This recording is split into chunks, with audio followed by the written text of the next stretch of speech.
Lucky Man by The Verve on XFM 104.9. I'm Ricky Gervais, with me Steve Merchant and Karl Pilkington. Karl, what's the problem with gay Yankees? You played Bruce Springsteen last week. Yeah. Right? Yeah. And you said he had got a load of trouble on his hands when he had a hanky in his back pocket. Did I say that on air, or...? Well, we were just saying that famously on the cover of the Born to Run, Born in the USA album, it's just him, isn't it, with just his backside, basically, with a red handkerchief. I wasn't looking. Well, I just... I did it for research purposes, for this amazing link. Yeah, he had a red handkerchief, I think, in his right-hand pocket, and apparently that signifies homosexuality. Apparently, I don't know. Oh, I thought it was which way you take... I don't know.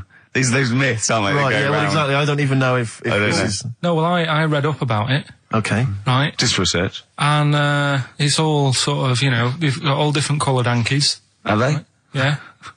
Right. And, it depends what pocket you put it in as well. So you've got, like, the different colours, different pockets. Yeah. And, sorry, how many variations are there? Different pockets is what?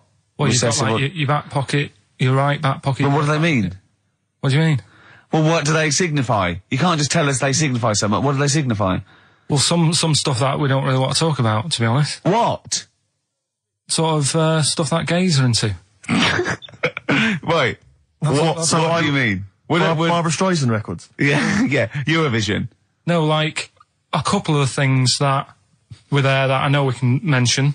He said something about... I love what he thinks he can't mention. Yeah, I love it. Decency. What is this? 1956? No, but I mean, it isn't just, having it away. Having it away? I love him! No, having it away! You get up to some weird stuff.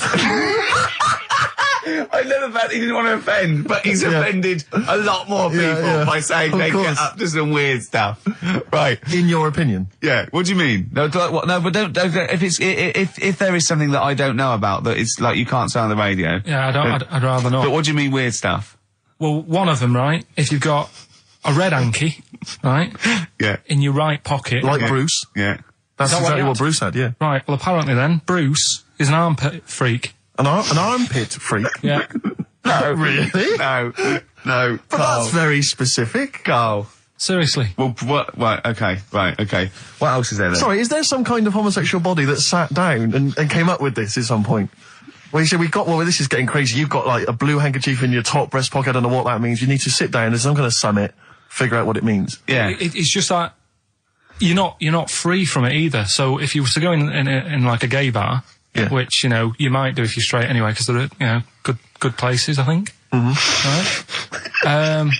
You can't actually go in there if you've got a cold, because every coloured hanky represents something. Right.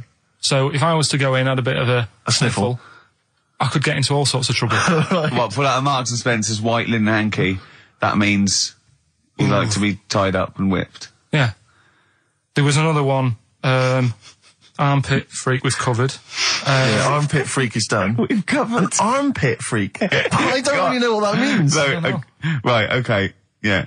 But there was just one other thing, like a blue and white one, is if you're into sailors. To sailors? Yeah, if you have a little blue and white hanky, that's in your left pocket. Yeah. Right. Blue and white equals sailor. So I wanted to ask you something. Remember, again, we've got to be careful here. When, you wouldn't leave the building that was on fire because, you were standing proud. Hang on, we need this. Some people now don't know what you're talking about. Carl, you were on holiday. Yeah. On holiday in Tenerife, right? Yeah. You'd had a moment of intimacy with your girlfriend. Yeah. A knock on the door. You had to stop and get up. You peeked around the door. It was a fireman saying, "Get out." But you didn't want to leave because you had a... Yeah. It was a little... Yeah. But what I don't understand is you maintained that while looking at a Spanish man dressed as a fireman. Yeah. Is that true? Is that the fact? You maintained, I'm sorry to say, you maintained arousal whilst looking at a gentleman dressed as a fireman. No, these are the facts and they are undisputed, right? Did you maintain... I'm not a machine though, do you know what I mean? I can't turn it on, turn it off. Right? But you were talking, I just thought, talking to a fireman, you'd have probably lost it. I don't know, but you didn't. No, but the other thing was, I mean, I was talking to Suzanne about it again, right? She said, what are you talking about that for? Right? I said, oh, it just crops up, right? Yeah. And the dilemma was, you see, I wanted to try and make sure that it was a proper fire because that was the last condom we had, right? So it would have ruined the night. So I didn't want to like. It was like, you know, well, what's going on? Is it? Do we need to get out? Yeah. Is it a proper fire? Yeah. And you, I'm talking to this man in uniform. Was he? What did he look like? Was he good looking? Did he look like Ricky Martin? Say. Was he good looking? Was he good looking in his uniform? I can't remember. Can't remember. Did he have a moustache? Better play a record, haven't we? Is this bringing it back? What? You look uncomfortable. What? Did you just switch this on with your hand? The Flaming Lips, and that's Fight Test. Lips and Test. Lips Test. On M. We were talking there about homosexual people, and I'm sure we'll move on to other topics. But I just mentioned, I was talking to a friend of mine in the week, Rufus, and he overheard, he pieced together you know, sometimes if you overhear a conversation, you can piece together what's going on. Yeah. You know, and, it sort of transpired from what you could make out that one gay guy had just realised or just found out that his gay boyfriend had, maybe been having an affair and was on the phone, and had called this person, the third party. So the other one was crying, wasn't it? The other one was crying in tears. Obviously, they just had a big argument about it. And all he heard on the phone was the guy saying, in very kind of earnest tones, I'm going to do everything in my power to destroy you. But I just like to think what that was. What was he, you know? No more guest list to GAY. To GAY. I am going to, slash your diesel jeans with a pair of scissors. What if they're listening now? I know, I mean, it's probably an emotional time for them. Yeah, but they probably don't think we're talking about them. No, not those. It's probably happened quite a lot this week. Well, possibly. I do know quite a lot of gay people, right? But they do jump about when it comes to partners. Right. Carl. No, Lee. Freedom of speech. Yeah. Let the man speak. No, I'm not saying that's a bad thing. I mean, it's quite, you know, they don't, you know, if they get bored, they move on that. Which is fair enough, but they do... How have you pieced this together? And they go out late, don't they? Well, we've covered that, haven't we? We've done that. Yeah. How have you... So, you... Do you know how we covered that? His favourite record is Killing a Georgie. And he went, at the end of the record, he went, see, but how late was it? Yeah. If he'd have been sort of going out at a decent time, that wouldn't have happened. Do you know what I mean, Steve, though? They're always getting ready to go out about 1:30 in the morning. You're asking for trouble. Yes. Incidentally, I should just point out that, oh dear. That, we've had an email, I've lost it here now, but anyway, it was one of our listeners saying that we've slightly embarrassed ourselves because, of course, Bruce Springsteen on the cover of Born in the USA doesn't actually have a handkerchief in his back pocket. It's actually a red baseball cap. So, well, I don't know if that also counts. I don't know if it's any coloured object. What does that mean, though? Yeah, into heads. Into little round heads. Oh. If Bruce Springsteen, and he's obviously not gay, but if he said, alright, Carl, just, you know, little cuddle, would you turn down Bruce Springsteen? Yeah. Well, no. Why? Just like, alright, mate, you hug your mates, don't you? If Bruce said, alright, Carl, I like your show, love your head, little cuddle, a mate's cuddle. No, I just, I say what you're doing. You just say, look, we're a couple of old friends. Look, Bruce Springsteen, I've wrote all those great songs. I like what you're doing. Let's cuddle. Let's have a little, alright, mate. The one thing is, right, Steve, right, do you know how he likes to squeeze me head? How Ricky likes to squeeze me head? Yeah. He had an old mate over this week. He's got a similar shaped head, apparently, as mine. Yeah. Right? He's hardly gave me a call or anything, because he was busy with this other fella's head. Oh, you feel quite bad about that. Well, this is a better head to squeeze, I'll tell you why, because he shaves his every day. Right, he's got the same sort of hair problem with him. Shaves every day, right? Not a problem. No, I know, and it's because he's had it shaved all the time. Like Carl's is sort of comes through a bit long at the side sometimes. It looks a bit unkempt towards the end of the week. I've seen there's a couple of little pimples under there. But I really have to do it. Just like get there, slap my hands on it, squeeze it. With this one, I can sort of get my finger. Do you know what I mean? I get my really, you know, You're like a gay, the way you jump about from head to head. That's my record. You're like a gay. Now, this is not really your jurisdiction. This is not really your area, but I imagine you'd have some powerful friends who might have a say in it. Go on. Yeah. What would you do about single-sex marriages? Same-sex marriages? See, this it's Cameron. I thought Cameron had blown it on Big Brother because they said, you know, what do you think about gay fellas getting married? And he went, no, in the Bible it says, you know, a man and a woman. And I thought, he's put off a lot of... Yeah. I don't really think many Christians tune into Big Brother, but we know the gays love it. Yeah. They love Big Brother, don't they, the gays? Yeah, so interesting. But what would your take be on that, same-sex marriages? And then what, having a kid? Well, just let's start off with, you know... That's all right, isn't it? Do you know what I mean? Just let them get on with it, if it's not affecting anyone else. Sure, yeah. Sure. Right? But it starts getting tricky. Right. When you get a kid. Okay. Go on, why? Well, it's just tricky, innit? Do you know what I mean? Well, yeah, you could be right. I'm not giving any... I mean, you know, we're not... There's no right or wrong answer. It's all right if you were if you lived in the jungle, right, with no one else, right, and you just had these two fellas, right, looking after you, but because you got no one else looking in on that, saying, you're a bit weird, aren't you? Do you know what I mean? But as soon as you come why have they got married? Do you think the gay people turned to a bloke because they couldn't get a woman? If there's two fellas go away and they're in the jungle, they go, we're definitely not going to find a woman here. We might as well bum. That's not how homosexuality starts. People don't... It makes you wonder. No, it doesn't make you wonder. Gays don't go, well, I'll tell you what, I haven't seen a woman I fancy yet. I'll try a bit of knob. No. But what I'm saying is, right, if you're brought up in like a little jungle, right? Yeah. How are you brought up? Someone just puts you there. I don't know what this is about. Steve, I can't be bothered running the country. I'm fascinated. I can't be bothered running the country. Like, I'm too much trouble for you. KP takes care of me. All right, fair enough. What I'm saying is, right, if you're brought up in a jungle... Yeah. Right. What do you mean brought up? Just let him finish. What does he mean you understand brought up, though? Like Tarzan. You've got to tell me what you mean by brought up. Wolves, chimps.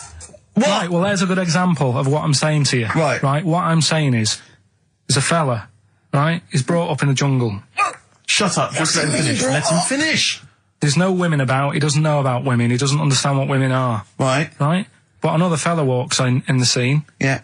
And he gets pally with him. What does he talk about? Then they've both got needs. This scenario is ridiculous. How has he lived? Or does he know what's his reference points? I can't be bothered with this.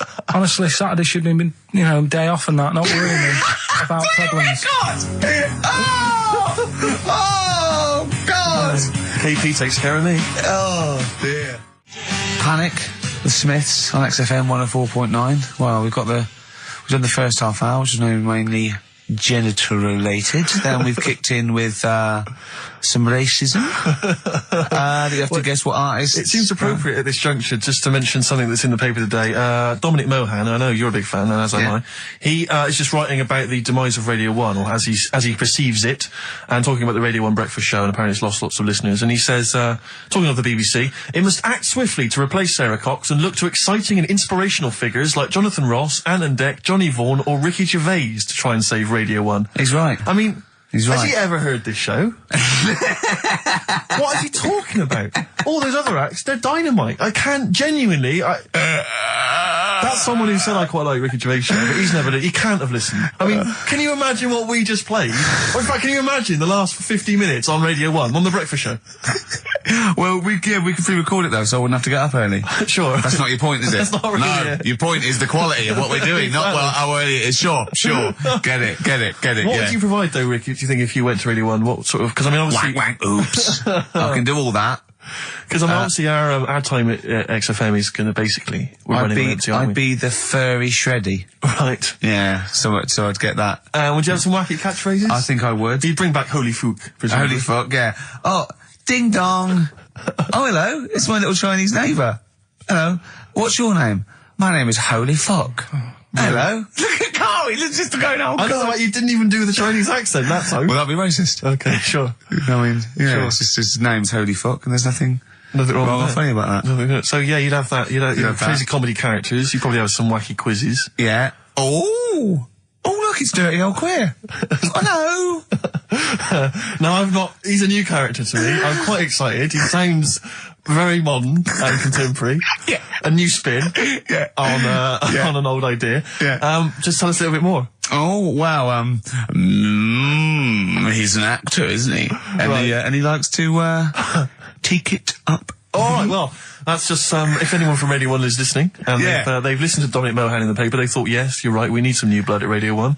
Ricky Gervais has got a myriad of comedy characters. Yeah. Whack, whack, oops. I can do sound effects. You can do sound effects. So. You can probably do funny voices like Chris Moyles, couldn't you? Yeah.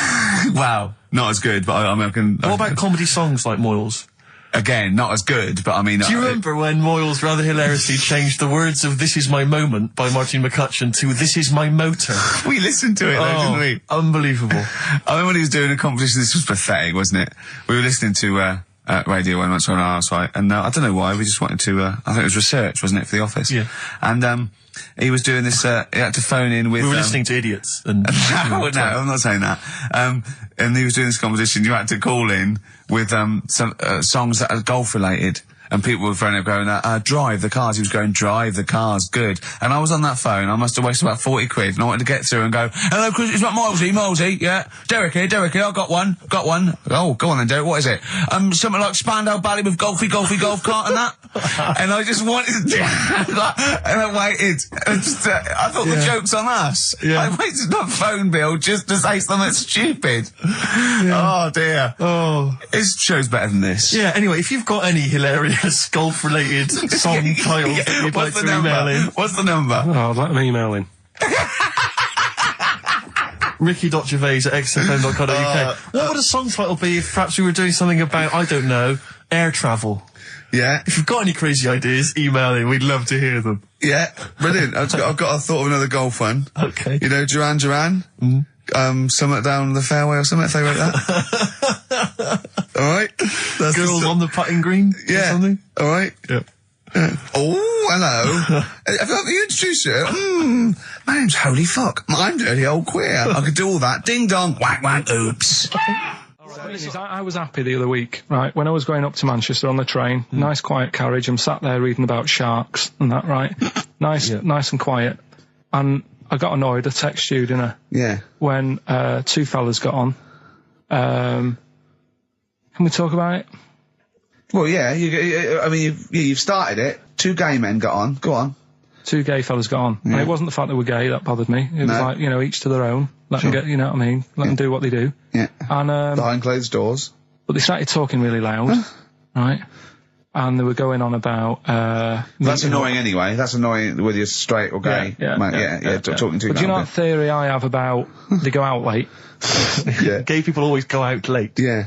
Yeah. Right. When I mean, what time do you go out in the evening? 7:30. If you go out about 7:30, you know, if I'm out of work, I might go out about 8 o'clock or something. Yeah. I guarantee I'll sort of be in bed by about 12:30. Sure. At that time, they're still sort of ironing the jeans, right? And the funny thing was, I've always said this, right? Dancing along to ABBA. You sort of said that's rubbish. I'm sat on the train reading about sharks. These two are talking, and they're going, "Oh, we can't wait to get there." And his phone goes, and he goes, "Hello," and on the end he goes, "Anyway, I'll see you at 1 then," right? Right. So I thought, well, maybe that's tomorrow. Could be 1 in the afternoon. That's when most people would meet. Yeah. And then he carried on talking. Most people would meet. Carried on talking, and he goes, "Yeah. So anyway, like I say, see you tonight. 1 o'clock is meeting someone."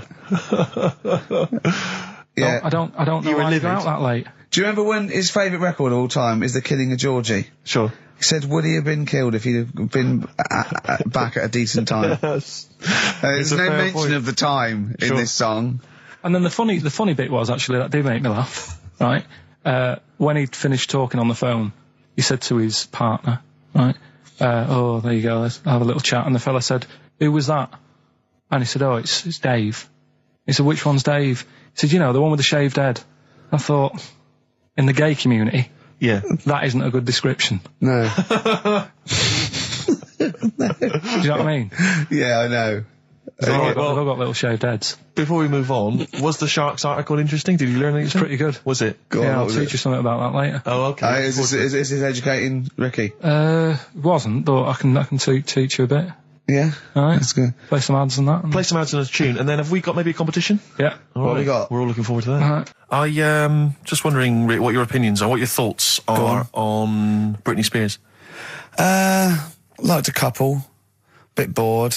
I think she's panicking a little bit. I think she's a little bit desperate with all this Madonna stuff. Yeah, all the kind of lesbian Yeah, stuff. I don't know. Yeah, she's all right. I've got nothing against the girl. Well, I think it was in Hot Tickets magazine. Sure. It's free with the Evening Standard. Yeah. I might get some free Evening Standards now. I've plugged that. Yeah. I just reading in there that I don't know if it's still going to happen, but apparently she was going to do a little cheeky appearance at GAY. GAY. In London. And obviously I was quite excited because I'm a Spears fan. Do you know that's what that spells, don't you? GAY. Yeah. Gay. Yeah. Yeah. Well, I think it is a gay club. Oh, sure. This is what I was ascertaining from the article. Oh, because they've called it what it is. Exactly.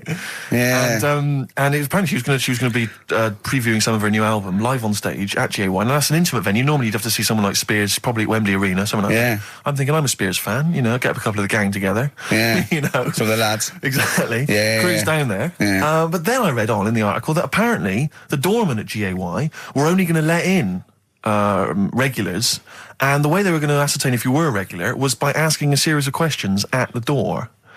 What, testing if you're really... Now, I don't know if the questions would be about the interior of GAY. Or the interior of someone else. Yeah. Or just general kind of... What do you reckon you'd have passed the... pretend? Well, that's what I was wondering. So you'd have had to pretend to be... GAY to get in to see Spears. Now Can you say gay on the radio? Yeah, I think so. Yeah. There's irony, isn't it? So you're pretending to be gay to get into a club to see a bird that you like. Yeah. I'll give you a little quick test. Right. Shall I? All right. Sorry, what's your name, mate? Paolo. All right, Paolo. Yeah. You haven't done a lot with your hair. You just sort of let it grow out. I mean, would you be putting product on a bit later? Because I mean, you don't look very.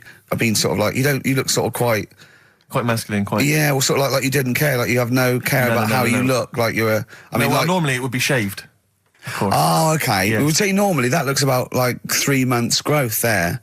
Why haven't you... I've been ill. Nothing serious? Nothing serious. Okay. No, that's why I let it grow. So it's grown. Okay. Yeah. So what time would you normally be going out then, Paolo? Normally I'd go out about about 8-ish. 8 o'clock in the evening you've got? No. Because that sounds a bit early. That's what... No, I'd go out about 3 in the morning normally. Right. So I take them as... Yeah, okay. Right, so that's right, yeah. Where'd you go? Down sort of... Old Compton Street for a coffee and then onto GAY something like that, with your little shaved head. Yeah. Okay, well, you're doing fine. Gay.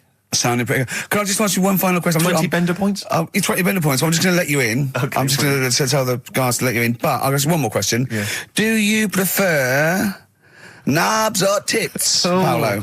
Knobs. Knobs. You love knobs, do you? Absolutely. Can't get enough knobs. So you hate tits, I assume? Loathe them. You hate tits, do you? Yes. Okay. What? Even Liza Minnelli's? I don't know what to say. I love hers. But not in a straight way. In a straight way. In a gay So way. okay. So you love knobs more than tits, right? Okay. I love knobs. In you go. Thanks very much. Brittany's on, dear. Oh, she is so sexy. Oh, see, that's what would give me away. It'd be like the great escape. It's just the last. Yeah. You just. Well, you're. I think you're probably a bit bi. Right. Yeah, okay. but I mean, go in anyway. Thanks very much. Okay, the drinks are quite expensive. Oh, I thought so. Pop your shirt off, will you? Hey, Outcast on XFM 104.9. I'm Ricky Gervais, Steve Merchant, Karl Pilkington. You all right, Karl? Yeah, not bad. Yeah. Just when you were talking just now about like the gay stuff. Yeah. Right. I don't know if you saw the thing the other week about the fella who's on that quiz show. Oh. Sort of. Oh, right. Okay. Gay Who? fella, straight, sort of man, woman thing. What are you talking about? Tell me what did you see? Tell me what you saw. This is like a kid come running in and he's seeing something frightening. It could be an alien, could be a ghost, could be a paedophile, and you've got to get exactly what actually you saw out of him. Right, what did you actually see? It's just this fella who's a woman. Right. Right, okay, right, try and talk like a human being. Right. It's a quiz show that's coming on the telly. And it's this woman. Right, is it a fella who's a woman, or is it a woman? Bit of both, that's why I'm talking about it. But what do you mean? Is it a pre-op? Is it a transsexual, a transvestite? Is it a ladyboy? Is it an hermaphrodite? What is it? I'll tell you about it. Well, tell me. I'm telling you. It's a woman. Well, it's a man. Oh, forget it. Listen. Play a record. No, listen. Come on. What? It is a man. He is a man. Well... Oh, Christ's sake! It's a TV programme where they've got this... Transvestite or television? It is a transvestite, yeah. So, but the problem is... I'll tell you, just because you don't know about it, the programme is... I don't know, I still don't know about it. I don't know anything about it still. I don't know. It's a woman, man, woman, TV programme, look, TV. No, it's a man who is now sort of half a woman. And... A man who is now half a woman! No, well, this is what's weird about it. He's got the top half, but not the bottom half. What do you mean? He's got breasts and a wig? But he's still got his boys downstairs. Why do you do that? His caps and the boys are still there in his wide fronts. Why but upstairs, he's got a lovely pair of dumplings. Why do that? Well, he's halfway through. But why not get it all done in one go? Maybe he couldn't afford it. Well, wait until you've got all the money. That just looks a mess.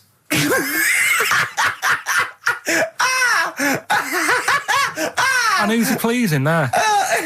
Well, he wakes up in the morning and pleases himself. He can't believe his luck. He doesn't know where to start. No, but what I don't understand, I mean, you know, I don't want to see him... Well, can I just finish that sentence? What you don't understand is just about everything. Yeah. Right, what... I find it weird, right? I sort of get... I understand the gay thing, right? But... Do you? What do you mean? Well, you know, I know... Well, tell me the gay thing. Explain the gay thing. I just know if you're a fella, you like men. I don't know much more than that. What do you mean you don't know?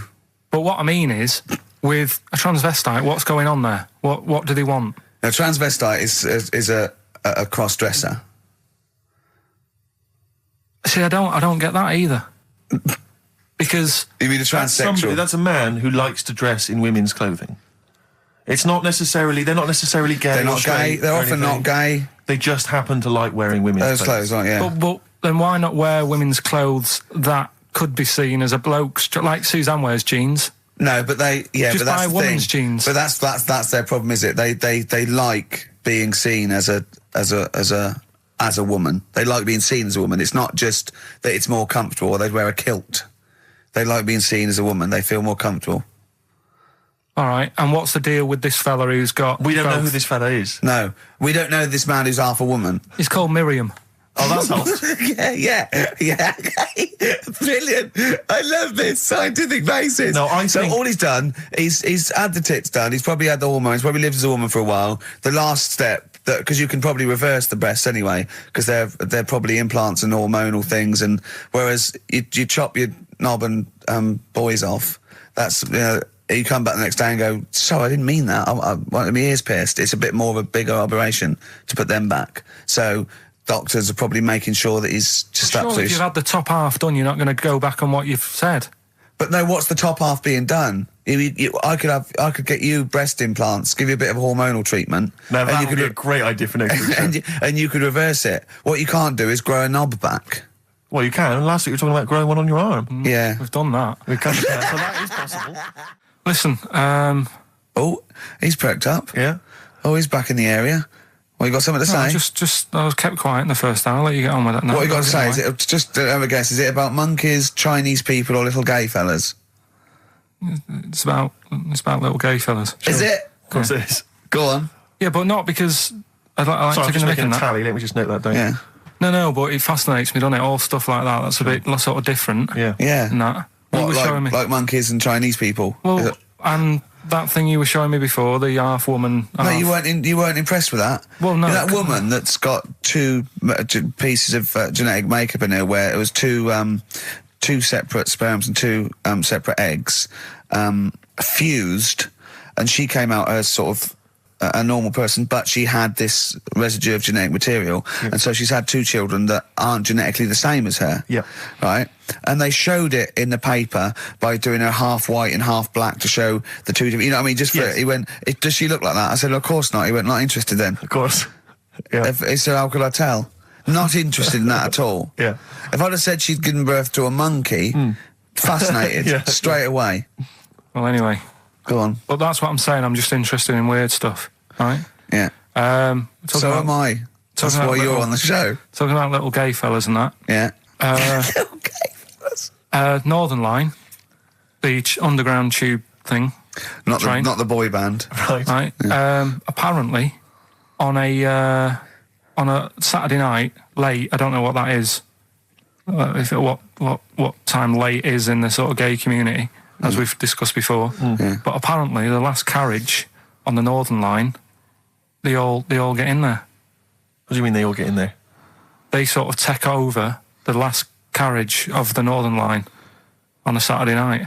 Right. And it's like the gay carriage. Right. And what exactly do? They just travel about on the Northern Line? No, just have a chat and that, and like just stick on the communards. How do you know? Someone tell me. See, this. I mean, I'm glad you've informed me, because it wouldn't bother me, but I feel I should be told about these things, because I'm likely to stumble onto that carriage by mistake, and I'm not. It's not that it'd be a problem. It's just I might feel a little uncomfortable if there's a lot of people in, the black, the black leather gear and the moustaches, the hats. I mean, to be quite honest, they'd be annoyed. Of course, because they'd be expecting something a little bit, What do you mean? Well, they're good looking, most of them. Sure. No, they are good-looking fellas, though, aren't they? What do you mean? What do you mean? They're just a lot of the gay, they look after themselves and that and look good. Keep themselves... Some of them work out, yeah. You see, this is the problem I have, because there's a lot of areas in London and elsewhere in the country where there's a sort of, it's a gay thing, it's a gay public toilet, or I don't mean it's gay, but it's not like a legal thing. You mean it's a cottage? But it's a cottage, whatever. I mean, I remember being in Bristol once doing some... You're confused when I said it's a cottage. Yeah. That's a term for where gay people go in toilets to sort of meet and greet each other. But I shake hands. I was at the public library in Bristol once doing some studies from a sixth form, and I think the toilet was closed in the library, and I was dying for the toilet, and I popped down, there was a public toilet behind the library. I thought, I can't believe my luck. Dashed down there, it was about 6-ish in the evening, I was working late, I was studying hard. I went in there, and I swear to God, I saw two fellas. With the... Is that unusual? Or? Well, no, they were up to some hijinks. What they're sort of like... Do you know the thing that struck me? What? One of them had bright red underpants. What do you mean? They were actually doing, they were having some kind of, they were having relations. They weren't even in a cubicle, they were out in the... Where were the underpants? Around his ankles? No. Yes, I swear to God, I'm not going to make this up. What old were you? I don't know, like, how old you are in the sixth form? 16 or whatever, 17? Yeah, and what did you do? Well, I actually said... you just joined in? What else did you do? You might as well. I actually swore, I said, oh, F me. And then I went, oh, no, don't. No, I did, I swear to God. I did. I went, oh, F me. No, don't. Because I was panicked and I ran out.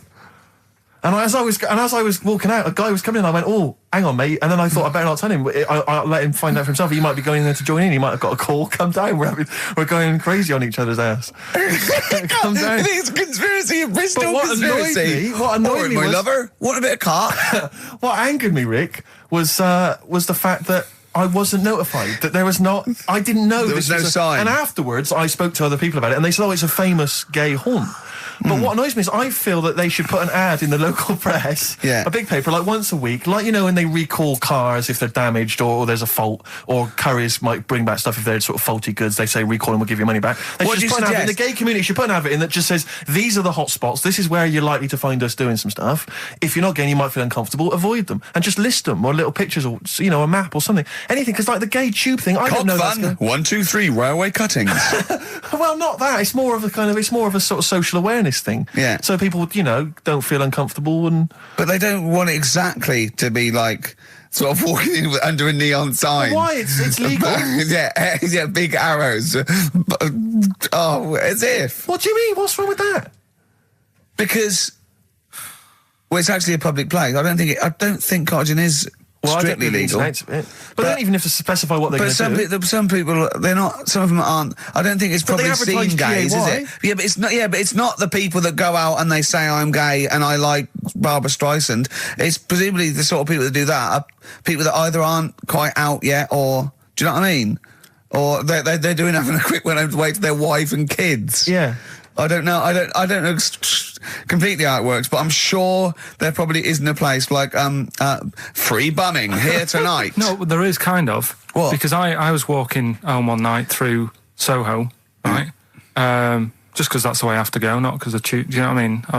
I wasn't going there on that, right? So I'm walking through, right? And I was handed like a card, which was like a gay event, right? Now that's a bit weird, isn't it? That straight away he's presuming that because I'm there that time of night. Well, and you got a shaved head, and you sort of like, you sort of like quite look after yourself, and you got some nice clothes. Yeah, but it's still you look can't like really a little presume. bit rough, don't you? From Manchester, you look like a northern rent boy who comes down to stand outside McDonald's. But the card was rubbish, right? What do you mean? Had this fella on it, right? All sort of greased up and that. What would you look? Just having a look what he'd handed me and that. Right. Just having a look. Picture of him, sort of sailor's hat on, tan body, like just his arse out like that, and rubbish slogan, right? The best bum in W1. Is bum there a noun or like a verb? What do you mean? Well, to bum, is it like get the best bum you've ever had, or he had the best bum? I think it's just I don't suppose you asked. No. I don't suppose you called the number to check. What do you mean exactly by this?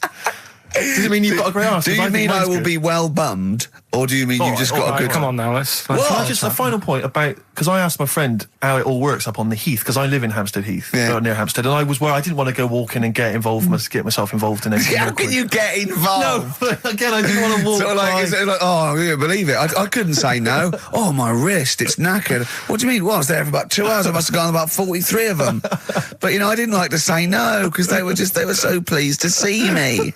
Oh, well, it's not so much the fear of that. It's not good skiing practice. I was doing 2 at a time for a little while. It's not the fear of that so much as the fact that, again, you don't want to gate crash someone else's party. Do you know what I mean? No. You don't. If there was a straight couple having sex, you'd want, I'm sorry, and you'd want to avoid that area. Of course. But I find so someone told me how it works, and apparently you just go in, like sit on a bench or something, and then a guy just sits on the bench and they just look at each other. There's not really anything said. It's just a kind of nice evening or whatever. I guess it's like 2 a.m. or whatever, and then they go off in the bushes and ding dong. But it's like I don't know how that culture's developed. I love this programme now. Why can't that be the case with women? That would be amazing. You just go out to the park at like 1 a.m, you just sit on a bench. You just be like a scene from Gigi. Exactly. Just walking along with the perambulator. Yeah, exactly. But that would be a joy if there was none of this formality. You've got to talk to them, buy them dinner. Oh, you're joking. Romance. Oh no. Just this kind of informal thing. It'd be great. So what would you do then? You go up to a woman and go, come on. Yeah. Let's stop mucking around. We know why we're both sat on this bench. There's a nice bush over there. Yeah. Let's have a bit. Yeah, and then she'd go, yeah, great, thanks. I'm killing some time before I, pop into town. Yeah. That'd be perfect, thanks. You make my weekend. So you're jealous of gays as well as me? In a sense. In a way. What do you think, Carl? Let's put a track on. Why? Are you getting scared now? You brought it up. Is it getting too close to the bone, so to speak? Jet, are you going to be my girl on XFM 104.9? I'm Ricky Gervais, with me Stephen Merchant. Over there, little roundy bald head of Karl Pilkington. Good news and bad news. Good news is, boys are back in town. We're here for 2 hours. Hello. Bad news is, we have no monkey news, gay fella news, or little Chinese fella news. Really? We're going to try and, leave that for a week, and then maybe come back to it. Yeah. Why do I get the feeling that within 20 minutes we'll be talking about little gay Chinese monkeys? Thoughts on Bidets? Have you ever used one? Well, no, you told me all this, but you still haven't got to the bottom of how you use them. No, I don't know. I don't know how to use it. Do they come? You need to ask their own brand. Does it come with like instructions, like a flat pack? I think you're supposed to know. I think you're supposed to. If you've bought a bidet, the assumption is you know how to use it.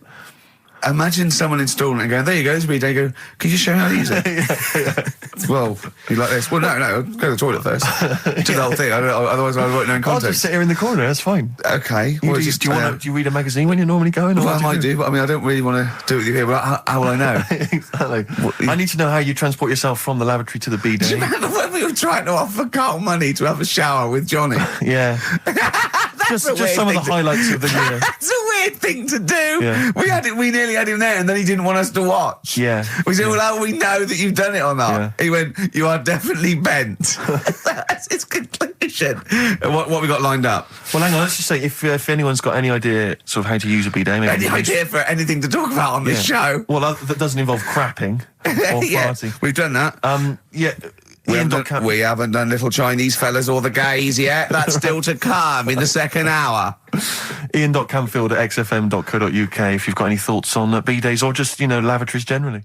Richard Ashcroft on XFM, Check the Meaning. I think it was out this year and we enjoyed it. So we I certainly had a thought then that, someone like Richard Ashcroft, who's really cool. I mean, I think one of our greatest rock and rollers, really. He writes great tunes, does great albums. The Verve, already in history.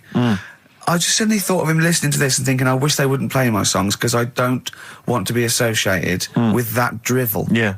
Most people get a buzz out of it, get it on the radio. Do you think people say, don't let Gervais guilty by association? Do you know what I mean? I love that song. I love Check the Meaning. I thought it was a lovely song. And he's thinking, they're going to sandwich it to bring talk about little gay Chinese fellas and bidets. Yeah. And it's going to make me look What worries me, Rick, is that if we had to draw up some kind of list of artists who would allow us to play their songs, it's going to be such a short list. Gary Glitter, it's just going to be a few people who, are slightly more shameful than us. I just thought of something.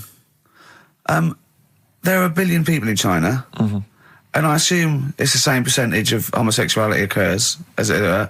That to 1 billion, 1 in 10, that means there's 100 million little gay Chinese fellas running around.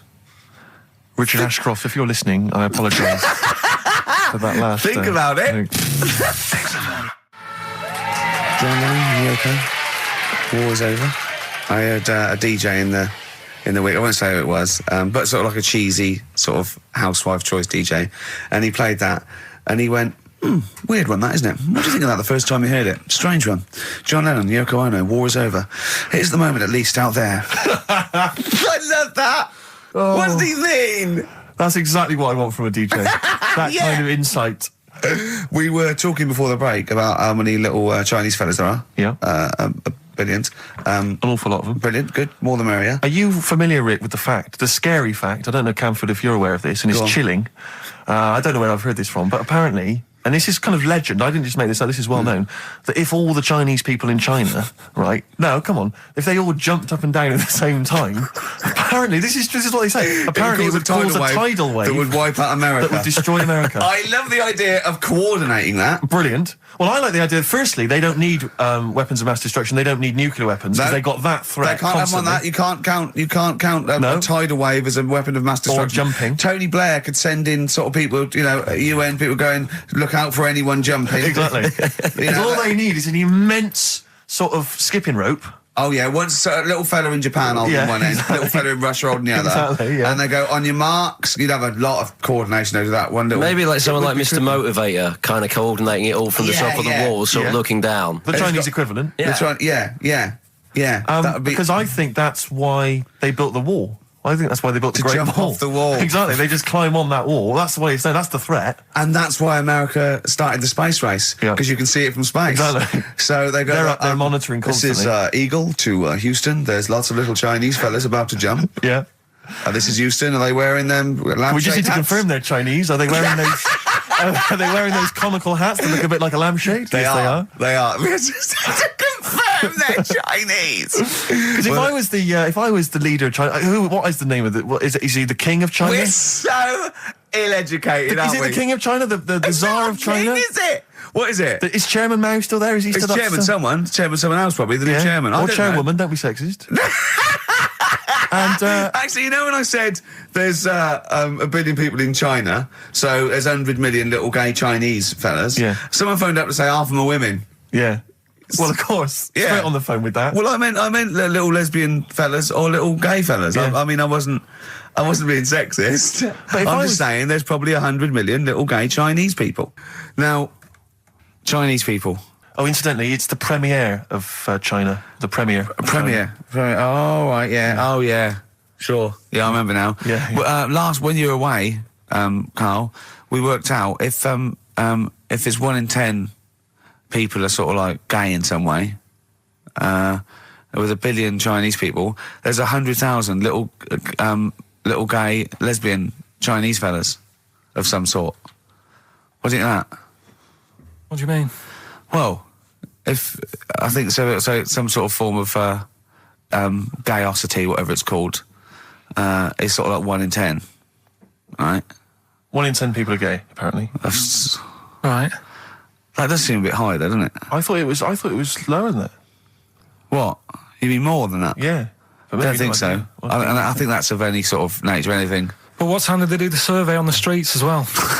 Because, they go out late, so if they're doing the survey sort of around lunchtime, forget it, they're not going to get any. Sure. You know what I mean? They're all asleep. But if they're out at, say, 1 in the morning... Wow. It's going to be higher, isn't it? Yeah. Well, the thing is, Carl's favourite song, The Killing of Georgie. A little gay fella goes out and he gets beaten up and that. Carl went, yeah, but would it have happened if he'd have been going out at a decent time? True. But clearly in the lyric, it says, Georgie left the theatre before the final curtain fell. Yeah. Now, theatre's finished about 10:30. Yeah. So even giving him half hour, I reckon it was only about 11 o'clock. So you're talking rubbish there. Are you sure that wasn't his curtains in his flat and he's closing them before he goes out? No, he was at the theatre. But I'll tell you what, I just realised something.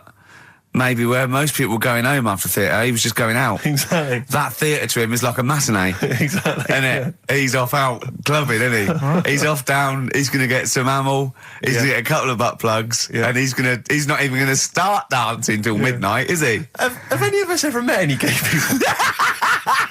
It's just, I mean, our view of them is, I don't know. Email in if you've met a gay person. Tell us where we're going wrong. Yeah, have any of us ever met a gay person? I mean, the way we talk about it is just like, have we ever met Chinese people? I've seen them out there wandering the streets, but I don't think I've ever had a conversation. No, here's the irony. I definitely know and have met more little gay fellas than little Chinese fellas. Yeah. Have you ever had any little Chinese friends? There was a girl at school who was Chinese, but she was kind of inscrutable. I couldn't get close to her. She was sort of mysterious. Right. Rockbusters? Yeah, brilliant. Right then, this is where I give you a little cryptic clue and some initials, and it sort of makes up a band or an artist and stuff like that. Yeah, sort of being the operative phrase there. Yeah.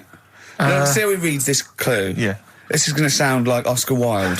Clue number 1. 3 different clues. Clue Oscar number Wilde 1. was Chinese, apparently. Was it? Yeah, it was illegal then. Right. Will you leave the entrance to my garden alone? Sorry? Right. Will you leave the entrance to my garden alone? Are we back on the gay thing, or is this... This is the clue? That's the clue. Right. Clue for Rockbusters number 1. Will you just leave the entrance to my garden alone, will you? Right, that doesn't count because I know what it is. And what were the initials? What are the initials? GG. Correct. Yeah, right, but you've got to pronounce the artist correctly. I'll pronounce the artist, because I know what it is. Don't ruin it. No, People- when the answer comes, I'll pronounce the artist. Right, can we just focus, please, on the quiz? Go. What was the clue again? Give it again. Will you leave the entrance to my garden alone? Stop messing with it, right? GG. Okay. Right? Next. Doesn't count. Next. Incorrect. Don't phone, but you can send a message on my mobile if you want, right? That's T. It's another little easy one. And the last one, we were sharing out the mail sheet. Right, that doesn't count either. Can we just fuck... I know what that is. I know what that is. I don't care. We'll come to that later. Yeah. And number 3, we were sharing out the mail sheet, and I think I got the best one. Right? DG. DG. Yeah. So quickly again, will you leave the entrance to my garden alone? Stop messing about with it. Yeah. Right? GG. Yeah. Don't phone, but you can send us a message on my mobile if you want. Right? That was T. And the last one, we were sharing out the mail sheet, and I got the best one, so that's good. Right? DG. All right, ricky.gervais@xfm.co.uk. Have we got any prizes? Do you want to have a look? Well, don't worry about it. This is don't worry about it. pathetic. Have we got any prizes? Just, look, the clues fine. are rubbish, the clues don't work, the show... this is pathetic. Play a record. That's what it should be called, and the clues don't work. And I watched The Office Christmas stuff on last Sunday. Do you enjoy it? I think it was good. Good. I think it was good. Thank you It very was much. up there with one of my favourites. The second one was good. Yeah, okay, your second one, there's more the paybacks in the second one, the first one's more set up. Yeah. So, I'd have thought people would like the second one more. Yeah. So that's nice. That's a nice critique. Thank you, Carl. But there was something in it you did about cavemen. Cavemen? You said something about, it was a fact about caveman, and you sort of only half did it. You didn't give the full information, like... What? Like I do in that. You just... Where was it? What bit was it? It was the bit when you were talking about getting a woman, I think, or you were talking about breasts or... Oh, the one when I said the reason women have cleavage is it reminds men of buttocks because when we were cavemen we used to do you from behind. Yeah. Yeah, at the blind date, yeah. Is that a joke or...? Well, I was hoping it was funny. We would... Oh, you mean... no, I don't know. Yeah, I think I did... I think cleavage is meant to represent... In a sort of Desmond Morris pop sort of anthropology type way, I think I've seen that before, that cleavage represents buttocks. And I imagine, you know, cavemen probably did do it from behind. I don't know what you want to know, Carl, really. It's in a sitcom. It wasn't a documentary. It looked like one. Yeah. Brilliantly directed to look like one, I'll give you that. No, but what you're saying, so blokes like... Yeah, I think cleavage is represented like buttocks, because obviously buttocks were much more of a sexual organ, evolutionary speaking. Breasts were to actually bring up to suckle young, but and were a sign of sexual maturity, so you're ready to mate. But whereas... Carl, I'm not an anthropologist, mate. I'm struggling here. What do you need to know? But yeah, I imagine that the cleavage reminds you of an arse. Right, well, if it's all about arse, why don't gays like a little bit of tit? No, do you know what I mean? You've done me!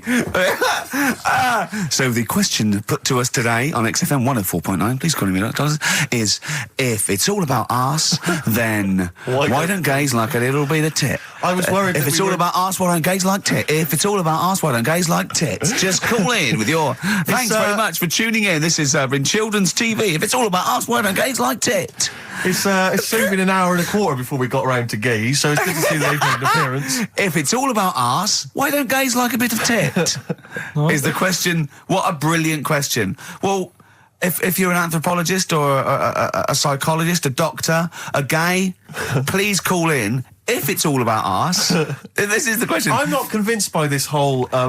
cleavage looks like an arse. That's no, not Steve. Nor am I. It's a bit of mock anthropology. I didn't think it would be under scrutiny. I think it's more likely that the reason men find cleavage attractive is because they know there's a lovely pair of Bristols down there. Yeah, so they look at the cleavage. They go, here we are. If that's what's on show, exactly. Imagine what's down below. If that's in the front window, right? Yeah, what's she got to go into the shop? Exactly.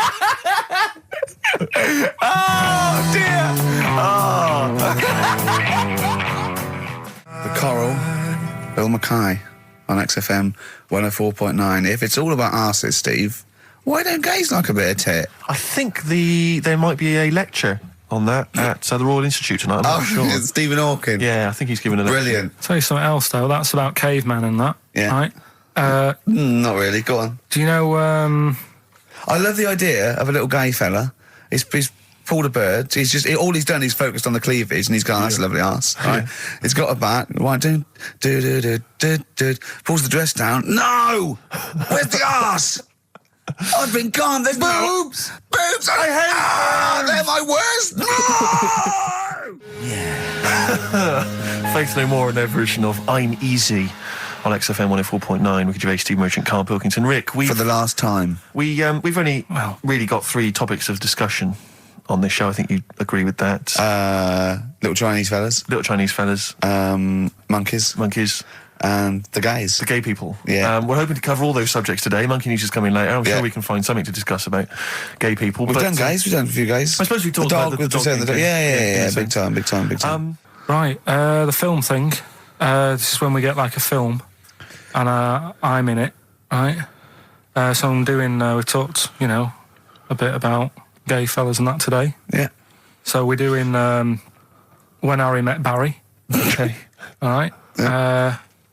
And listen to this, and then there'll be a question at the end, and you can win some more stuff. We've got DVDs. Some more shite. Some more good CDs and DVDs and that. All right, let's hear it. So When Harry Met Barry. All right. We've got 18 hours to kill before we hit New York. I know, yeah. Brought a few books just to kill a bit of time on the journey. When I buy a new book, I always read the last page first. That way, in case I die before I finish, I know how it ends. I read a book like that once. Not on purpose, though. It's just that all the chapters have been put in the wrong order, so it's a bit annoying. Got to chapter 1 before I realised. Are you finished now? Yeah, I bought another copy of it and read it in Lanzarote. It was alright. Good read. Listen, we're only staying in New York for a couple of days, aren't we? Because the place does me head in a bit. Oh, really? Yeah, it stinks, doesn't it? It's a really dirty city. It's noisy. It's funny, the people who live there call it the city that never sleeps. I'm not surprised with all the noise. I couldn't agree more. Listen, I know you're gay in that, right? What is the attraction with New York for you lot? What? Because it is like the gay capital, isn't it? They all love it. Even that Rod Stewart song, you know, that Killing of Georgie, that was set in New York, wasn't it? Yes, it was. Yeah, well, that song was about a gay fellow, wasn't it, who moved to New York and ended up getting beaten up. Not a great advert for the place. You keep going there. Weird. Actually, I know why you like it. It's because it's a city that never sleeps, isn't it? You lot like going out late. You sort of run your life at a different timetable to everyone else. Are you finished now? No, I'm not being funny. I'm just saying. I just don't think you should live your life like that. Why not? Don't start getting angry. I think I'm entitled to throw a little anger your way. Especially when I'm being told how to live my life. Yeah, you're right. It is your life. And that's what I'm saying. Don't be dragging me into it. What? Well, you know I'm not gay, so why did you buy me a butt plug for my birthday? I'm not going to use it. What do you want me to do about it? I take it back, okay? I take it back. Right. Want to spend the night in a motel? No. Why not? Because you're gay and I'm straight, that's why. Why aren't you seeing anyone? Well, I'm seeing Suzanne again. We only split up for a few weeks when she had that funny haircut that made her look like David out of Slade. It's grown again now. She looked weird, didn't she? Well, but forget that. Anyway, don't want to share a bed with you again, not after last time. Oh, geez, what are we supposed to do? Well, this isn't normal, mate. Pull over, forget it. All right, Forget don't it. you... I don't want to talk about How it. is that pull over. Just pull over here. Fine, but let's just... That's nothing, I'll get a B&B. And by that, I mean bed and breakfast. Not bum and bollocks, as you call it. Get right? one thing straight. Not interested. See ya. Oh dear. Excellent. Oh, little Karl Pilkington. When Harry Met Barry, it's a classic film. What's the what? What song was I talking about? That, you know. Yeah, we know. What song? Yeah, what song? Yeah, okay. Artist will do, or the song title, whatever. Yeah, okay. Email only ricky.gervais@xfm.co.uk. We can squeeze in a tune, and then I hope Monkey final News. Monkey News. Oh, what tune have we got? How long is it? 3 minutes. It's a nice one, though. Brilliant. Bit of Amy Man. Fantastic. Big day, Karl, though, isn't it? Because there's lots going on, and I know Karl's it's very, very important for him that he champions Live 8. I don't know what's going on. I don't know what... I am sick of it, to be honest. Sick of what?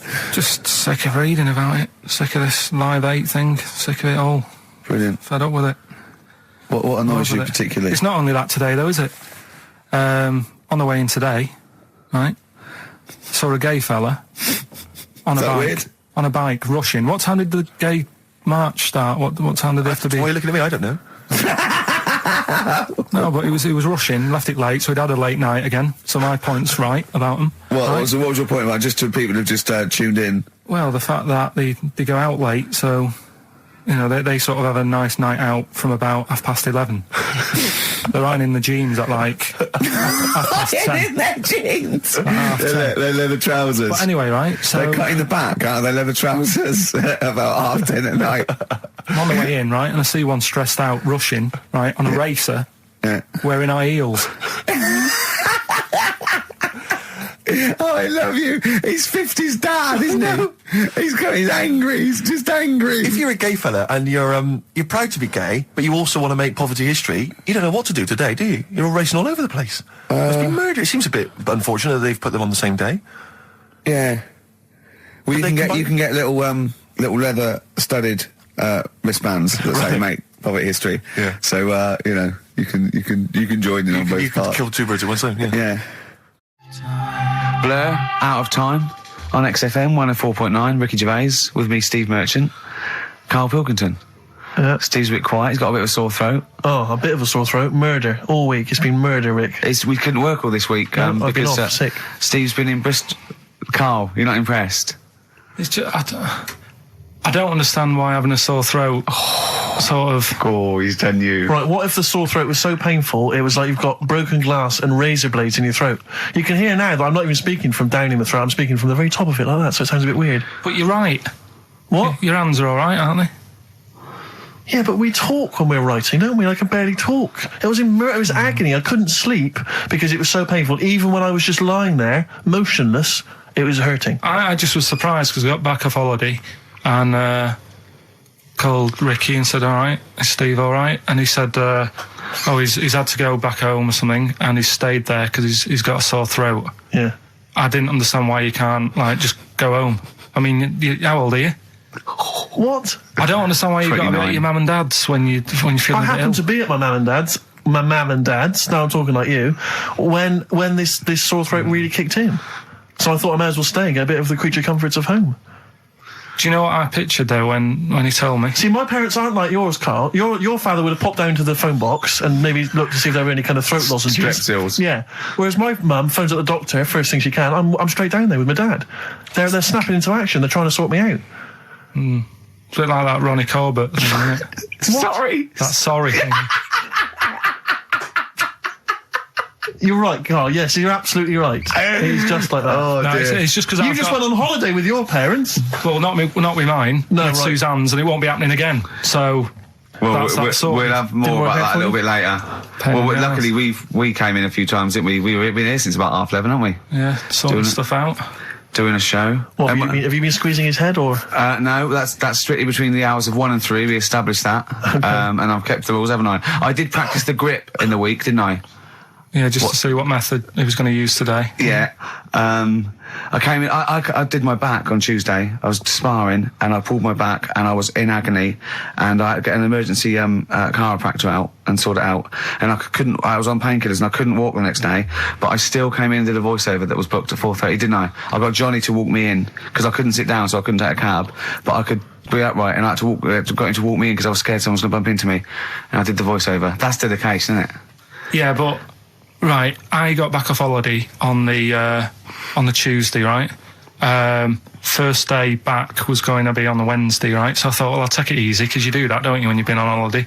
The first day you just want to sort of... I don't, I'm straight back into it. Well, yeah, but it's nice to, do you know what I mean? Yeah. Just sort of look at your emails, go through all them, work out what people need and stuff. Sure. Doss around, yeah, sure. So I thought, I'll take it easy. As soon as I got in, I was told that Ricky had been booked in to do a voiceover. And I thought, can't handle that. Do you know what I mean? On the first day, him coming in annoying me, probably trying to get a week's worth of head squeezing in. So I called him up and he said, I might not come in because I've got a bad back. I thought, well, that's all right, right? Then you just turned up, didn't you? He said, I managed to get in a cab. Yeah, Johnny walked me in, and that's what, yeah. And he did the stuff, which I haven't got it here at the moment, but I'll find it on the system and I'll play you what he did. That he's been paid to do as well. It's all right. Yeah, well, it's not all right. I had to pretend it was all right when I played it to all my bosses to try and look, let's play that a little bit later. But now, as we're all back together, Steve, would you say the boys are back in town? Yeah. Brilliant. Thin Lizzy, boys are back in town on XFM 104.9. Right, we are back in town. Me, Steve, and Carl. Carl's on holiday. Steve's been living with his mother because he had a sore throat, and I've been hobbling around still trying to keep things going. Do you know why I think I was ill? Stress. I genuinely think it was stress. I think I'm analysing it. What do you think of that, Carl? But I'll tell you what it is. Look, think about it though. We live in London. We got the war, the threat of terrorist activity. That's where I live. I'm all right. Next one. We got SARS. One. Yeah, but you can walk to work. I got to travel on the tube. I came in this morning. I saw a Chinaman sneeze. I was terrified. S Club 7. They've split up. I mean, I worry about those sort of people. They're young kids, they're talented guys. I mean, they say they're going to be all right. I'm not sure Tina is. I'm not sure she's got the talent. So there's just so many elements that stress me out. I remember you were worried about hearsay. Oh, Kim Marsh is doing all right. Oh, Kim's doing fine, but she got out early. Yeah. But, I'm not sure the rest of them will be. No, I'm just... they're quite emotional. I've got to worry about the show. I've got to be worried about this, It's just me. I've never been that good when, anyone in the family's ill or anything. I've just got just because that's the way I am. Do you know what I mean? If I'm ill, I don't expect people to run about. No, well, I've never been off for being ill. I mean, you were. Did a couple of weeks ago. Yeah, but that's. But hang on, I've not missed either of the shows. I'm ill today, but I'm still here. You took I seem to remember you took a show off when you were ill. Yeah. You were whinging. I was really ill. Right, sure. I couldn't even walk to work though. Yeah. That's what I mean. Did you go to the doctors? No, I was too ill to get there. Right. That's how bad I was. Did you call a doctor out? No. Oh, interesting. But it's just that. I mean, we were talking about it last night because I was saying to Suzanne, I said, "Oh, Steve's, he's been living at home all week." She said, "Oh, is he really?" I like the way he talks about you behind your back as well. Thanks. And she said, "What's up with him?" Malingering geek. And I said, "Oh, he's got a sore throat or something." She went, "Sore throat?" Oh. So she said, "Well, you don't know how serious it is. Don't be off hand with him tomorrow because if he's coming in and he's still not right, because she always sticks up for you." Yeah. Right. And she said, "Anyway, got some sense." She said, "And anyway, you're no good when people are ill." I said, "Hang on, what are you talking about?" So apparently, when we first sort of started going out, the first time she was ill, she kind of thought she saw the real me. Because she was ill in bed and that, and I was saying, "Oh, get up." And, of course, you can drink alcohol with these. And I just was like, you make yourself feel worse if you lie in bed. I said, "Come on, we need to go shopping." And she said, "You go shopping." I said, "No, I'm not, because I'm rubbish at shopping for food." Do you know what I mean? I'm all right at getting that night's food, but once it starts, like, you've got a plan. Sure, yeah, you're dropping the bananas. I forget all sorts of stuff. Yeah. So she said, "I've got all over the floor." Well, she was like feeling hot on that. She said, "I've got a temperature, so we'll come to the supermarket and not hang about in the chicken frozen chicken section. Cool yourself down." Yeah, sure. And it made her worse. So now she was like, "Do you remember that?" And I was kind of like, "Yeah." Who's that hot woman sitting in the chicken fillets? Yeah. That's Carl's girlfriend. Yeah. She's obviously ill again. Even when I was younger, do you know when I told you that I was picked at school to give old people biscuits? Right, yes. Because you had nice hands, Because they had nice nails, right? Yeah. And then because I went down a storm at that. I went down a storm at that. He said, "Bravo! Getting back with the Garibaldi's the best I've ever had. Bravo!" What do you mean you went down a storm? Because I'm into biscuits, so you knew your stuff. I was talking to him about I'm into biscuits. Right, so did you make sure that they finished the first layer before you dipped into the second layer? No, there's no rules like that. Just no rules. What do you want? What do you want? What do you fancy? Yeah. So then, because I was good at that, we were going to like an old people's home where they were a bit iller, rather than just being old. They were like ill. Yeah. And I said, "No, not doing that. Not going there because they're old people." Yeah. They don't want biscuits. Well, yeah, that's they're too old to eat. So So did you have to dunk them in tea before you fed them to them? No, it was just like. Did you feed them like? Did you have to chew their food, then stick it down their throat with your face, like a little bird? Yeah, A little trolley, right? A lad who I didn't really get on with. He had good nails as well, so he was serving the tea. Yeah. And I just had a chat and said, "Oh, do you want a biscuit with that? Yeah. What about this one? Do you like bourbons?" Yeah. Oh, you really did the whole. So, oh, right. So you weren't just. It wasn't like their choice. You offered a selection. Well, I sort of sold them because the thing is, there's only so many, so you've got to handle the situation well. Sure. You don't want too many in one type, so it's like, well, you've had a bourbon. Yeah. What a great life they lead. They probably only pay about 900 quid a week to stay in that particular home. Yeah. And they get a free bourbon by a kid with clean nails. Brilliant. Whoop-de-hoo. Oh. So anyway, I found these things. Do you want to yeah. So what's this? Explain this again. Right, so I got back off holiday. The first job I found out I've got to do is work with Ricky for a voiceover. I do a regular thing. I do X-Ray magazine, but I'm allowed to make the script up. And they said I could, so I did. Right, so imagine this. Well, I know you, Rick, and I know you like to put a lot of work into these things. Yeah. You want to do a good job. So he rolls up, he says, "Let's do it then." He said, "What's in the magazine?" I said, "Well, here's a selection of stuff. This is what you've got to sell." He said, "Leave it with me." He goes into the little booth, and the first one he comes up with is this little advert for it, right? X-Ray magazine. It's out now. It's £3.50 May edition. Music of Tomorrow. Dandy Warhol's picture, and there's a free CD with all the Placebo and the Donners and Smog and Nightmares on Wax, Alpine All Stars. Only £3.50. It's out now. Buy it, innit? Have you got a sore throat there? Well, that's all right, isn't it? And he was going, "You can't." I said, "We are doing that. I've done one. That is it. That's it." So I persuaded him. He went, "Right, okay, we can possibly put that on XFM, right? I'll have to see, right?" And so I wouldn't do it again. And he went, "But you need one for Capital." He said Capital, no, right, I'll do one more for Capital. Because all the stations advertise the XFM magazine, right? So this is the one that he thought would be all right for them. Hello, you loonies in Radioland. Dr. Frog here to tell you about the new edition of X-Ray magazine. It's out now and it's only £3.50. You've not heard of it? It's a great music magazine. And you get a free CD featuring bands like Placebo. They wear makeup, but leave them alone. Gold Chain, Smog, OK Go, The Donners, and all great bands that you'll love to... Froggy here. Hello. Bye. Ribbit, Froggy says bye it. Oh, well. So then... He says, that's it. You had your money's worth. Dr. Frog still on there? He's still on Classic. I said, that isn't going to go out. They're not going to be happy with that. He said, you've had your money's worth. I'm going. Yeah. So I'm left with that. I then have to get the bosses in. And because I've let him go, in a way, it's my responsibility. Yeah. So I've obviously thought I've got what I need. I had to play them to the MD. What did he say? And justify... Well, I was sort of thinking if I laugh... He might go, well, I don't get it, but he finds it funny. Oh, brilliant. Well done. So I was laughing. He was sort of thinking, you know... Excellent. Is that it? Brilliant. When do they go out then? I think one of them's going out at the moment. Excellent. I think the first one's going out. Brilliant. Well, let's play a great track then. Is it Dr. Frog? I'd like to see Dr. Frog feature maybe on our show more often. Okay. Oh... I've got some new comedy characters. I can't believe we're lucky. You know, I love the work of comedy greats like Chris Moyles and Noel Edmonds. I've got some really funny comic characters that'll be popping in and out of the studio. Save them. Okay. I'm excited. Badly Drawn Boy. All possibilities on XFM 104.9. I'm Ricky Gervais, with me, Steve Merchant and Karl Pilkington, and a few new characters. Steve. I can't believe I that. just said, you know, I know you love Moyles and his sort of wacky stuff, and Chris Moyles, Edmonds, one of the greats, one of the and greats. Edmonds, and just all well, I'm going to go along the same sort of vein. I've got a couple of. Can I do a little? Can I show you one? I'm excited. Okay. Well, it always starts with a sort of doorbell. Okay. So it goes, ding dong. I go, oh no, hold on, Steve, hold on, Karl. Who's that at the door? Yeah. Hello. Oh, hello. Oh, look. It's Camp David, the right queer gay.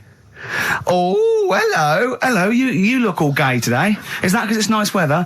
Oh, no, that's not what it means. Oh, have you got a girlfriend, Camp David, the right queer gay? No, but I've got a boyfriend. Yeah. Oh, bye. Right. Oh, ding dong. Oh, it's another one. Another comment. Hello. Oh, look. It's Holy Fuck, the little funny Chinese fella. Wait, that's his name, Karl. That's his name, Karl. Karl. Hello, Holy Fuck. Harold. Yeah. Right? Yeah, that's fine. Mr. Fuck. You can call me Holy if you want. No, I'd prefer to call you Fuck. Yeah. Right? You're right. Nothing wrong with this so far. No. Have you got a girlfriend, Mr. Fuck? Achoo. Oh, you haven't got that SARS, have you? Yeah. No, that's my girlfriend's name. See? Yeah. Oh, just before you go, Mr. Fuck, I've got two things here. I've got a nice Trilby hat that you could wear, or I've got a little lampshade. Right. Which one do you want to put on your head and walk around? I presume the Trilby. No, but it's not. No. Yeah. The lampshade. Lampshade, of course. Bye. See you later. Yeah. I thought they were genius. Can I be honest? I'll be honest. I thought they were brilliant. I thought they were. You didn't steal them off Chris. No. They're original. They're original. Sometimes characters. Chris Moyles has done stuff as good as that. I know. Yeah, I know. But no, these are all mine. So there you go. We'll be hearing more from Camp David, the right queer gay, and Holy Fuck, the funny little Chinaman. What? All right, Karl. Yeah. Is that your sort of humour? It might not be your sort of humour. You just should have run it past me before you did it. Yeah. What one are you worried about in particular? The not Camp David. Well, say his name. No. Say his name. Which one? I don't know which one you mean. The Chinese fella. Well, I forget who that was. What was his name? I can't remember. Well, if you can't remember, it can't be that good, so we'll leave it. We won't do it again. Right? I'll tell you what I've got, Steve. Oh, what? I'll tell you what I'm thinking. Go on. Right. Do you know, like, TV programmes sort of get rested in the winter? Ding dong. Oh, no. Hang on, who's this? Oh, go on. Hello again. Not now, Mr. Fuck. We're talking. Bye. Is that Holy Fuck again? Yeah. Okay, go on. Look at Carl's face. Right, okay, that's it now. I'm not answering the door anymore. Right, okay, go on. Right, yeah. Ding dong, ding dong, ding dong, ding dong. He's trying to get in. You've got. Don't be impolite, Rick. Come on, Rick. He wants to come in. No, it's too late. It's too late. He's gone away now. Go on. Right. Anyway, what I'm thinking is, Rockbusters coming back for a bit. What? What are you talking about? He likes my idea. He likes my characters. He doesn't like that idea. If I what? Go on, what, Carl? No, what? I was going to say if I came up with With what? with that Chinese fella. What was his name for again? a sketch? You wouldn't have liked it. Let's do Rockbusters and see how it goes. I know you weren't a fan of it, but. Hang on, Yeah, but to be honest, Carl, he dissed Cheap as Chimps, and we know that's a brilliant idea. Hang on, sorry, we all agreed that Rockbusters was a piece of old toss. No, I didn't. I said it needed And that's resting. why we stopped doing it. I said it needed resting for a bit. I don't remember that conversation. What do you mean it needed resting? We abandoned it because it was appalling. You it started off as a nice idea, but you just gone crazy. None of it made any Let's sense. play a record and come back to this, shall we? What do you want to play? Bit of sugar. Oh, Yeah. Brilliant. That cheer us all I up. don't know why you were thinking of bringing this back. I'm genuinely worried about this. Well, Is that the doorbell? I would be lying, Rick, if I told you that didn't feature in my list of the best singles ever. that's lovely. It's a If I can't change your mind, Sugar. great pop tune. Brilliant, absolutely brilliant. I think Carl's worried about one of the names of my characters, so I'm changing the gay fella's name to David Gray, the bent pianist. The Scientist, Coldplay, on XFM 104.9 with me, Steve Merchant, Karl Pilkington, I'm Ricky Gervais, obviously. So, Carl just getting a little bit frustrated there with Steve, having nothing to offer after being off for a week. Do you know what he calls you now behind your back? Oh, God, here we go. No, it's all right. He calls you the Professor because of a picture of you in My Media. Oh, right. What did you say? He said it. Did you approve it? I didn't actually know. No, you know what it is, don't you? It's, you know, when you take it from an angle, it sort of distorts one side, and they've taken a picture from a bigger picture, I think, and so it's, do you know what I mean? Like he's looking in a kettle, and he went, "What's going on there?" He said he looks like one of those professors of BBC Two schools programmes. Well, I take that as a compliment, considering what I call you behind your back. And I tell you now, ain't the Professor. Although Carl's looking pretty good at the moment, aren't you? I'm surprised. Can I just say, I'm surprised that you got chosen for having clean nails at school to serve the biscuits. Because I always imagine you, when I look at you, I see you as a child. I see you as a grubby little child who's always out in the street I getting think dirty. Carl is quite hygienic because he's always got a nice little. Nowadays I do. Yeah, nice but little top on. not the boyhood Carl. I always imagine you being quite neglected. No, my clothes weren't always the best, and they were a bit warm, but they were always clean. Yeah. Is this a always country imagine that song your coming house- on? Are you Dolly Parton? I always imagine your house as having, and actually to be fair, I imagine your house has been very much the same, always stinking of chip fat. Yeah, also, my mum was always cleaning, so again, it was always sort of like clean. It was just, it smelled And of cigarette smoke, maybe? yes, it smelled of Dettol, pets, and cigarette smoke, and Such chip a fat. working class and smell, chip that. fat, yeah. That's a real working class, sort of smell and look and stench. Yeah. Are you talking about me now? Yeah. I mean, the interesting thing is that Carl's cleaned up his house. I clean. I have 2 baths. No, I know you're obsessed. It's I really freakish. love It's just being really bad clean. of me. I was in Waitrose earlier buying a sandwich. I got a bit of money now, Carl. I like to splash out on a sandwich. I like £2.50. You ever seen any of it? Benji's shut. He does go to Benji's. I'll tell you what. I love Benji's. We go for lunch, right? And if he looks in the restaurant and it's sort of like $6.50, he goes, "Rick, I'm not made of money." Yeah. He is. We have to go to Benji's. He gets 2 sandwiches that have to fill him up, right? Because they're a quid each or something. But I'm a big guy. I need a lot more food. I genuinely need more food than most people. I'm like a brontosaurus. It is. He's just grazing all day. So I can't afford to sort of splash out in Pret a Manger all the time with your fancy French sandwiches. I like to get a lot of bread for the money. I want a lot of bread. So I was in Waitrose, and some guy came in behind me, and he was sort of, I don't think he was mentally doolally, but I think he'd been homeless for just too long, and he was really... What's just right amount of time to be homeless?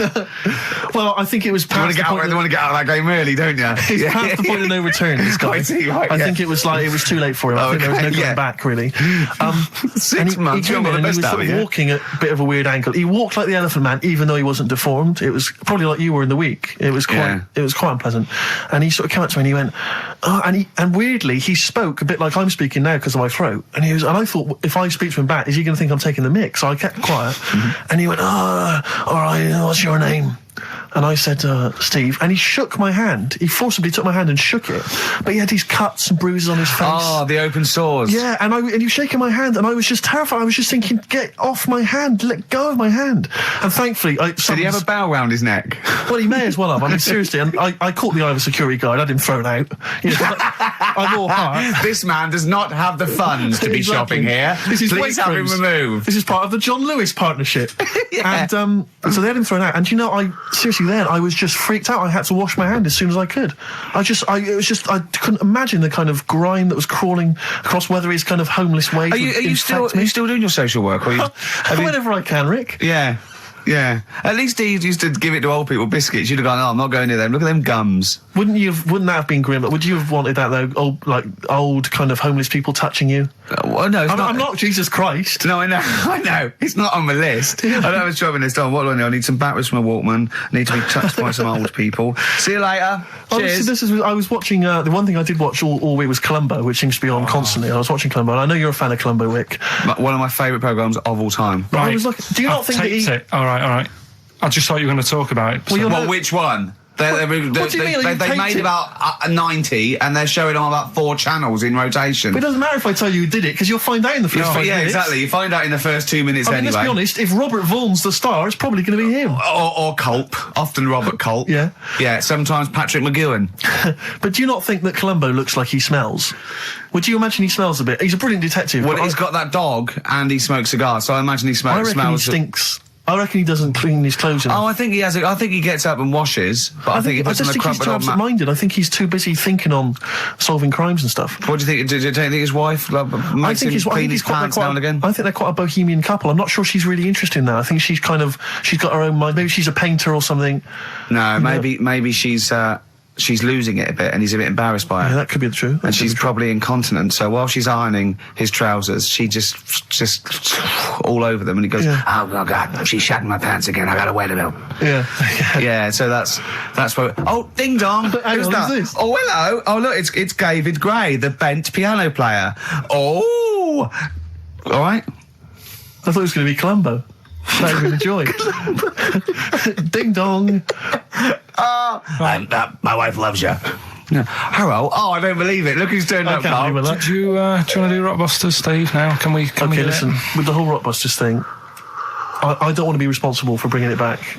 So I think we should put it to the vote. You should email in. We'll give people 5 minutes to email in. I'll take a straw poll. Do you want to see the return of Rockbusters or not? We're leaving it to you, the audience, to decide. Okay, Steve. I guarantee it's going to be a landslide. They are all going to want it. But why have we ever trusted our listener? We know what they're like. You've just described some of them with a bloke in Waitrose and Columbo's wife shitting herself. So that's the sort of people that, you know what I mean? Yeah. It was weird because the Waitrose guy did ask for my autograph before he was hauled away. So maybe he is a listener. But all I'm saying is maybe the posters have drawn in some fresh blood. There's some people who've maybe not heard Rockbusters before. They're the ones who probably vote for it. Anyone else who's heard it before, surely they're not going to see the return of that. No one wants to see the return of that. What's the number? No, let's email only. We don't want to speak to these freaks. Ricky.Gervais@XFM.co.uk. I know the fact we don't want to speak to these freaks. We work with one of them. Yeah. God. Yeah. If you want to see the return of Rockbusters, vote yes. If not, no. Tone it down a bit. Let's not do 3. No, it's got to be 3, otherwise it's too easy. Oh. Ricky.Gervais@XFM.co.uk. Right. Just choose the best one. Right. The Seeker from The Who. Brilliant. Classic rock. On XFM 104.9, I'm Ricky Gervais, with me Steve Merchant, Karl Pilkington. All right, well, unsurprisingly, the overwhelming consensus is that people would like to hear the return of Rockbusters. I should, however, point out just some of the no responses. Let me see what we've got here. Is Dickie Anderson called in yet? Sadly, nothing from Dickers. I think I might make him one of my hilarious sort of comedy characters. What do you think he would sound like? What would he sound like? It's sort of probably like that, I think. Ding dong. Hello. Hey, it's Dickie Anderson. I can't believe it. Your show's rubbish. Something like that? I mean, I think you should work on them perhaps before You're saying there's not a lot of substance to these I'm guys? just saying that, once the novelty of the doorbell has worn off... I don't think you understand comedy on radio, Steve. I'm not sure I do, but... To be honest. Listen to Noel Evans, listen to Moyles. You'll see you don't need to riff with it. It's just, you just do the doorbell and just say they're here. Right. That's all you need to do. Sure. So, that's the main thing. Well, so we've had a couple I'm of thinking of some responses. more characters as well. Well, keep working on those. Yeah. Marcus has emailed. He says no to Rockbusters. He hasn't heard it, but it sounds rubbish. Believe me, you couldn't be more right. Well, does The Office sound good as a title? All right. This is someone else. Don't bring back Rockbusters. Please, can we have more Holy Fook? You're not pronouncing it right, Steve. I know. I was just a bit edgy there. Holy fuck, the little Chinese fella. Holy fuck, the little funny Chinese fella. No, okay, all right. Well, otherwise, Carl, other than those few negative ones, most people want to see the return of Rockbusters. So, do I go on then. tell people what the prizes are? Let's go. Let's do it. Yeah. Are these the prizes? Yeah, they're the prizes. All right, let me have a look. We've got the new album from Goldfrapp. What's this one here? Oh, I've no idea. The Yardbirds. A new album from the Yardbirds. On VHS, Coogan's Run, the show where different characters make an appearance each week, including, I think, Pauline and Paul Calf. Good stuff.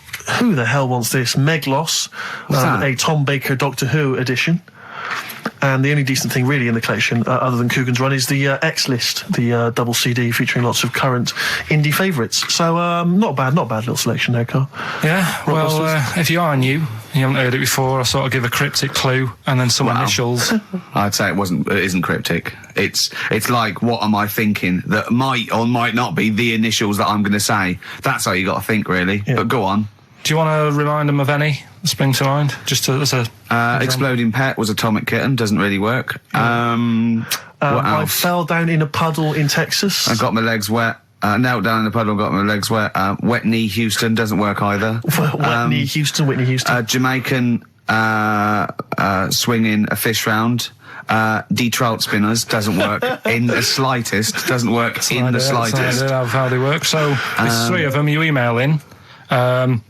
So here we go then.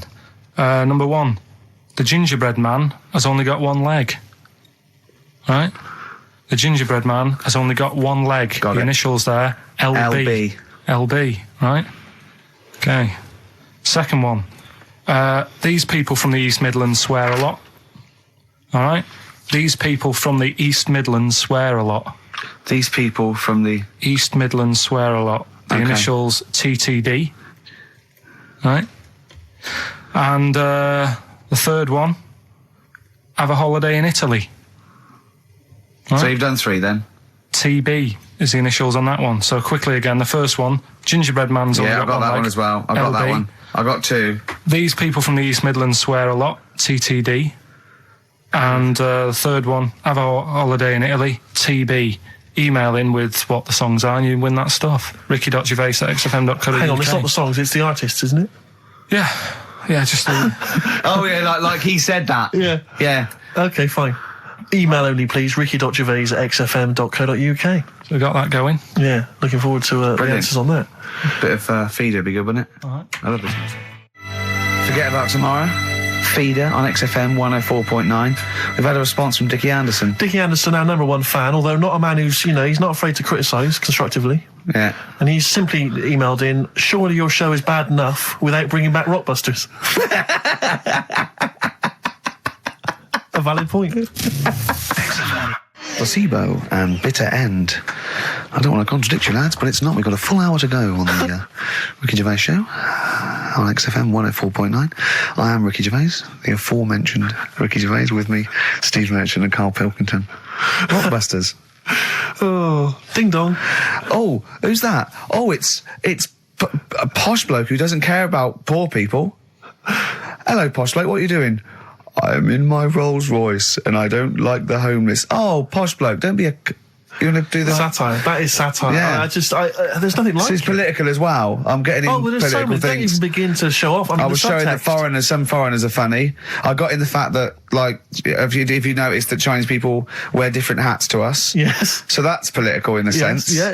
So, the weird thing is, Steve, right, that is like what I imagine Ricky's house being like when people are ringing the bell. Because they're all so different. It's got a little... He's obsessed with all my friends being slightly different to each other. I've never understood it. He goes, there's no thread. There's no thread to them.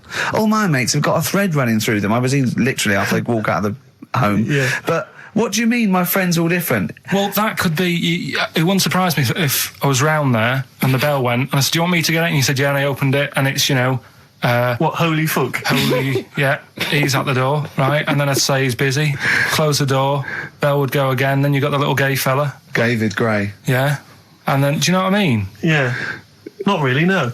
He's met some of my friends and he looks at them in a weird way. I mean, some of them are weird, but he's just... Oh, the other night, right, he's got a thing about Robin, my mate Robin, right, who's a lovely bloke, right? He's going, I can't be handling him, he talks too much, Robin sort of goes, and he talks really fast, and he's sort of riffing all the time and that, and because it does me head in. Why is he talking like that? And I said, Carl going for a drink. I went, he went, Robin's not going to be there, is he? I went, no. And I was there with Johnny, and I'd set him up. I knew Robin was going to be there. Robin comes in, sits down and goes, hi. I go, all right. Carl goes, I'm going. And Robin sort of looks at him. I went, oh, don't be stupid. He went, no. And this is in front of Robin, who's confused. Carl goes, points at him, he goes, I said, was he going to be here? I don't like him. And Robin just... it was unbelievable. It was unbelievable. Appalling. It was unbelievable, Steve. And Robin sort of looked like really genuinely sort of upset. He goes, well, shall I go? I went, no, don't. And Johnny went, oh, Carl, he's a lovely bloke, right? And Carl went, well, no, I'm less annoyed at Robin now, who's done nothing. No, of course. Than you. And I went, look, just have a chat. He goes, no, it's not worth it. And Robin was going, right. I go, Robin, stay. He went, no. And I made him stay. And in the end, they were getting on, weren't you? Well, yeah, in the end... I can't believe... What were you thinking, Carl? What kind of a despicable man are you? That's why am I the bad one? Of all the things you've done, that is terrible. Why am I the bad one when it's Ricky's fault that we were both there anyway? We all understand but it's a public place. You don't say to someone in front of them, I don't like this person, I'm shooting off. I don't think I said it like that. You said exactly like that. Yeah, and he was like genuinely confused, and he was sort of like sitting there thinking, "Oh, do I have to take this? What have I done?" And he was upset anyway. He just done a show that didn't. You are one of those typical Mancs who are arrogant and they swagger around the place like I don't need anyone. And I'll tell you this: if you ever lose Suzanne, you are going to be one lonely man. I'll tell you, because you make no effort to maintain your friendships. You say these sort of things that he's saying to you about Liverpudlians, and I'll tell you what: I've never met a Liverpudlian as rude as you. You're like the Oasis brothers, Larry, loud, rude. No, but I said no. Robin's all right. I had a chat with him. He was a bit quieter the other night. He was fed up. I said if he's fed up all the time, I'd be happy. I said he's fed up because you've just insulted him. And he said he was all right. He didn't talk much. I said when he was upset because he'd been in the show and he said, well, tell me next time one of his family dies, we'll have another drink. I don't know what you're like, Carl. I don't know what you're like, mate. You are I just think you're. The more I get to know you, you're not a good mate with him. You would like taking the fun out of his little thumbs that he's got. Yeah, but that's my squeezing his head to you, isn't it? I've got different mates with different parts of the body. Yeah. I like to squeeze your head. I like to look at his thumbs and that. It's weird, because I was thinking of doing a bit of educating Ricky. Yeah. Right. I'm always looking for stuff, learning stuff as well as doing the other job and that. Yeah. And when we went out with Robin, and what does this mean to anyone? Yeah. I'm just having a conversation about people they don't know. Go on. Well, it's enough, innit? His name's Robin. He's got really small thumbs, right? He looks a bit like Millhouse, doesn't he? That sums it up. He's like Elephant Man. You know what you get in there, right? Robin, he's got little thumbs, right? So I wonder if he's listening. I wanted to do some research, and I thought, I wonder if there's anything on small thumbs, right? I found something. Do you know the saying, rule of thumb? Oh, is it an inch? Well, do you know what the saying means? Oh, is it hitting your wife with a stick? Yeah, okay, apparently. Come on, explain. Well, rule of thumb, do you know what that saying means if someone says... kind of, yeah. Well, it just means... a rule of thumb, usually, a general rule. Yeah, exactly, yeah. Right. Well, where it actually came from is years ago, husbands weren't allowed to sort of clout the wife with anything. What was it like in the past? I know, You couldn't clout your missus. With anything wider than your thumb. The stick had to be the same, no bigger than your thumb. Oh, no, So so a big Robin bloke could do no damage if he went out with anyone. Although his is wide, he's got a little thumb like a little knob, isn't it? It's like it's truncated, because it starts off normal. It looks like he's had his big toes put on his hands. Does he have to drink a pint with 2 hands? Yeah. And he's dropping stuff all the time. Can I just go back to the rule of thumb thing, though? The idea, what date was this? I'm not asking Carl, I'm looking at Ricky, because you're not going to have any idea, Carl. It's just going to be the past. Yeah. But I like the idea that... I think it's the same sort of day where, I don't know, you got hung for being homosexual and you could shoot a Welshman. I just love the idea that there's blokes beating their wives with shovels, logs of wood, and someone's gone, hang on a minute, everyone, Hold on, wait crazy. a minute. Let's have a look at your thumbs. What can we do? Wait a minute. We've got to have some kind of rule here. I'm all for beating your wife, but let's have some kind of rule. Let's give him a sporting chance, surely. He goes, well, I'll tell you what about you can hit her with the width of your thumb? And the wife goes, make it the width of his knob. I go, no. He slaps her again. Yeah. Width of your thumb. All right. Better? Yeah. It's like it's like I always remember seeing in the swimming baths, there used to be those signs that would say, no running, no jumping. Yeah. That makes sense. No bombing. Fair enough. No petting. No petting. It's like you're not allowed to kiss in the swimming baths. And I love the idea that it's probably some kind of lifeguard who sort of maybe saw his ex-girlfriend getting off with some bloke in the water and thought, right, there's no petting anymore in here. What do you mean? No petting. You're not allowed to kiss her. Or no one. You're not doing this just because you used to nothing. There's not a problem. Okay. Not a problem. Just leave and don't kiss. You want to swim, but don't kiss. There's no petting. Did you just write that on in yourself in biro? Yeah. No. What's this? No fiddling downstairs in or out the swimming pool? No. No fiddling with her downstairs? No. Right. It does annoy me, though. I was saying to Ricky the other night when we were walking somewhere. No taking her for a drink afterwards. You can't enforce that. People who kiss and that in the street. That annoys me. Yeah, people showing their affection for one another. No, they can hold their hand and that. Yeah. Sure. But it was just... Yeah, I agree, yeah. I see two people eating each other, like, in a restaurant or something. Two people eating each other? You know, snogging in public, yeah. So that's that. Answers for Rockbusters, are we doing them now? Yeah, well, come on then. Well, I think let's play a record, let's come back with answers apparently for we've got what about a bit of Cure? Do you want a bit of Cure? Yeah. So we're going to go wrong. We're going to go wrong. Ding dong. Oh, here you are. Oh, it's a fat fellow with lipstick. Hello. A Forest, The Cure, XFM 104.9. Good track, isn't it? Oh, yeah. Going all the way back. All the way back there. Wow, Rockbusters, the results. You've had a few real answers, proper answers, I hear. So, either I'm wrong or people do think like you. I've got 2 of them. What are the clues again? Right. First one was the gingerbread man has only got one leg. I got that. That was LB. Limp Bizkit. Right. Yeah, the that third works. The third one that I think you worked out. Yeah. Have a holiday in Italy. Chewing Breaks. TB, Chewing Breaks. Yeah, this is the one I can't get. If there's a reason why I can't get this, we're not doing Rockbusters. Can I give the answer to this one? Yeah. What's the clue? The clue, these people from the East Midlands swear a lot. Yeah. TTB. TTB. The answer? TTD. Yeah, go on. Give the clue again. These people from the East Midlands swear a lot. Tourette's Trent D'Arby. Right, you're never doing Rockbusters again. Tourette's Trent D'Arby. Right, you're not doing it.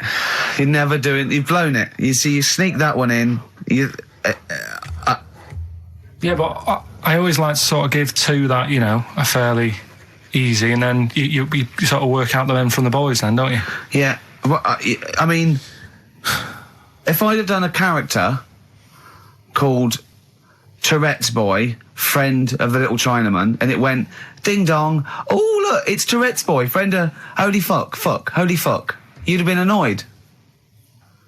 Do you know what I mean? Oh, who's your mate, Tourette's Boy? Holy fuck. You'd have been annoyed, wouldn't you? Is that a character from Lenny Henry's show? I can't remember whether it's Chris Moores or Lenny Henry. Yeah, one of them. Anyway, the winner, lucky old Richard Perks from Birmingham. He's listening presumably on Sky, and so nice to have him listening. And that's Richard Perks. He's got those answers, all of them right. In fact, most people seem to get Terence Trent D'Arby or Tourette's Trent D'Arby. Well, I think that's offensive. If you want to complain, what's the number? What do they write to complain about that? Using the same person you told people to write to and tell them I was a knobhead and shouldn't be on the radio.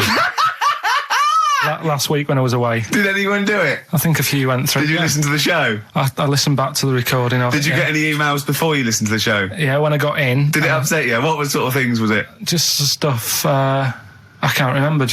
It was weird because there was like a few of them in a row and I just thought, what's happened here? Yeah. Because we said that, because you weren't here. So what did you say? I just said phone in. We had a couple of genuine emails that liked the show, didn't they? Yeah. And I said phone in and leave messages or email Andrew Phillips and Karl Pilkington and just say the show was great. The show was brilliant without him. But they went a bit too far, did they? What did they say then? Oh, I can't remember. I mean, it doesn't bother me because I'm not bothered what people say, am I? No. Do you know what I mean? No, you don't care what you say to people either. Poor little Robin, he looked crushed. Whatever. Whatever. Well, it doesn't matter because he's doing well at what he does. He couldn't even hitchhike home because they wouldn't stop because his thumbs didn't show up. He couldn't. He was waiting there for ages by the side of the road. Do you know the difficulty he has buying gloves? It's murder for him. He wears little oven gloves. Yeah. From like Wendy houses. He has to wear Barbie oven gloves. Yeah. Oh. Right, so so the winner there, Richard Perks in Birmingham, if you could just email him with your address. There was another winner, wasn't there? What was his name? Actually, there was one person who got all the right answers, and there was almost a winner, but his name was Peter Kay. And I like Peter Kay just coming second, so we gave it to Richard Perks. Yeah. Peter Kay. Never gonna win. Play a record. Radiohead. There. XFM 104.9. Ricky Gervais, Stephen Mitchell, and Karl Pilkington. Right, Rockbusters. Well, you shot yourself in the foot with that. So, Tourette's Trent D'Arby. Amazing. I mean, what did you think of first? His name and what words you could put in there? I normally sort of just go through a Guinness Book of Hit singles and go, right, who can I do? All right. You're giving away a lot of. I mean, that you're an enigma, Karl. I wouldn't give away your workings. I mean, because then everyone will be able to do it. And what you've got now is a gift that people can't really tap into. Do you know what I mean? See, that's what Lenny Henry and Chris Moyles' mistake. See, I've sort of worked out how they do their comedy, and I'm doing it now. Sure. Do you see what I mean? Now that, I'm doing it. I think the only way that people would start to be able to replicate a lot of what Karl does is if maybe they had a severe blow to their head, or they were diving and they came up to the surface too quickly. Ding dong. Oh, I'd like a severe blow. Oh, get lost, David. Oh, let's have some adverts, quick. Steely Dan, reeling in the gears. Sorry about that. Look, he's going to put on his little duffel coat. Yeah. Well, not very well. You look like someone that walks around Forbidden Planet. Don't say that, that's the ultimate insult. You can say I look like something that you'd buy in Forbidden Planet, but not someone that goes shopping in there. Please. The Professor. Oh, the Professor. Oh, brilliant. Oh, talking about weird-looking heads and stuff. Go on. We're doing that cartoon on the internet at the moment, that little cartoon I did of Karl. And the bid's up to 200... sorry, that doesn't make any sense to people that don't know what you're talking about. Oh, I did a little cartoon of Karl. And because he doesn't like his picture in the paper, when people request a picture of us, he started sending that off, and it's in Heat, and it's going to be in Jack, and they put it on the internet, and they're bidding for it, aren't they? Yeah, it's at £200. That's ridiculous, isn't crazy. it? That's so crazy. what I thought was, we've got to frame it, Karl. We've got to put the copy of Heat in or something. You'll have to the winning show, the show that they win on. You'll have to do a copy of that. So you know what I mean? They get something for their money. I think I'm mildly embarrassed. So it's for good cause and everything. But didn't someone say 250 if they can come in and watch the show? Yeah. We can't do that. We don't allow people. But what I thought was, what about the winner gets to come in and squeeze your head? So they get in for just 2 minutes. We present them with it. No, Yeah. No. What do you mean no? I'm not having strangers coming in squeezing my head. What? You mean it's for charity? It's for charity, Karl. Come on, mate. What are you like? I don't care. I'm not doing that. I think even an ill person would say, no, it's all right, I'm not that ill. What do you mean? You don't have to have your head squoze for us. Squoze? Squoze? You don't have to have your head squoze. All right, let's move on. Karl, So how do they bid then? How will they know they won? xfm.co.uk/Ricky. You can see the picture on there. If you're interested, if you think it's worth more than 200 and you got some money, then you send an email in saying I'll give you 220 quid or something. But are you not going to let them squeeze your head? So we get someone here, the art department here, we'll frame it up. I'll put a little note of, like, authenticity, yeah. Brilliant. A picture of us. Can I have a real picture of you? A little Imagine behind the David scenes. Dickinson examining that in a couple of years' time. This is as cheap as chips. You can sue him then, because he ripped off your phrase a little bit, didn't he? You've been done here, mate. You have more money than sense. 220 I'll quid. tell you what, have we got monkey news today? We might not get to it, mate. We are running out of time. No, we're doing it. What do you mean, we're doing it? It's... The show isn't complete without it. I'd rather drop adverts and stuff. Well, I'd rather drop adverts. No, we're doing monkey news. Do you want it? Rick, my concern is that if you put monkey news on the subs bench, it's going to be like David Beckham. Yeah. He can have his eye wandering to other radio stations. Yeah. And look what he's doing. Yeah, he might be leaving off to Real Madrid. I might take monkey news off to Radio 2 or something. Yeah. Right? So don't believe in monkey news. I imagine if they're listening now, they're probably going to call you and go, Carl, were you serious about bringing monkey news to Radio 2? Because the check's open. Well, do you want a bit now, or what we're doing? Well, no, I wanted you to tell Steve about your holiday, because you told me in the week. Go on. Steve, I mean, bad idea. I had a feeling anyway about going away with, like, Suzanne's mum and dad, because I've never been into sort of family holidays anyway, right? Even when you see it, whenever I've been on holiday and you see, like, families on planes and that, and they're all having a laugh and a joke, loving it, and then on the plane going back, you can see that they've gone off into groups, and, like, you know, the dad isn't talking to the daughter and all that business. So I thought, asking for trouble, but, you know, I do everything once. Do you know what I mean? Boxing, dancing, going on holiday with parents and that. Yeah. Give it a go, see how it goes, right? So not your A-levels, but fair enough. It started off. It started off bad, didn't it? Because last week I told you that. You know, our dad called us up and said, you know, I want to take some tea bags with us to Madeira. Yeah. What's the best way of packing them? Yeah. Right, so I knew there was going to be problems like that, because the thing with Suzanne's family, right, they like having a routine. They know what they're doing every day. They know what they're having for tea every day. It's the same thing every week and stuff like that. Yeah. So I thought this is going to be interesting, this, because they can't do what they normally do. Sure. Right? I love it. I love you treating it like an experiment. Yeah. Right? Just watching them all the time. So the first problem was they'd never flown before. So I was winding them up a bit. Saying, it's murder. It's really horrible. You know, plane goes all over the place. And my mum had done some research saying, well, I've been reading about it, and she got a funny accent. More people, there's more chance of me being killed on a donkey than there is on a plane. So I upset her. I said, right, when we get there, Spain. I said, when we get there, let's see if there's any donkeys on the beach. Yeah. Right? And she didn't like that. So, oh, what? The joke about you hoping she died? Yeah. Oh, what's up with her? Right, so we get there, and, you know, they see the villa and that, they're quite happy with all that business, right, and all that stuff. And then, as time went on, I was getting a bit sort of fed up with them being around us all the time, because I think you should have your own time when you go on holiday with the family. You should say, right, you go off and do your thing, we'll do our thing, and we'll meet up later and talk about what we've been doing and stuff. Anyway, so it gets to, like, the Thursday. We've been away since Monday, right? And I said, right, we're going out tonight. So our mum says, yeah, we'll come with you. I said, no, it's just us. We're having a bit of time on our own, right?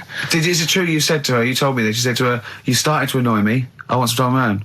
Well, I just said, I told her at the start, I said, it's going to be interesting, this, because people annoy me when they're around me a lot. Sure. So I wasn't nasty to her, I just was saying people, not her. All right. Yeah. Do you know what I mean? I'm just saying, you're going to get on my nerves. So, you hailed a donkey for her. So, no, but seriously, right, with the flying, do you know those stockings that you can get because of deep vein thrombosis? Sure. She had them on in the cab. Brilliant. And it's only a 2-hour flight as well, so that was annoying me. Right, so anyway, it gets to this, you know, the Thursday night when I'm going out with Suzanne, and our mum's like sat on the sun lounger outside. So where are we going tonight? I said, no, like I said, it's just us. We're going out having a bit of time to ourselves.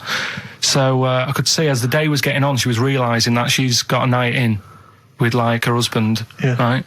Her face started to, like, look miserable. Sure. I thought, I'm loving this. Right. So I said, right, I'm going in to go and have a shower, go and get ready for the tonight. It's going to be great.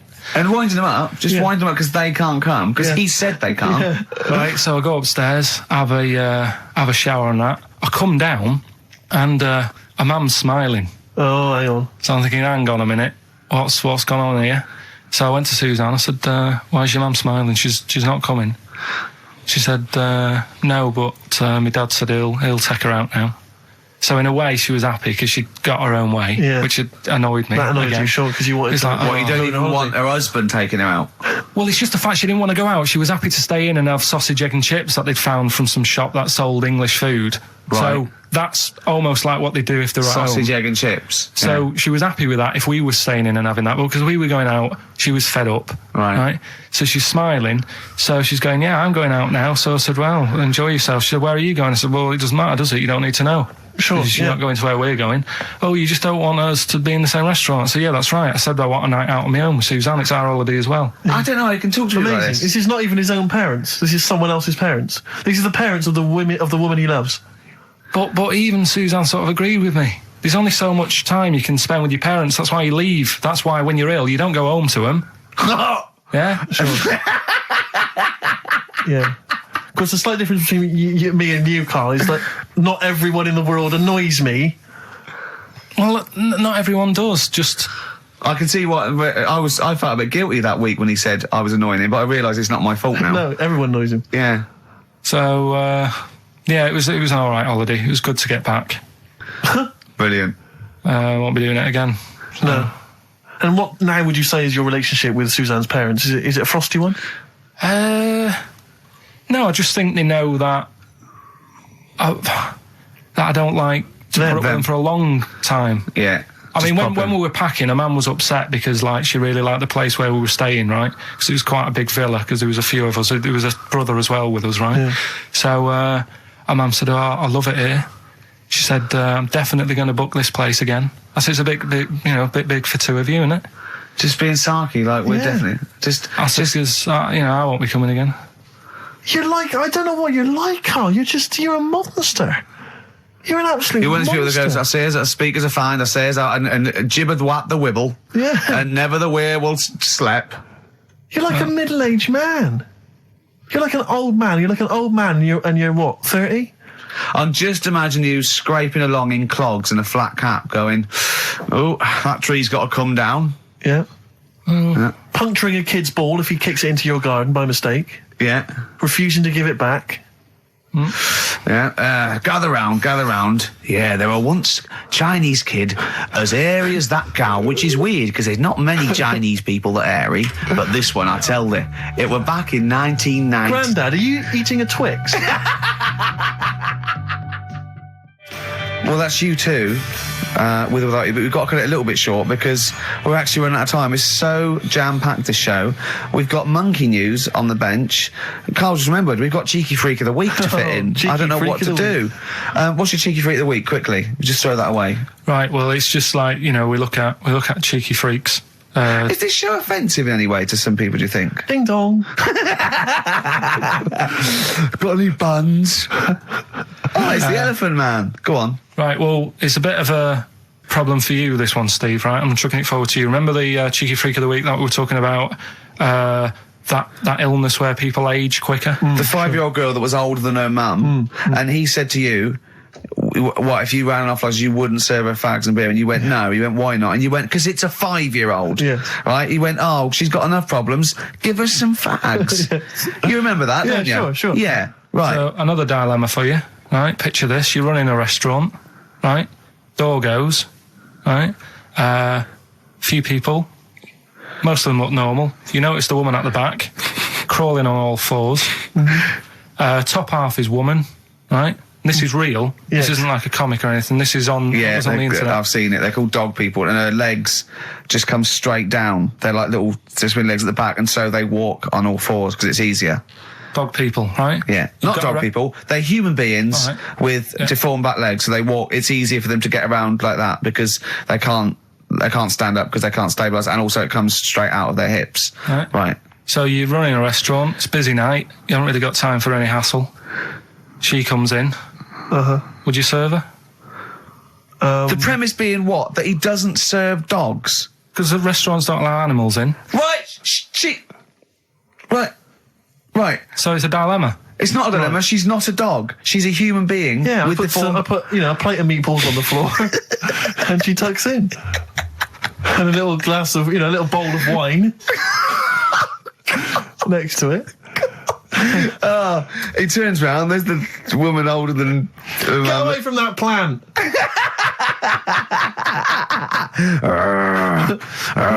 Is service included? Oh, dear. Okay, so monkey news, please. All right then. Let's hear the jingle. Oh, chimpanzee that monkey news. Right. Now, before and again. Go on. Oh, chimpanzee that monkey news. Brilliant. All right. Right. Before I went away, I told you about Alfred. He was the monkey where there was a robbery going on in a bank. And then he nicked the robber's loot and backed out with a gun. Yeah, He sort of stole. He robbed the robber, didn't he? Yeah. Did he take his gun as well? He took the weapons. He took all the weapons. There was like a couple of robbers. He managed, because they were so amazed that a monkey was coming in. It was like... Don't talk shite twice. Right? Anyway, got a follow-up to that. Okay, now what was that monkey's name? Alfred. That was Alfred. Because a lot of people wanted to know, well, what did he do? Did he go off and have a holiday? Did he... No. Right, so the follow-up is, what happened is, the monkey had the guns, had the cash, which was $250,000. Sure. Right? It went back to the zoo. Right? Right, Carl, you're talking shit. Ricky, I get angry with you when you won't let him finish his monkey news. Right. Can't we just get out the official Imagine thing? if people were interrupting Trevor McDonald. It wouldn't happen. I want to make sure I don't get anything wrong. No, of course not. So check the internet. So the monkey goes back to the zoo, right, where all the zookeepers come out and go, get him. He's got the guns. Yeah. He hands out a couple of guns to his mates. What? His monkey mates? His monkey mates, so they've all got a couple of guns each. Oh, Carl, Steve, I can't, mate. I cannot stand it. Honestly, I want to scream. Please, I really get annoyed with you. They tried to do him a deal. They said, how about if... I'm going. Tell him that. I'm not going. No, I can't. Step out for a moment. Okay, we'll just do it. Look, don't listen. Step out and I'll paraphrase what I hear for you when you come back in. Step out. Now, please, I need to hear the end of this. This is monkey news. This is important stuff.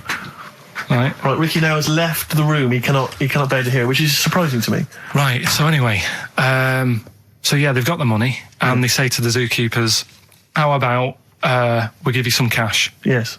And they go... Oh. Sorry, hang on. Sorry, the zookeeper said that to the monkeys? Yeah. Right. No, the monkeys who have got the £250,000 right. say to the zookeepers, we'll sort you some money out if you let us go. Sorry, the monkeys say to the zookeepers... We'll give you some money. Yeah. You don't see any problem with that? Right, listen. Okay. It's nearly finished. Right, I'm listening out there. This is ridiculous. What do you mean the monkeys say? What do you mean the monkeys say to the zookeeper? They were probably holding the money out, like, kind of going, look, we'll do your deal. Right, okay, come on. And what happened is, I think they were happy with that. I think they left, and that was that. They wanted to get out of the zoo because they didn't like it in there. There's the thing. Right, I don't... Just have a look. Right, Carl, think. Right, how did they get out in the first place, this one? Just let Steve have a... So why did he go... So he went and robbed... He thought... he knew there was going to be a robbery that day, did he? He might have been getting some money before they went to escape, and then that happened, and they had more money. They might have been withdrawing some stuff out. What do you mean? No. If he was planning on leaving the zoo, he's going to get his savings. What are you talking about? What have you read there, Steve? I've got a feeling this is a review of one of the Planet of the Apes films. I think it's Escape from the Planet of the Apes. I'm not certain. It could be Beneath the Planet of the Apes. Right, Carl, think. Please think, right? So this monkey, right, he leaves the zoo, right? So he leaves the zoo, which he can do, presumably what? They leave him the keys or what? They're chatting to him, they might as well. He goes to a bank. What's he thinking of doing? Sees a robbery, probably by chance. He probably wasn't tipped off, was he? Or has he got one of those police scanners? Probably got one of those police scanners. Well, I think he was going to the bank to get a mortgage to build I think he wanted an extension, didn't he, on his cage? Think of that. And so I love the fact that he hands out the guns and they do a deal. It's honestly, you've got the best mind working on radio today. It's incredible. So the only person who makes less sense is Terry Wogan. Anyway. He goes up and down, doesn't he? I can't understand his sentences, because I don't know... No, it's like free-form poetry. Yes, I don't know whether it's the end of a sentence, in the middle, or a new one. Yeah. Yeah. But let's have the jingle again, a record, and then we'll probably have to wrap up the show, I imagine. That was, chimpanzee that monkey news. Well, Mr. Stipe, I am not Kenneth, but I can tell you the frequency was 104.9. See you next week. I'm Ricky Gervais, with me Steve Merchant and Karl Pilkington. Do you think that when Marconi invented radio, this was what he had in mind for it? Yeah, 2 hours of absolute... See you later. It's the best of. You've been voting in all week, sending your emails, so here's the clips that you wanted. Alright, so, here's the first bit. Where are you going, Lanzarote? Yeah. Where's that? Don't know, Suzanne sorted it out. I said, Lanzarote, is that Africa or is it Spain or Portugal? Just thought you, don't know. What do you mean, don't know? I goes, well, what's the currency? Went, don't know. I said, Suzanne booked this one, did she? Yeah. I thought, where is it? Is Lanzarote African or? Foreign. Somewhere foreign. I was looking last night, and, doesn't look that good. There was like one of the highlights of the things it says you've got to do is go and have, apparently they've got restaurants in caves, and that's like one of the things they say you must do. So, if that's a highlight, do you know what I mean? Right. So I'll do that. Go and see what that's like. Yeah. When you're on the beach, Karl, do you wear the very, very tight Speedos? No. Do you walk around with them? Sort of longish shorts, T-shirt on, probably with a sort of a light shirt on top of that. Right, sure. So quite wrapped up then. Covered up. Do you wear a hat? Because obviously the bald head, there's risk of sunburn. No, I just put a bit of lotion on it. Lotion on there. Yeah. Just have a bit of a wander down the beach, have a look. Yeah. See if there's any old blokes with their tackle out and a backpack. I'll have to look forward to, so... Yeah. Well, there you go. Yeah. Well, we're looking forward to finding out how you get on. Yeah. And interested to know what she gives you on Christmas Day. More scintillating chat after this next song. We've had a lot of emails, Karl. I don't want to sort of put a dampener on your Christmas, but a lot of people have been slagging off Lanzarote. One of them just said, I don't know if I can find it. It is Canaria, isn't it? It is one of the Canaries, isn't it? It's a volcanic island covered in volcanic dust. It's very windy, so you have to dig a hole to sit in on the beach, and there's hardly anything to do. That's from Mike Godham, and he says, unless you like quad biking, well, you've seen what happened to... no, don't go quad biking. Not with your little head. There's no protection at all, is there? I don't know what you're thinking. I don't know. At least Rick Mann and Ozzy had lots of hair. Yours you'd be like Humpty Dumpty. It would crack like a little egg. And then we'd seen, there's no kings or kings' horses. So, they couldn't do the job anyway. No, shouldn't really send them. They're not really qualified. Horses not equipped to put send a medical man like Neil Fox in. Yes. To mend eggs. Some kind of military horse. I bet he's had egg on his face a few times, hasn't he? What, Foxy? Yeah. Well, most of the series are Pop Idol. Right, Karl. Lanzarote, good or bad? Well, you got to give it a go, haven't you? Yeah, well done. Give everywhere a go. Exactly. That's what I was saying. Don't just take the word for it. I mean, if it had said Nananova, Lanzarote shit, he'd have believed it. Sure. If he'd have overheard it in a pub, Lanzarote a crap, he'd have believed it. He'd have seen it on a website that was mainly concerned with monkeys and witches, he'd have believed it. Yeah. As it is. Everybody raves about New York, and when I went there, I thought it was rubbish. Well, you're an idiot then, because that is possibly the greatest city in the world, along with London.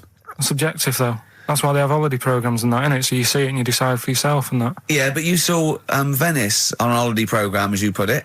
You went there and you went, it was rubbish, full of black bin liners. Well, it is. Right. Didn't they show them? It stunk. Didn't Judith Chalmers say that? It stinks here and there's loads of rubbish everywhere. No, she didn't. Did she mention that? Oh, that's what I mean. So it depends what you want from holiday, doesn't it? Well, yeah. But you're an idiot if you don't like New York, so next. Anyway, come on, break up, guys. Kiss and make up. Well, the general public are getting involved with Karl's holiday, and, this has been a damning report on Lanzarote. There's not been a positive word written about Lanzarote so far. Wow. It's volcanic, there's no natural water supply. Sorry, there's no natural water supply. It's you all have to sit in a hole. What do you think of this, Karl? What do you think of the people that want you to know that you're going to a rubbish place when you can't change it? What do you think of that? Rubbish though, will it? What do you mean? All right. What do you mean it'll be right? Because I'm going to go there thinking, there's no water and that, and there will be water. No, they didn't say there's no water. What did they say then? There's no natural water supply. Whatever. I'm not bothered. Doesn't bother me. All right. I'm going to have a good time on that. What are you going to do? What do you plan to do? Got a book. What book you got? Rich Hall book. I'm just going to read that. So, Brilliant. And the weather's better than here, isn't it? What's the matter? What's the matter with I've Carl? got something to cheer him up. Someone's emailed in, Emma's emailed in, she said that for those in the know, they referred to Lanzarote as Lanzagrotte. Brilliant. He's a bit fed up. He's got 2 CDs for Christmas from a company that's he's been with for 6 years. He's a little bit grumpy about having to answer the phones. He wouldn't go and make Steve another cup of tea immediately. Selfish. Yeah. Carl, what are you thinking? Nothing. Go on, what were you doing? Come on, Carl, you're getting paid for this. Project. Out. We'll take one of those CDs away. All right. Man grows penis on his arm. I mean, why people are constantly losing their penises around the world? I've no idea. But why? I didn't realise it was a bit. What do you mean why on the arm? It's just a graft, isn't it? Yeah, but put it on like your buttock or your side. You can't wear a short sleeve shirt. Why do they've done that before? I don't understand it. Why not just graph it onto the side of your leg or something where it's high up, close to where it should be? I don't know. To get it used to the environment. Like when you were released a duck into the wild. I've never understood that. If there's a doctor, again, we had a doctor last time, there's someone who can let us know why they put it on the arm. So they can keep an eye on it, presumably. He's not going to work with this knob on his arm. He's probably in a hospital bed and under examination. Right. So what do you think? They pop the knob on the arm, say, come back in 3 weeks. What do you do, by the way? I'm a mechanic. Keep the long sleeve shirt, because the blokes go, why have you got a knob on your arm, mate? What are you talking about? He doesn't go back to normal as a teacher. Sir, what is it? What is it, Simpkins? You got a knob on your arm. No, don't worry about that. Do your maths. What do you think this bloke's walking around with a big knob coming out of his arm? Why on the arm? So they can keep an eye on it. So it's not... But if he's in bed, just get him to not put any undies on or whatever and just have a little sly look at how it's going. Even in hospital, if you're in a shared, little hospital room, people going, I've had heart problems, what's your problem? He's there with his arm out. He's got his knob out! Yeah, but I don't think it counts as indecent exposure when they're grafting a knob on your arm, sticking that up the bed. Imagine if he's driving, he's just got it out the window. People driving by. Yeah. At the end Is that bloke giving me the finger? At the end of the man grows penis on his arm story, it says, a Moscow surgeon said the man will be able to have sex in a few months. He said, women will never suspect. But what kind of a doctor talks like that? Yeah. I'll tell you, it's his cock now, seriously. The birds will never know. He'll be able to go berserk. Yeah. They'll never realise we grew it on his arm. That is unbelievable. Will he have a little scar on his arm, do you think? Yeah, I don't get it. Like I say, 83936 if there's a doctor out there. Or indeed if you've ever grown... Or a tailor. Making you a shirt. What side do you wear your cock on, sir? It's on my left arm. There's only one bird that has a penis. It's not a joke. It's not a joke. It's not a joke. This is a genuine trivia question. I'd say... I think I've seen one on this. Is it an ostrich? Right, you're going for ostrich, Carl?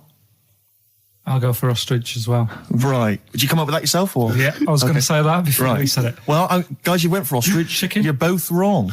It's actually the swan. The large chicken. Yeah. What? That's a bit worrying then, because I thought I saw an ostrich penis, so what was I looking at? I don't know, were you just examining it closely at the zoo? What were you... I just... It was probably a strap-on. It was probably 2 lesser ostriches giving each other one. Exactly. And that's how that can influence people. Things like that. Dirty, filthy lesser ostriches can confuse a child if he's at the zoo and he doesn't know. A swan's got... That's really annoying. I'd never give a swan a knob. It's the little puffiest of all birds, isn't it? Yeah. Oh, I'm protected by the queen. But I need a if I had to give a knob to any bird, Good question. I wish I'd posed that myself. If you could give a knob to any bird, what would it be? Phone in. Vulture. Of course a vulture. They need... a big veiny bang stick. Yeah. What about yourself, Carl? If you could give a knob to any bird? And don't make it rude, or if I could give a knob to any bird, what bird do you suit up? It's got to be a bird of prey or something like that, hasn't it? Cool. Just a robin, really. That would be amazing. That would be Christmas cards would be like... yeah, but it's a normal human-sized knob on a robin. That'd be great, wouldn't it? And the other thing annoying about this is ironic, right? Now, the male of all bird species they're called a cock. Yes. Right. But the only bird with a cock, right, is called a cob. Is that what a swan's called? Yeah, they're cob and pen. They're not cock and hen. That's and he's got he isn't a cock, but he's got a cock. Yeah. Quick query there, Rick. Go on. When you said then cock, presumably you meant male bird the first time you said it. Yeah. The second time you said it, you said cock. Did you mean the penis? Well, you're showing off the whole farce of radio broadcasting. Because you're not really allowed to say cock. No, exactly, no. Penis. One cock would cause great offence. Yeah. The other cock's fine. Exactly. It's weird, isn't it? It is strange. It is strange. So, I mean, if I said now to you, I like cocks. Yeah. Meaning birds. Yeah, that's that'd fine. be fine. Yeah. But if I meant penises, it would be a problem. If you like cocks and it was right. that would be... Carl, do you like cocks? Do you like cocks? No. Right, okay, that's fine. I was asking if you like... No, I like, Yeah. Well, I'm a big fan of tits. The small birds that come down and peck at you. Yeah. Yeah, you like tits and cocks. There's nothing... Tits and cocks. There's nothing wrong with... There's nothing... Carl, don't worry. There's nothing wrong with saying tits and cocks. When I said tits, I meant the little birds. Yeah, and when I said cocks, I mean the big birds. Yeah. Do you know, when... Go on. No, it's just that... It's when you're talking about tits. Yeah. At the milk. Do you... I like the fact they flutter away when they hear the milkman coming. Oh, come on. So when... What are you talking about? No, when the milkman's coming, when he's walking up... Okay, 104.9, Ricky Gervais, Steve Merchant. We're not actually here. It's the best of. I feel drained today. Do you? Go on. This is the strangest radio show in the world. Yeah. Isn't it? Yeah. Because we can do that. We can talk about this and go, I feel drained today. Just like he's not... Like, no one's listening. Because that's the sort of thing you say socially and no one listens. Like, just when you're watching up, I feel drained today. It's rhetorical. Yeah. You're not expecting anyone, not even your loved ones, to go, oh, really? They just go, that. But to do it live on air, no one's listening. What I mean is just give us a jingle. But exactly. But the truth is, the contempt we have for our poor listeners is unbelievable. The listeners aren't listening, and we don't want to be here. So this really is one of the most pointless things ever. No, I would have been quite happy to do a full show. But you know what? The flow of it's just... I would love to listen to this back in 10 years. This actual show, let's keep this forever. Let's keep this show forever. The show, we went early, we were bored. It was a day we're trying to save Africa, but we're a little bit annoyed that no one's listening. Yeah, right. Right, once and for all, the final monkey news of the year. Oh, go on. What were you going to say? No, I was just going to say, if you're not into the Live 8 and you're gay, you're not listening, because you're on a walk. Right, okay. Right. Oh, chimpanzee that monkey news. Right, there's this card game going on, right? in the big hotel in Vegas. Right. The Luxor Hotel in Vegas. Yeah. It's a major card game. All the big players and that were involved. Right, they're all invited. Anyway, so they all meet up in this dark room at the back of the. Oh, there we go, dark room. At the back they didn't work. They didn't see the little 4-foot hairy fella. So it was brilliant at poker. Like I say, it's a big game, and that everyone's been waiting for it. So it's played in the back room, not in the main entrance bit, right? So anyway, like I say, it's dark in there and what have you, and the players went in. There was already someone sat in there, right? Right. But they couldn't quite see him. Was he a short, hairy bloke with slightly longer arms than legs? Couldn't see him. Where his arms slightly longer than his legs, strangely enough? Was he holding his hand of cards with his feet? Anyway. So the cards were dealt, right? Cards were dealt, games going on. His cards with his feet! Game went on for hours, right? No one's listening. The terrible thing is that not even we're listening to Carl now. I know. Literally no one is listening to Carl. Insulting. There was a lot of smoking going on. It's going on. A lot of eating and nuts going on. That was a bit weird because they don't normally get through as many, but for this night. So, come on, let's just play Bruce. Carl, let me ask you now. Carl, you will be a little bit unnerved about this. Have you seen the film Jurassic Park? Yeah. You know what happened there? Well, according to the Sun here, it says scientists are planning to clone mammoths for a theme park. Look at his face. Look at that. He looks like a dog caught in the headlights of a car. He's terrified. I love Carl. He sprung to attention Carl. there. Is that the best news you could have? Man moths.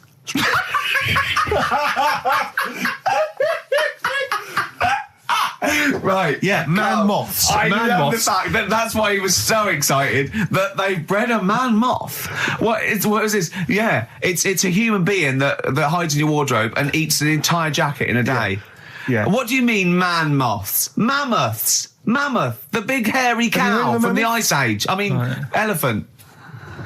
You're not so excited about that, then? You can take or leave bringing back mammoths to life, but a man moth... A man moth is a different matter. Oh, if we'd have never brought that up, he'd have gone and told someone now. Yeah. You know, they've bred an half man, half moth. This is what we That's how mean. things start. This is what we mean when you hear these ghost stories. Are you slightly deaf? Is that it? When you hear these stories, is it? Carl, is English your first language? Are you actually foreign? Is that the thing? Yeah. Should we speak when we say slower? foreign, we mean not of this planet. Yeah. Should we speak slower? Would that be a help to you? No, go on. Next What do you one. make of that? Do you think that's good? The Do you think idea that's of good to bring back mammoths? prehistoric animals. These giant elephants. They're slow, aren't they? It's not as if they're going to like get out and run fast and they can't capture them. They'd probably be a Like fence, to be elephants, honest, aren't Carl. They'd probably be a fence. they? No, but you're asking it as if like, oh, it could all go wrong, but it couldn't, could it? Well, Really? but the point was about Jurassic Park is they thought it wouldn't go wrong. They thought they had it all under Yeah, but control. that was And they- Have you learned dinosaurs. nothing from Jurassic Park, Carl? Dinosaurs would say, "Oh, think about it before you do it." But with a hairy elephant, it's not going to. Not a concern for you. Would you go along to see him? Would you be interested in that? If it was in the area,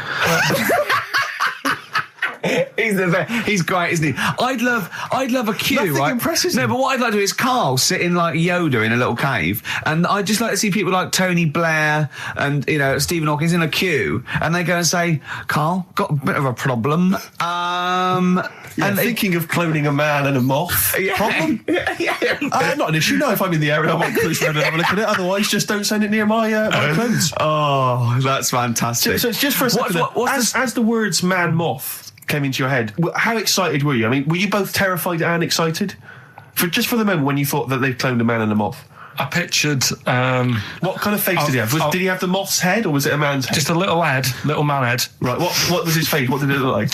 He just was like a bit shocked. Perplexed, yeah.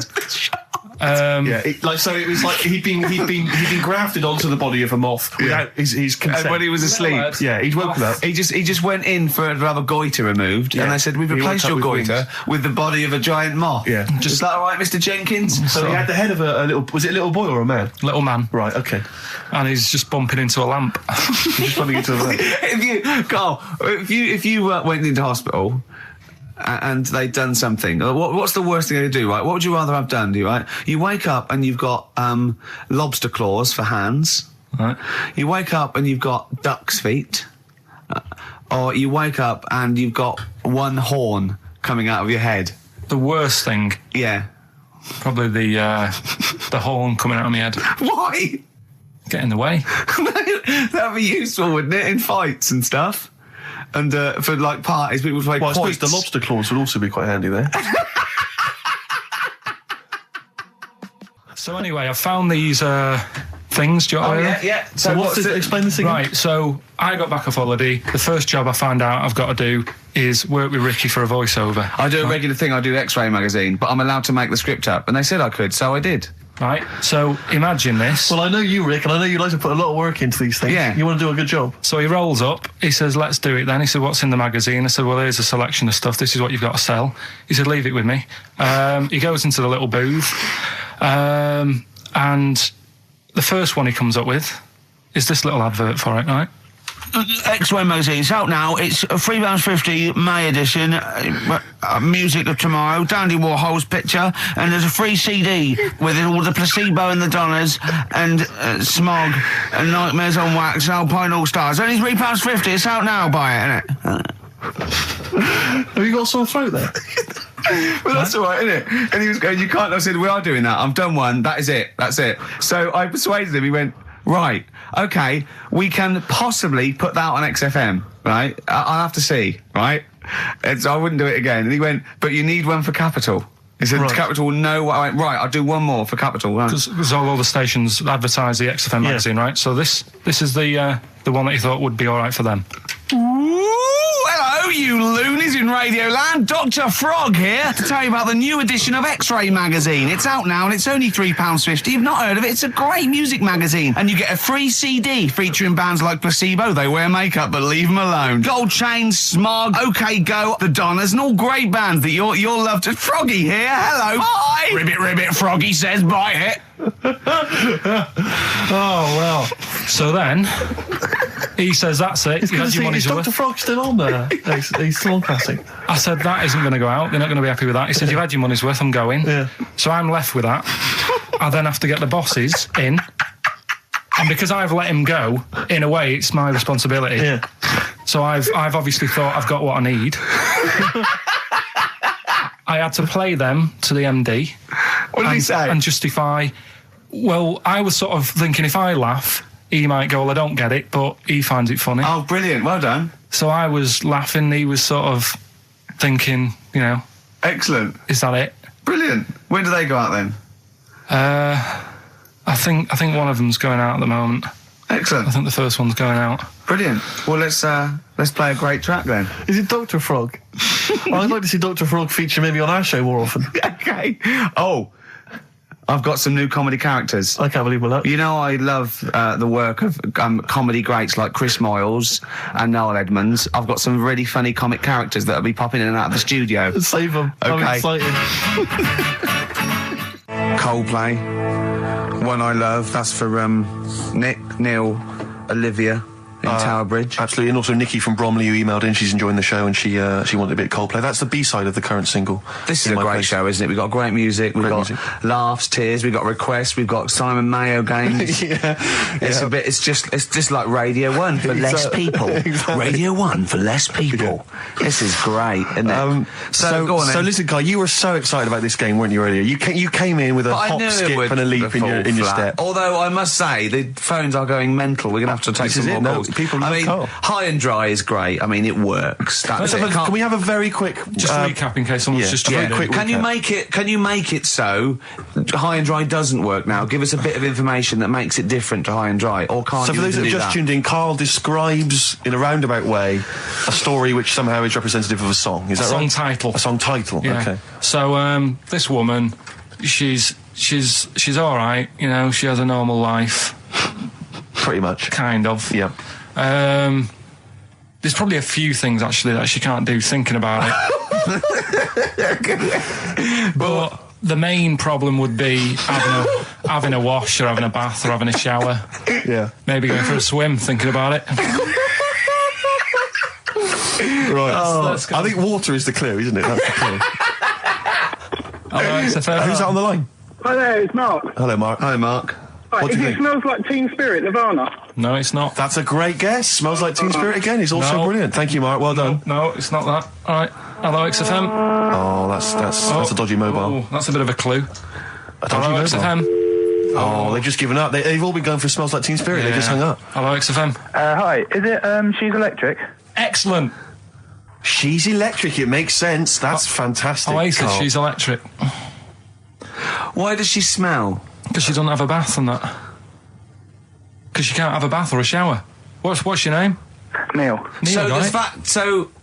Neil got it. So, did you get it straight away? No, only during the song. A process of elimination from all the other wrong answers. Yeah, basically. So, She's Electric. Rick, I have to say, you're holding your head in your hands, and it looks like you want to shoot off. But I have to say, I thought that was quite good. I genuinely thought that was quite good. But it's not a cryptic clue, is it? Because it's not. She smells. There's a few things you can't do. She's electric. yeah, but do you understand what I'm getting at? She's electric. I always understand what you're getting at, Carl. That's never been a problem in the years I've known you. Neil got it. Yeah. I have to say, Rick, I think you're down on this idea. I could definitely see that ITV1 replacing Celebrity Get Me Out of Here. Karl Pilkington hosting. Simon Mayo on the phone. Exactly. To the lawyers. Well, Neil, there's no prizes or anything, but well done. Well done, that was well worth it. Right. Well, you go away with the award in the knowledge that you've beaten Carl. Yeah. You can secure the knowledge that you thought how Carl does. Absolutely. Well done, Neil. This is the Best Of Show on XFM 104.9. I'm Ricky Gervais, with me, Stephen Merchant. Yes. I hope you're enjoying the best of. I'm amazed that these are the highlights and that we've strung it out this long, Rick. But the good thing about this is, we're not here, we recorded this a couple of weeks ago, just the links, right? This has taken us about 10 minutes for the whole show. We get paid the same. Why don't we do this every week? That's a great idea. High five. Listen to this clip, it's brilliant. Carl, you're a second-time buyer, aren't you? Yeah. Bought one in Manchester. Lost $7,000 on that one. Well, don't buy in Manchester. No, it's a good flat. It's just it wasn't. I didn't buy it to sort of make money. I thought I was going to be living there like all my life, and then a job came up here, and it was like, oh. You bought your first flat in Manchester. You assumed you would be living there for the rest of your life. Well, I wasn't in a rush. Play record. You're an idiot. Hang on a minute. So have you got a property portfolio? Have you got the 2 houses now?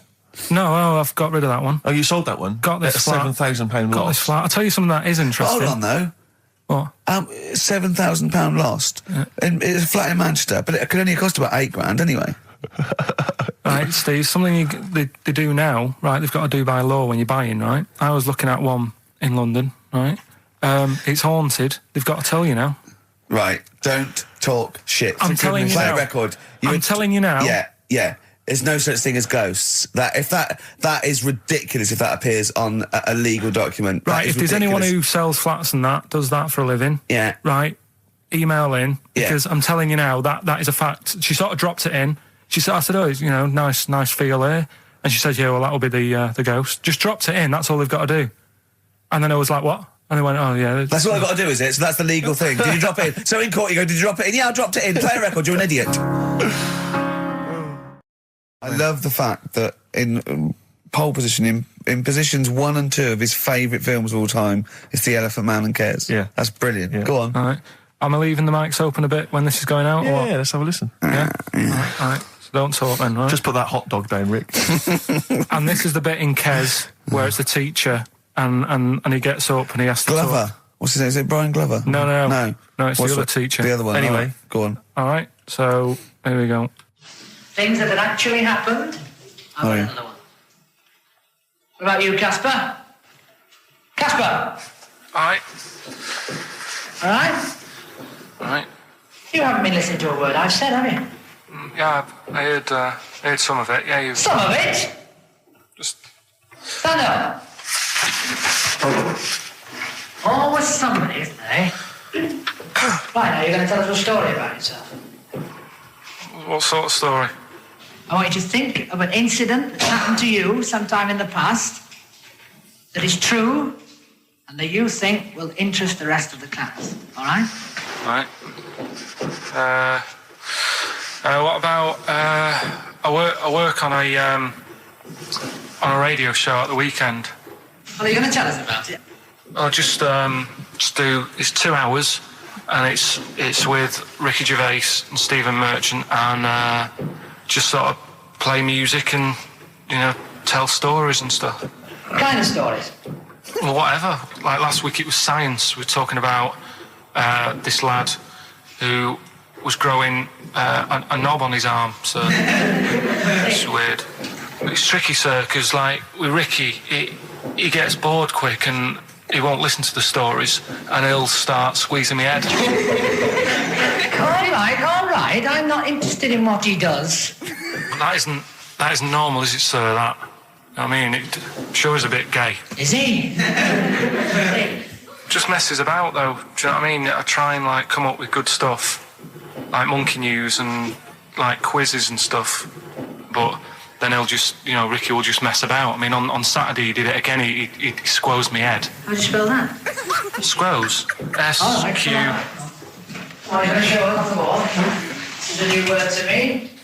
Squoze is S-Q-U-O-Z-E. Now tell us what it is. It's when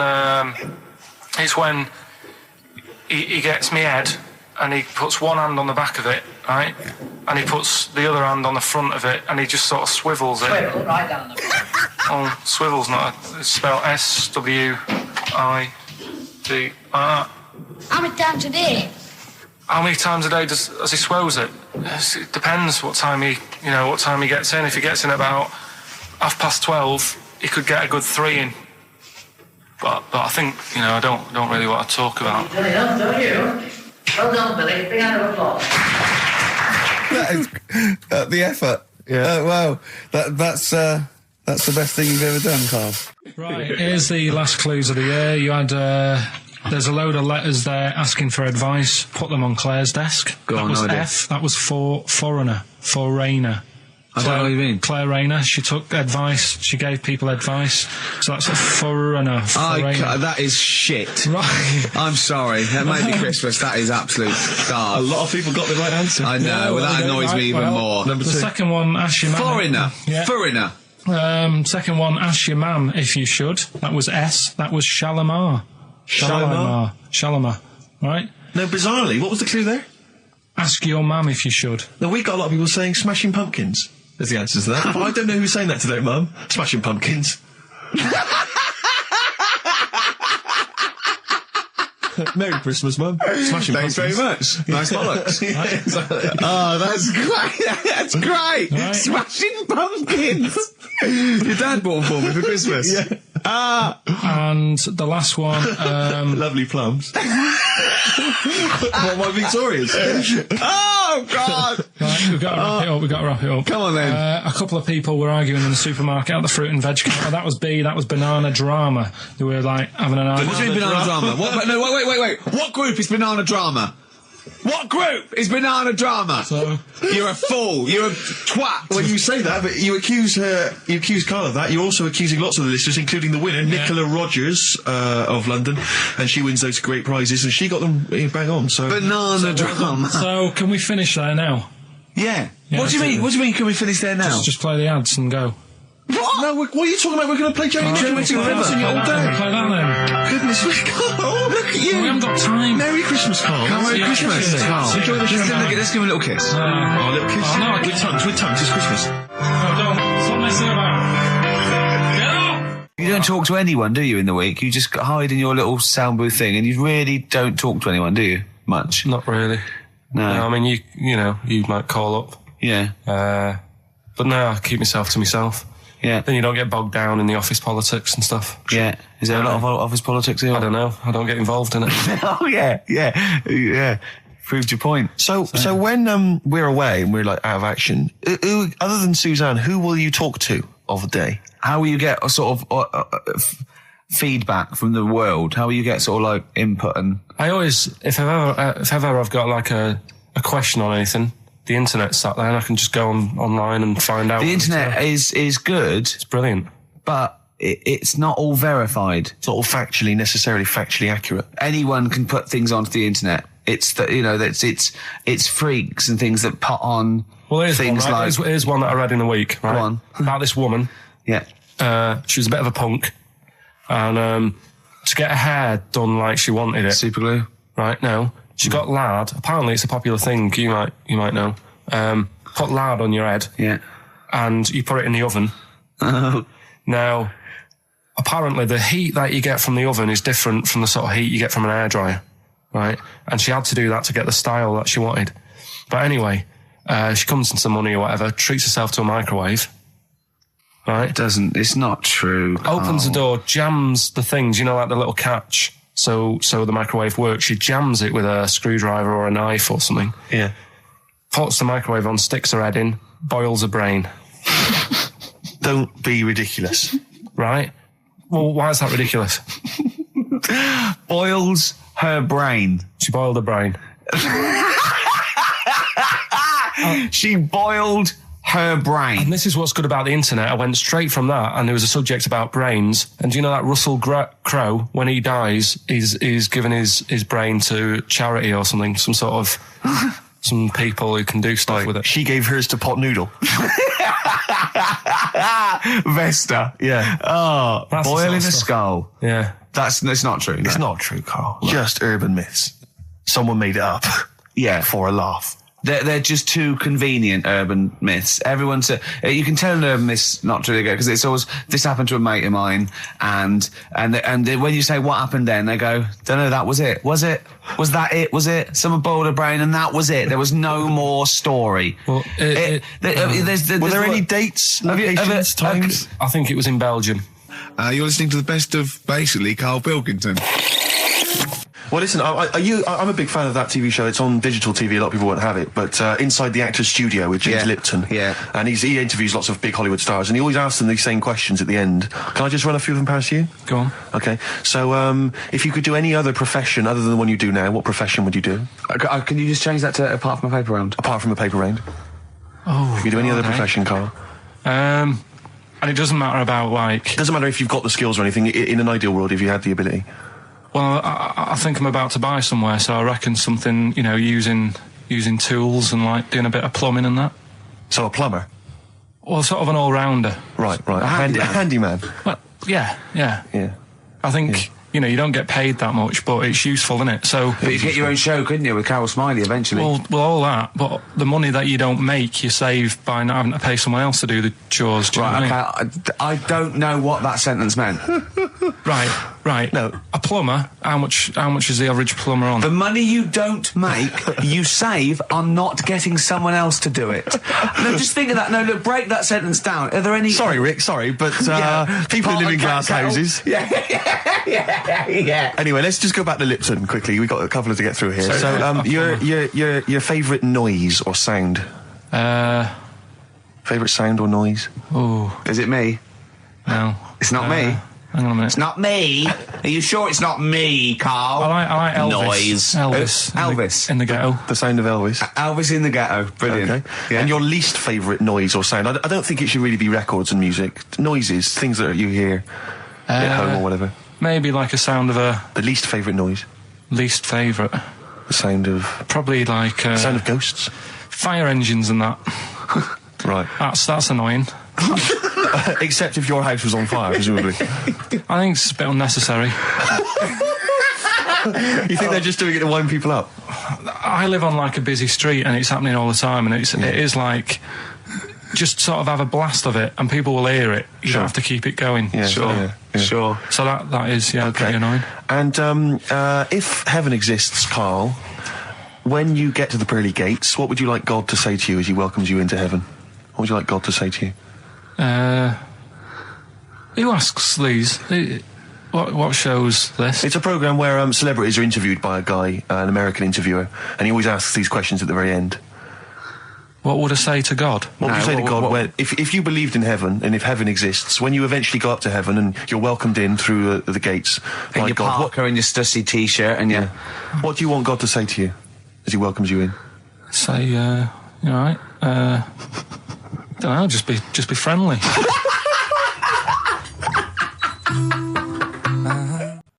Right, okay, are you in a film this week, Carl? We're doing that now? Yeah, go on. Get it over with. Hang on a minute, then. Get it over with. Let's get this show over with. We can go home. You can go off to Lanzarote and sit on some ash. Some charcoal. He's not happy about that. That's annoyed him. The listeners have all ganged up on him. Yeah. XFM giving him 2 CDs. We've had more calls for his resignation this week than ever before. What do you think of that, Carl? What do you mean? There's another reason. Do you know what I mean, though? Because he's grumpy. He's not just giving it. He goes, well, I can't help it, can I? I don't want it. You're being paid well to do a job. People have tuned in to be entertained, to have good songs. Me and Steve are working here. I'm pressing the buttons. I'm paid to press the buttons. That's what I'm doing. Has every CD started on time? Then why would they give you Monday off if you just paid to press the buttons? Don't get every other Monday off, do I? So have you stopped doing that now, have you? Well, yeah. Why? Because there's work to do in that. I'm not moaning about it. Let's get on with it. So it's you in the film Scrooge. Yeah. Which version of Scrooge? The old one. Is it? If it's just you moaning with bells, I'll be annoyed. Right, that is essentially Scrooge. Yeah. Right, Scrooge, listen to this, and then there's some question at the end. All right. And you can win some stuff and that. Yeah. All right. Yeah.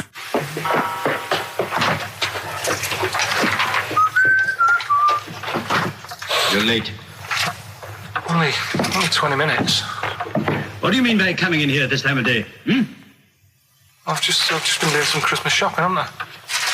Probably do some more shopping on Monday because it's my day off, isn't it? Yes, I know it is. You don't have to tell me. Do you want to see what I've bought Suzanne? No, thank you. I don't mind showing you. It's only a Christmas present, isn't it? Just bought some more condoms. Why? Well, I bought some last year. Got 2 boxes. They all got used, so... I'm very glad to hear it. How much do I pay you? Why are you asking? The presents I buy has got nothing to do with what I earn. Like I say, if I won the lottery, I wouldn't go mental on her. Do you know what I mean? I probably wouldn't even tell her because I think she'd want to travel around the world and all that, and I'm not into that, to be honest, so I'd probably keep it quiet. Why? Well, once you've been around the world, where do you go next year? Each to their own, though, innit? You know what I mean? Well, what do you want? What for Christmas? Not that fussed, really. And you, it's just as well I'm not that fussed, because do you know I do some work at XFM? Do you know what they're giving me for Christmas present? Nothing? No, might as well have been nothing. 2 CDs. That's it. I was well fed up. I'm sure you will. They give you a list of about 30 albums and you get to pick 2 off the list. So I've gone for Kings of Leon album and the best of Bob Marley. Mr. Marley has been dead these 7 years. In fact, he died 7 years ago this very day. Did he? Do you know what sort of donuts Bob Marley likes? It's not my business. No, it's not a proper question. It's an old Peter Kay joke. He likes the ones with jam in. Do you get it? Garlic bread. It's good, isn't it? Excellent. Oh! Carl, well done. Carl in Scrooge there. The only man more mean and depressed generally than Ebenezer Scrooge. Oh, dear. The reason you became King of the Universe, of course, is because of your fascinating French bread anecdote. Oh, yeah. Yeah, come on the then. How did baguettes come about? If this is going to be someone cooked a loaf a bit wrong and said, I can still make a sandwich out of it, I'm going to hit you. No. Go on then. Right. Napoleon, when he was at war and that with Russia. 1812, yeah. Yeah, all his soldiers were like, not used to the cold weather and that. So they said, take some clothes in your bag with you because it's going to be nippy out there. So they put all the clothes in the bag. Sure. They were told, it's Napoleon, for Christ's sake. No room for any food. You're joking. So couldn't they make some sort of sandwich? No, it wouldn't fit because of all the clothes. You had to take extra gear. Sure. So, anyway, he said, I can see where this is going. Is there a baguette-shaped gap left in their holdall? They thought, let's make some bread that you can fit down your trouser leg. What? That's not true! No, it's not, I read it in Euston train station. I was waiting to go back to Manchester. Where did you read What, scrawled on the wall in graffiti? Yeah. Do you know the Was it also meet me here for cock fun at 12 o'clock? The upper cross sandwich shop, Euston station. It's on the wall. What do you mean it's on the wall? Do you know how it says, sail on at Dixon's, whatever? Yeah. Next to that, there was, a bit of information. Once you've read the stuff on Dixon's... I get information. There's a big thing about the history of the baguette. I read it and I thought, we got to make a sandwich we can spit down our trouser leg. But how can you march and fight with a huge piece of bread down your train? Although it would be intimidating. You see them coming, you go, sacre bleu, look at the size of them. They're big fellas.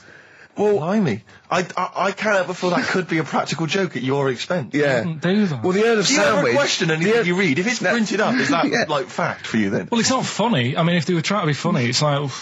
it's not, is it? So it's information. Have you heard us? Things sometimes want to be funny when they're not. That's exactly what happened with the sandwich. The Earl of Sandwich wanted something he could fit down his pants. And it was those triangle cut sandwiches wrapped in cling film were perfect. You might be right. You might be right. I am. Because the Cornish pasty, so they could drop it down the mines, isn't it? Is it? They wrapped it up they wrapped up meat and vegetables in pastry, and they sort of crimped it, and it was and they dropped it down the mine, so, yeah, that's how that came about. And bagels were originally made so that people could play hoopla, but then eat afterwards. I don't know if you're aware of that. That is true, Carl. Well, anyway. Call my bluff. Is that true? Yeah. They're all true. They're all true. Yeah. Tell your kids that when you have them. Yeah. If they're still alive in a million years. Well, it might be true. Can someone confirm that baguette fact that it was so Napoleon could stick it down his trousers? Not him, his soldiers. His men. Yeah. Fascinating information. Fascinating bread information, Carl. Radiohead. Yeah, now this is my song for the lovers. It's a beautiful track. It's Let Down off OK Computer. It's one of my favourite Radiohead tracks. It's lovely. Right, set the tape going now if you want to tape these songs. Well, here we are again, XFM on a Saturday. Just gone 1 o'clock, Steve, if I'm very much mistaken. But we're not here as such. We're away again, gallivanting around. We've got to do the special sort of best of again. Okay. Which we did a few weeks ago. So this is the best of the last 3 weeks. Which I think is, I think it's the best 3 weeks we've ever had. But I'd like it condensed into 2 hours. Yeah. Yeah, some great music as well in there. Yeah, there'll be some great music interspersed with fine chat that you've already heard. Yeah. Except this bit. This bit's new. We've actually, out of the kindness of our heart, we've come in last week. Yeah, yeah. And we've done a few clips just because we felt a bit guilty about shooting off. Yeah, even now, having heard this link, I'm beginning to wonder if it was worth our time. Yeah. Well, should we play a classic link? Let's play, what, from the last 3 weeks? After this is Feeder. All right, so here's the first bit. Ash, and Sometimes, lovely song. Got to apologise to our producer there because he was worried about there was nothing wrong with it. It's just like saying you like watching birds in the garden. It's just that I think you're better than that. I know, it's cheap, isn't it, to say like I like tits. Yeah, I like cocks. So we're a bit more literary now. One of my favourite things is Fanny by Gaslight. Really? That's interesting. That's interesting. I'm a big fan of Moby Dick. The book, Moby Dick. Yeah, not the medical condition. There's nothing innuendo. No, it's the big, horrible thing that used to swallow semen. Yeah. Now, in the winter... Yeah. Steve. Go on. There's nothing I like more than to keep my hands warm in a muff. No, sure. You mean those kind of furry things that sort of classy-looking ladies... Yeah, posh ladies often put their hands... you know when you have a nice, like, a party and they're all leaving... Party, a winter party. And you might take the wrong hat or something. There's nothing I like more than to see two posh women with their hands in each other's muffs. Oh, that's always a And fun they're going, oh, this must be yours. Yeah, that is always funny. Yeah. That's always funny. Yeah. But, seriously, no, I'll stop this, you're right, I've got a... I just remembered that my favourite Beatles song is Come Together. Yeah. Now, we're going to stop this now, Carl, because it's childish. You're right, I've got a philosophy degree, for Christ's sake, and it's about time. Who's your favourite philosopher? Do you mind me asking? Well, I would tell you, except when I have a talk about it, I go into a Cockney accent. Really? So it can be like my favourite philosopher, I like a bit of Kant. Right. Is that Immanuel Kant, the philosopher? Yeah. That's strange. Yeah. That's strange. What's his name again? Kant. Oh, yeah. That can be weird. Can be strange. Look at Carl's face. Look at his face. Join in, Carl. Undo your trousers. We'll be like Stan Boardman when he told the Fokker joke. Yeah. We won't do local radio again for 10 years. Finally, White Van Man, what do you make of the fact that Sainsbury's are bringing in square tins? Is that a concern for you? Is that true? Apparently so. Why? Because like it's easy to stack. This is what the guy in the Sun has said. That should be interesting. That should be his comment on Sainsbury's are bringing in square tins. Is that should be interesting for meatballs.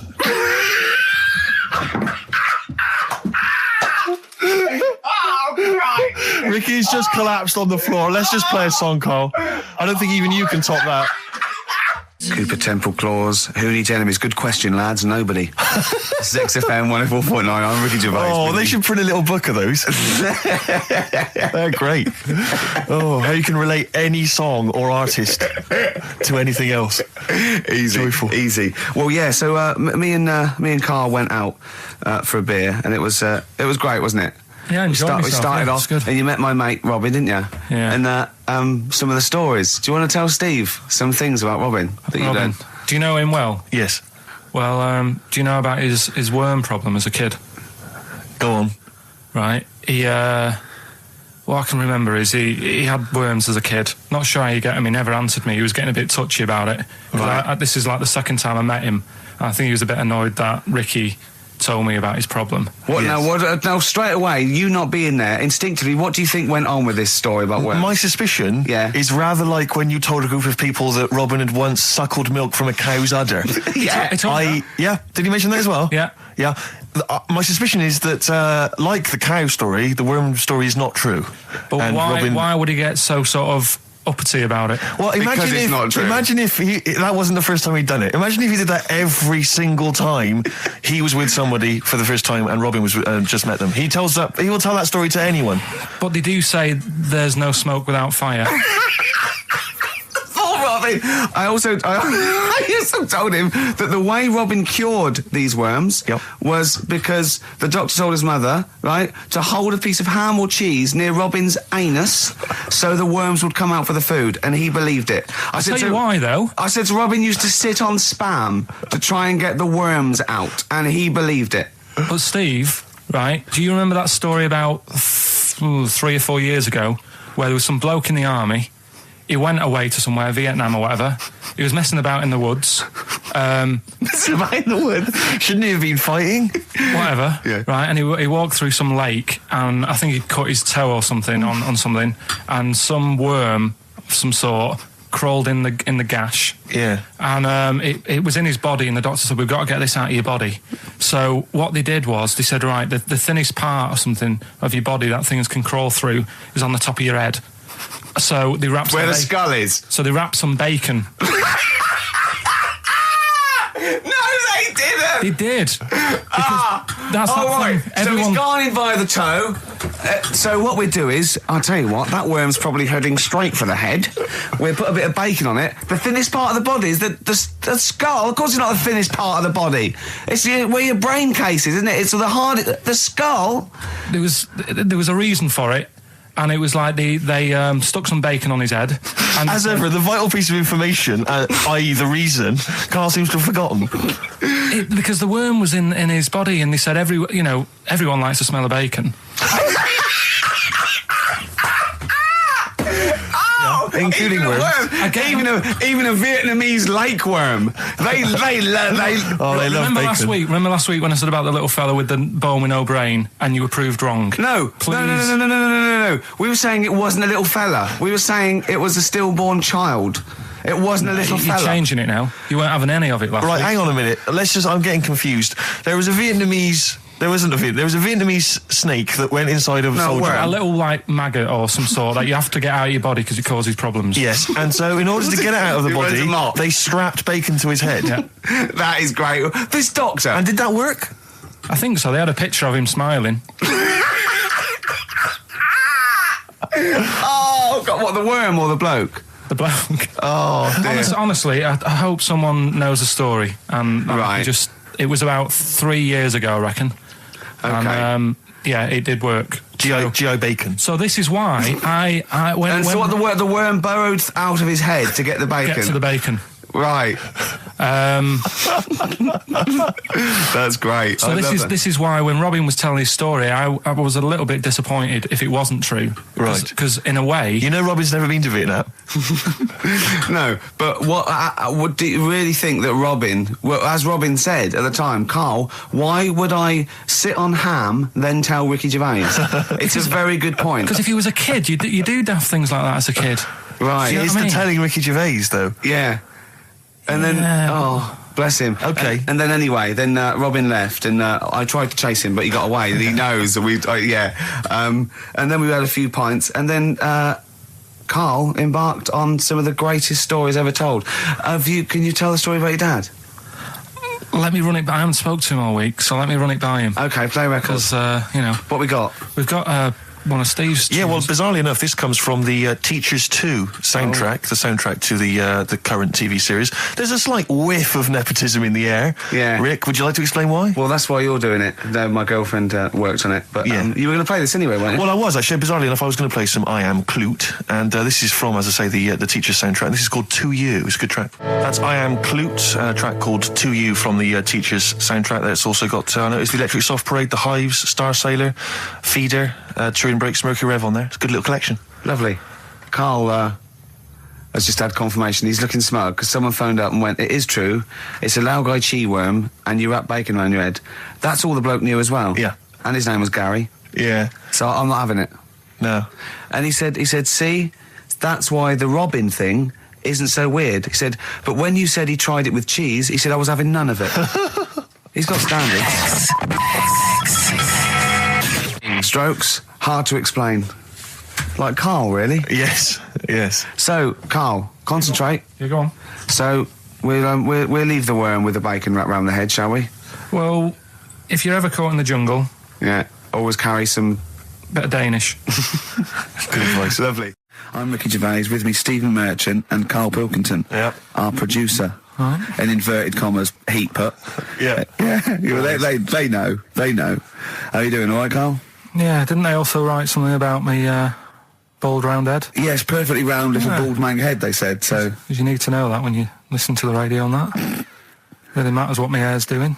Your hair, have you given it a little polish? Because you look like a cue ball at the moment, and you've had a shave in it. I've never seen such a round head. It actually looks like a plate with ears. Yeah, well, for those that have never seen Karl, I actually, if you remember, I think he looks a little bit like Mr. Spoon from Button Moon. He does. If you've ever seen that show, and also he looks like, you know when they say they find with a little 4-foot human and it's actually 500,000 years old and they give it a name and it's the first, Australopithecus into. Right? He looks like one of them as well. Perfectly round little. He is the missing link. He looks half human, half monkey. Because he's got a slight slouch as well. So yeah, it's like those pictures where you see it going from an ape to a man. He's one of those in the middle. Yeah, and of course his monkey hands, his hairy little wrist to those skinny little things that you can get oranges out of holes with, and it's unbelievable. Why are you so all shaved and polished and everything? Got a wedding.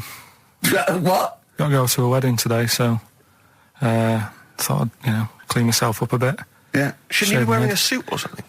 No, I'll go home and put something on. Oh, okay. But Suzanne said, make an effort. I sort of had a shave and that, and then I came out of the bathroom. She said, "Oh, your head looks a bit sort of eggish." She's right. She always worries about when I have a shave because I just, That's your girlfriend, Karl. I know. Saying that. Just think. So don't worry about Heat saying it. The funny thing is, it's Boyd Hilton, I think, of Heat that wrote it. And he's got a little bald head. Yeah, no, don't slag him off. Yeah, but on the end of his review, does it say, written by Baldy Boyd? No, because it doesn't matter. It's a magazine. Don't worry about it. Looking forward to the wedding? A bit boring, isn't it? But you've got to do it. They're probably listening. Should we do a shot? No, it'll be a great day for them, but I know what will happen. Suzanne will see, all the fuss and that, and then she'll get ideas, and I'll have to let her down and all that. Why is it you don't want to get married again? I always forget. It's just... who's it for at the end of the day? I've been with Suzanne for 11 years, right? Sure. We're happy. Well, I am. That's what counts. You're never happy. I am. I'm all right. Yeah, no, you're happy with Suzanne and everything, but apart from that, you're never happy. You are the most grumpy, moany thing in the world. I mean, I get annoyed, but I'm always happy. I was annoyed here. I was happy coming here, but there was a bloke behind me walking and scuffing his feet. He had a pair of those stupid skulls on, and he was clicking and scuffing. Wear some shoes. You don't have to click. Pick your feet up. Flip-flops annoy me. But I'm happy. I'm just annoyed. You are just like, oh, the world's on me. It's rubbish, this. I know the world's great. It's just sometimes people annoy me by being there, But Steve said I should be locked in one of those towers that princesses used to be locked in fairy towers, because everything annoys me. But you're grumpy. I'm not. I'm all right. XFM 104.9. We're not here. This next clip is one of my favourite clips. Look. It needs no introduction. Here it is. Right, okay, educating Ricky. What have we got? Airy Chinese kid, go on. Right, yeah. This is the... I didn't want to do this. What do you didn't want to do it? Well, I wanted to give you 3, and I gave you one. It was like the alien man gets a beard or whatever. Yeah, which was total rubbish, so this one should be better, maybe. Hairy Chinese kid. Right, well, we've talked about hairy people in the past. True enough. Aren't we? Yeah. The little kids who grew up in woods and hung around with wolves and that. Yeah, again, you're confusing it. Yeah, they're not... There were some people that were born very hirsute. They were not the people who were brought up with wolves. You just put that together in your Homer Simpson type mind. Right, well, this is like a sort of close to that sort of story. But the weird thing is, right, Chinese people aren't that hairy as a nation. No, seriously, that's a well-known fact. They don't have that much body hair and stuff. Okay. So this little kid who was born over there, he was like covered in stuff. Was he? And it was only his nose that wasn't hairy. The rest of his body was caked in hair, right? And his hair sort of. What sort of hair was it? Was thick, thick hair? No, what I mean is, was it sort of like a pony's mane? So he just looked like an Ewok. You know what I mean? Just like hanging down, sort of straight, dark hair. In the picture, it looked like it grows from his eyebrow. It grows from his eyebrows quite thick, and then it just goes all the way over his head. You don't think it was just really long eyebrows that he'd done a comb over? No, it was all over his body. It had a picture of like his back and that. Yeah. And had he styled it? Had he styled it at all? Did he have it in a quiff or? No, it was just hanging all over him. Yeah. And they were like, you know, this is a bit weird happening in China, where we're not normally that hairy. That was the scientist speaking there. And the local press and that were getting him down, calling him Monkey Boy and all this. Oh. And thinking Chinese press. But the doctor, yeah. Oh, they're cruel, aren't they? It's like those game shows. Well, that's Japanese, isn't it? Yeah. And the doctor said, was Carl talking through all that time while we were just like talking to each other then? Because I turned round and I still saw he was talking. So anyway, the local press came in to see the hairy boy, the monkey boy. Yeah, and they were like being tight and taking the mickey out of him, and the doctor said... Throwing him nuts. Said he's only hairy. Said he's a healthy young kid. The only faults he's got is he's got a little bit of eczema and a boil. And he said everybody should just treat him the same, and I think he grew up a healthy kid. Yeah, so that's the end of the story. That's not a story. Why? But I've got nothing. I don't know what to say to that. So someone in China was born slightly hairier than the rest, and he was normal apart from eczema and a boil. That to me isn't a story. But if it is, I've got a million. I mean, it's sort of like bloke from Manchester went a bit bolder than the rest, got a job on radio. He was normal. I mean, that's not a story, is it? So we'll move on to this next one, right, which is brilliant. Dead short story. So, right, old woman, about 70 years old. She's normally fit and healthy and stuff, nothing wrong with her, she's having a good life. And one day, she goes for a check to the doctors, just to check herself out, because she's getting on a bit. He says, take your clothes off and that. So she does, and checks her out, says, yeah, you're looking good. Turn round. He said, oh, God. He says, you got a tumour on your buttock. Right?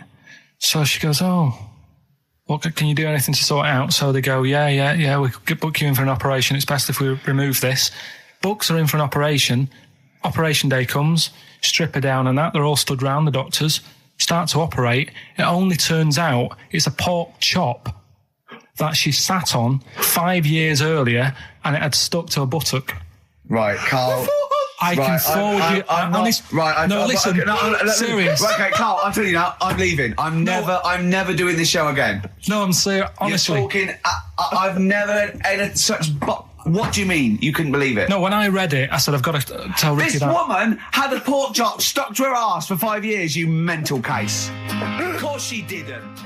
And Karl Pilkington with his brand new show, What's the Song? What song am I thinking? No, I mean... You're nervous about this, aren't you, Rick? I am. You're worried. Well, because I've heard some of these clues before. And they're ramblings... Sometimes they're close to ramblings of a fool. Right? And it really is like those, what am I thinking? Yeah. I don't know, though. I actually was genuinely impressed by Born Slippy. I have to give him the benefit of the doubt. That's one of the better ones. Because that was short, sweet, and it worked. Some of these that you say they're not going to be quite as pissy. Some of them are like Emily Bronte novels. Now listen, we're just going to go for it then. You do it, and we'll just get people to call up, because I want to see the general public's confusion of trying to work out. Why don't you give us your next clue, and then we'll play a track, and then we'll hopefully have people on the line after the track to try and answer it, and you can recap briefly. So give us your clue now for what song am I thinking of? Right, this one. It's about a woman. And she's just normal, nothing wrong with her, or so she thinks, right? But there's the twist. Is this like the Tales of the Unexpected? And she's got like, you know, she's got her mates and she's having a normal life, having a good time and that. And then this thing happens, right? And she starts to stink. And she can't have a bath, right? And she really wants to have a bath. She's dead sweaty and stuff. She's going about her daily stuff. She can do everything else normal. She can eat, she can talk, everything. But for some reason, she can't have a bath. Is there a coal mining husband in the bath? Yeah. Is this born stinky? She can't have a bath. So a woman can't have a bath? Yeah. Or a shower. She can't. Okay, leave it there, Rick. Don't try and guess. It's not for us to guess. The general public can phone up and ask questions, so I just go for it. I'm not sure they can they? I think so. Otherwise, we don't want just people just phoning up and getting it. What about this? Why don't they can ask one question? Yeah. They can ask one question of Karl, then they have to make a guess. Okay. 08700 800 1234. Have we got someone on the line now? We'll just go. Let's do it. Let's go for one. Let's go for one. This is edgy radio. This is letting Karl stuff. live. Go on. Hello, XFM. Hello, I'm ringing about what's the song? Absolutely. What do you think? Well, I'm going for Dirty Diana. Dirty Diana. See, that works. That's a great guess. It does. Yeah, but it doesn't work because why can't she have a bath? Okay, so the answer is in there. I was going to ask you. Well, that's your one question. That'd be the answer. That would be the answer, I'm afraid. What was your name? Shelley. Shelley, thanks very much. Shelley, I should tell you that, you know, that you should never take this personally because no one can really get into the mind of Karl. So don't, you know, beat yourself up about this. I don't expect anyone to get these clues. No. So well done. That is a fine guess. Thank you. Thank you. Okay. Anyone else there? That's hello, XFM. Who's that on the line? It's Chris. Hello, Chris. A question for Karl? Before you give us a guess? I haven't thought of a really good question or anything yet. You just want to go for the guess? No, what I thought was, I'm sure Simon Mayo used to do this when he did the breakfast show on Radio 1 years ago. No, he didn't. So you've just pinched this idea, Karl? If you're going to rip someone off, Karl, do not rip off Simon Mayo. I haven't ripped this off. I thought this was a new idea. I was going to do it with sound effects instead, but that's... he used to do that, and he used to get his team to play other characters. You idiot. Well, no, hang on. Not you, Chris. I'm saying you idiot to Karl. Yeah, but nothing's new anyway, is it? So I'm not getting annoyed about it. True. What do you think the answer is? Is it Cornflake Girl by Tori Amos? Good answer. She couldn't have a bath because she'd go all floppy and then go down the plug hole. Good answer. She'd go all soggy. Yeah. So is it Cornflake Girl? No, it's not, but that's a great answer. It could have been. All right. Okay. You're already seeing the error of this, aren't you? I think this is great radio. I'm really hooked on this. I'm genuinely excited now. This is really like that, those so-called lateral thinkers. A man got into a field and dies. Why? Yeah. He ran out of air. No. Not the one I'm thinking of. He was shot. No. Yeah. That was a good answer, but... Couldn't, Simon Mayo, sue you or something for doing it? Will you stop? Don't mention that. Yeah. Listen, I think if you're going to steal ideas from someone, it should be a brain box like Mayo. I mean, he's the man who's the only example of one I can ever remember hearing in his show, because I was quite young then, was some people were pretending to, tap someone's phone or something, and then they got caught, and the answer was just bugging by whistle, because they were... Genius. That was absolute genius. That's absolute genius. See, Karl, that's the sort of standard you've got to come up against. Yeah. Thanks very much, Chris. The phone lines are hot. Hello, XFM. Hi, is it Candy Perfume Girl? Is it what? Candy Perfume Girl. Candy Perfume Girl? Yeah. Candy Perfume Girl. Is it? Well, who's that by? Madonna. No, it's... That sounds like an obscure album track. No, it's one of her songs. Just think about it. She stinks and everything. She's a normal life. I didn't say she was a sweet or anything. But for some reason she can't have a bath or a shower. Is this a big song? Just to give him a clue. It's a bigger song than Candy Sweet Girl. Thank you very much indeed for your guess. It clearly is right. Thank you. Cheers. Sorry. Okay, one more, then we go to a record. Come on. Okay. Go on. Hello, XFM.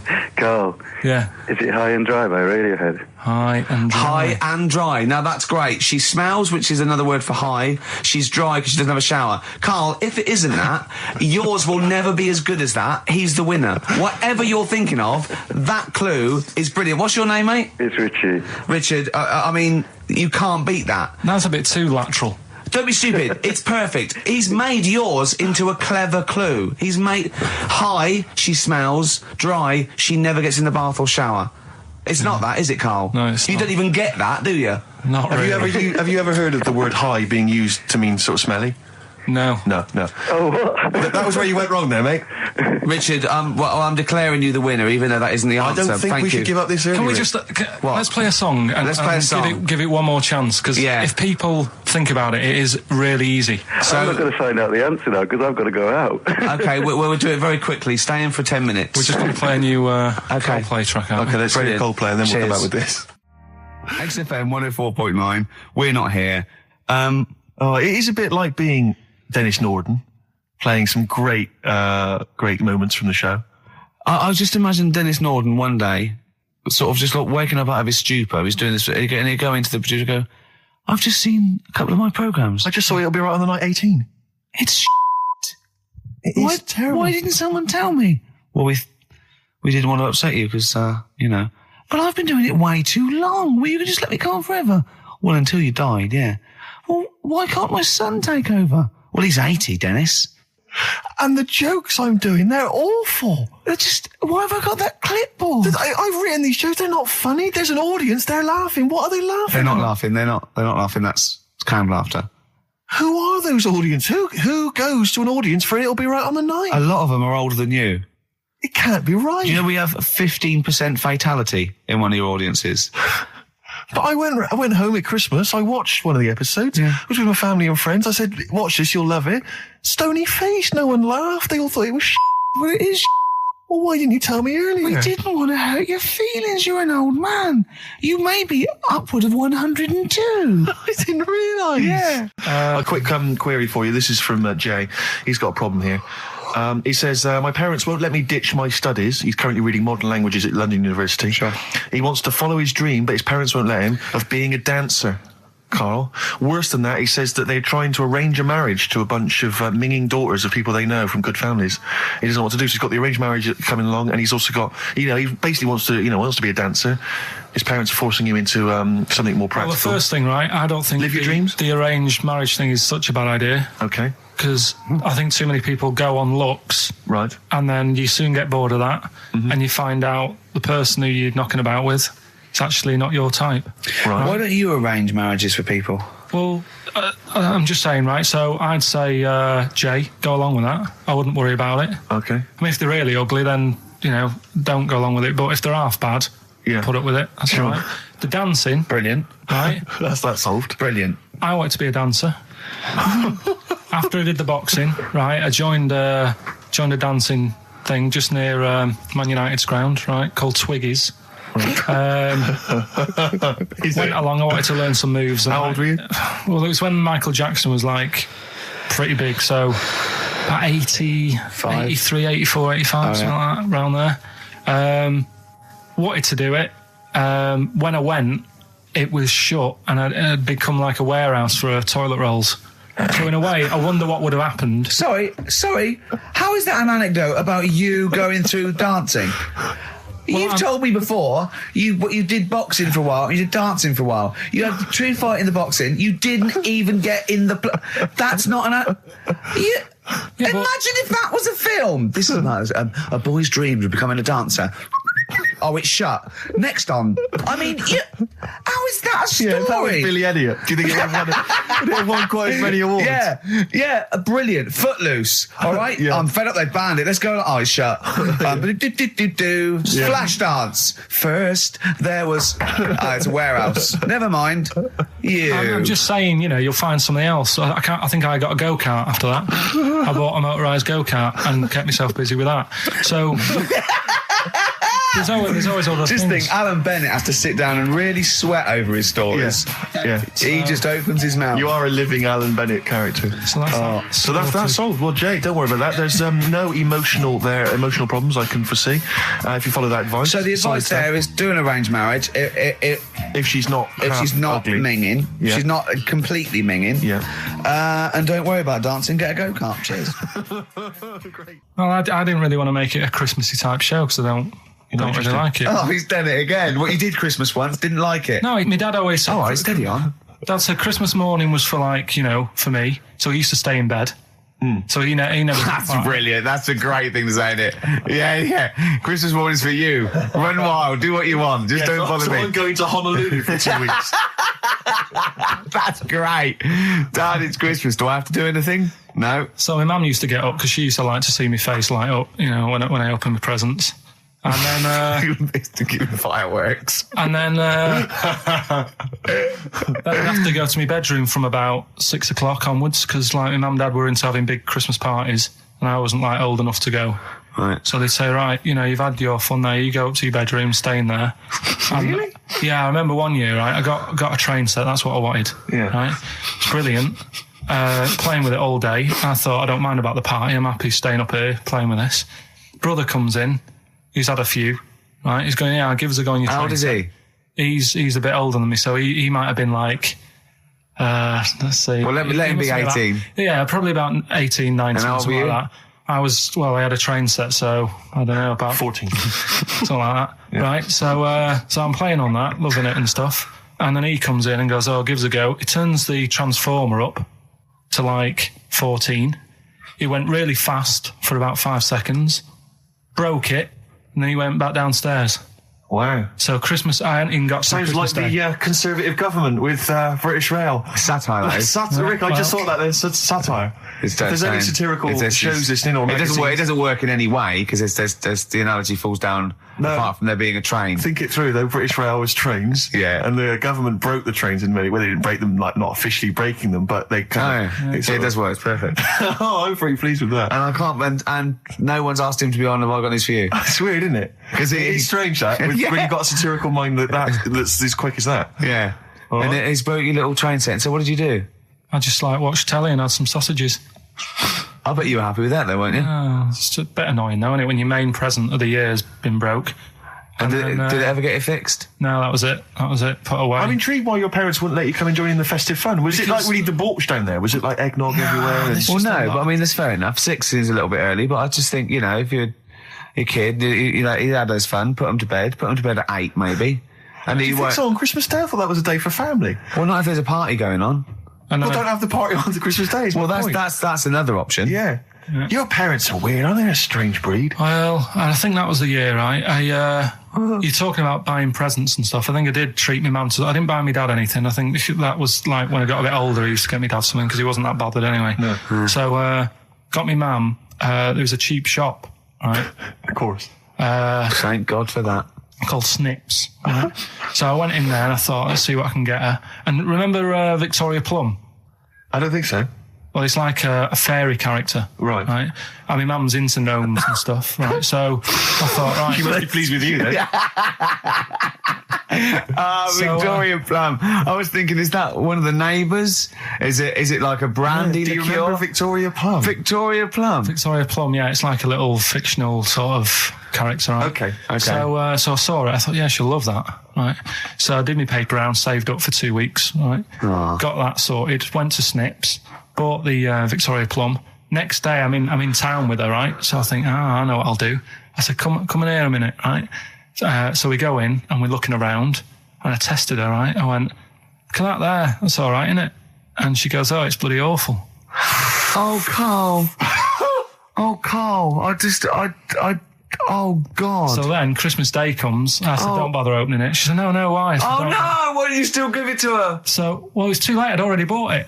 Oh, Carl. So she opened it and I was like, and she said, oh, that's nice. I said, why are you saying that? I said, the other day, she said, it's bloody awful. She said, oh, no, I thought you were pointing at something else. Oh, no. So that's why I don't get anyone anything anymore. Oh, God. Play record. Oh, God. Oh. So we get onto conversations. Talking about, he's asking me stuff about evolution. Tell me that. Why did the giraffe? What's that rubbish about the giraffe getting a long neck? I said, well, it didn't try and get a long neck. It was selected because, anyway, I went into evolution for him, and he said, but why would evolution do that? I went, well, you think that evolution didn't do anything? There's not this consciousness, there's not this will that a giraffe has to stretch its neck to reach the leaves. One had a long enough neck to survive and pass it. He was going, yeah, but why did evolution? This isn't. But by the way, this isn't the most stupid thing. This is warming up. This is about 8:45. Right? He said, why didn't evolution make a giraffe good at carpentry so it could build a ladder? Right. Yeah. Okay. All right. Okay. So he's thinking around it. He's trying to pick holes in evolution. Yeah. we get on to, I said, well, things are, I said, we can see the speed of evolution in lower life forms like bacteria, viruses, they evolved. That's why soon we won't have an antibiotic that can kill some certain bacterial strains. And he said, and this is about 11:30, and I said, I'm going to bed, right?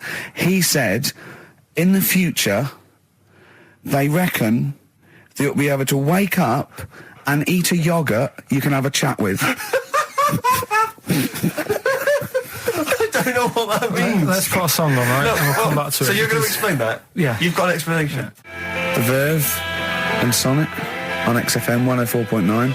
I'm Ricky Gervais, with me Steve Merchant and Karl Pilkington. So let's just get this right. What did Karl say? He's just specifically giving those words again. He said, they reckon, and I said, I'm going to bed. He went, no, really? I said, no, I'm going to bed, Karl. There's no point now, because, I mean, it's just like you're talking gobbledygook. You know what I mean? I might as well talk to a pot plant. Yeah. He said, in the future, they reckon, I don't know who they are. Sure. I don't know, people who post things on the internet that he reads. I think the Telegraph.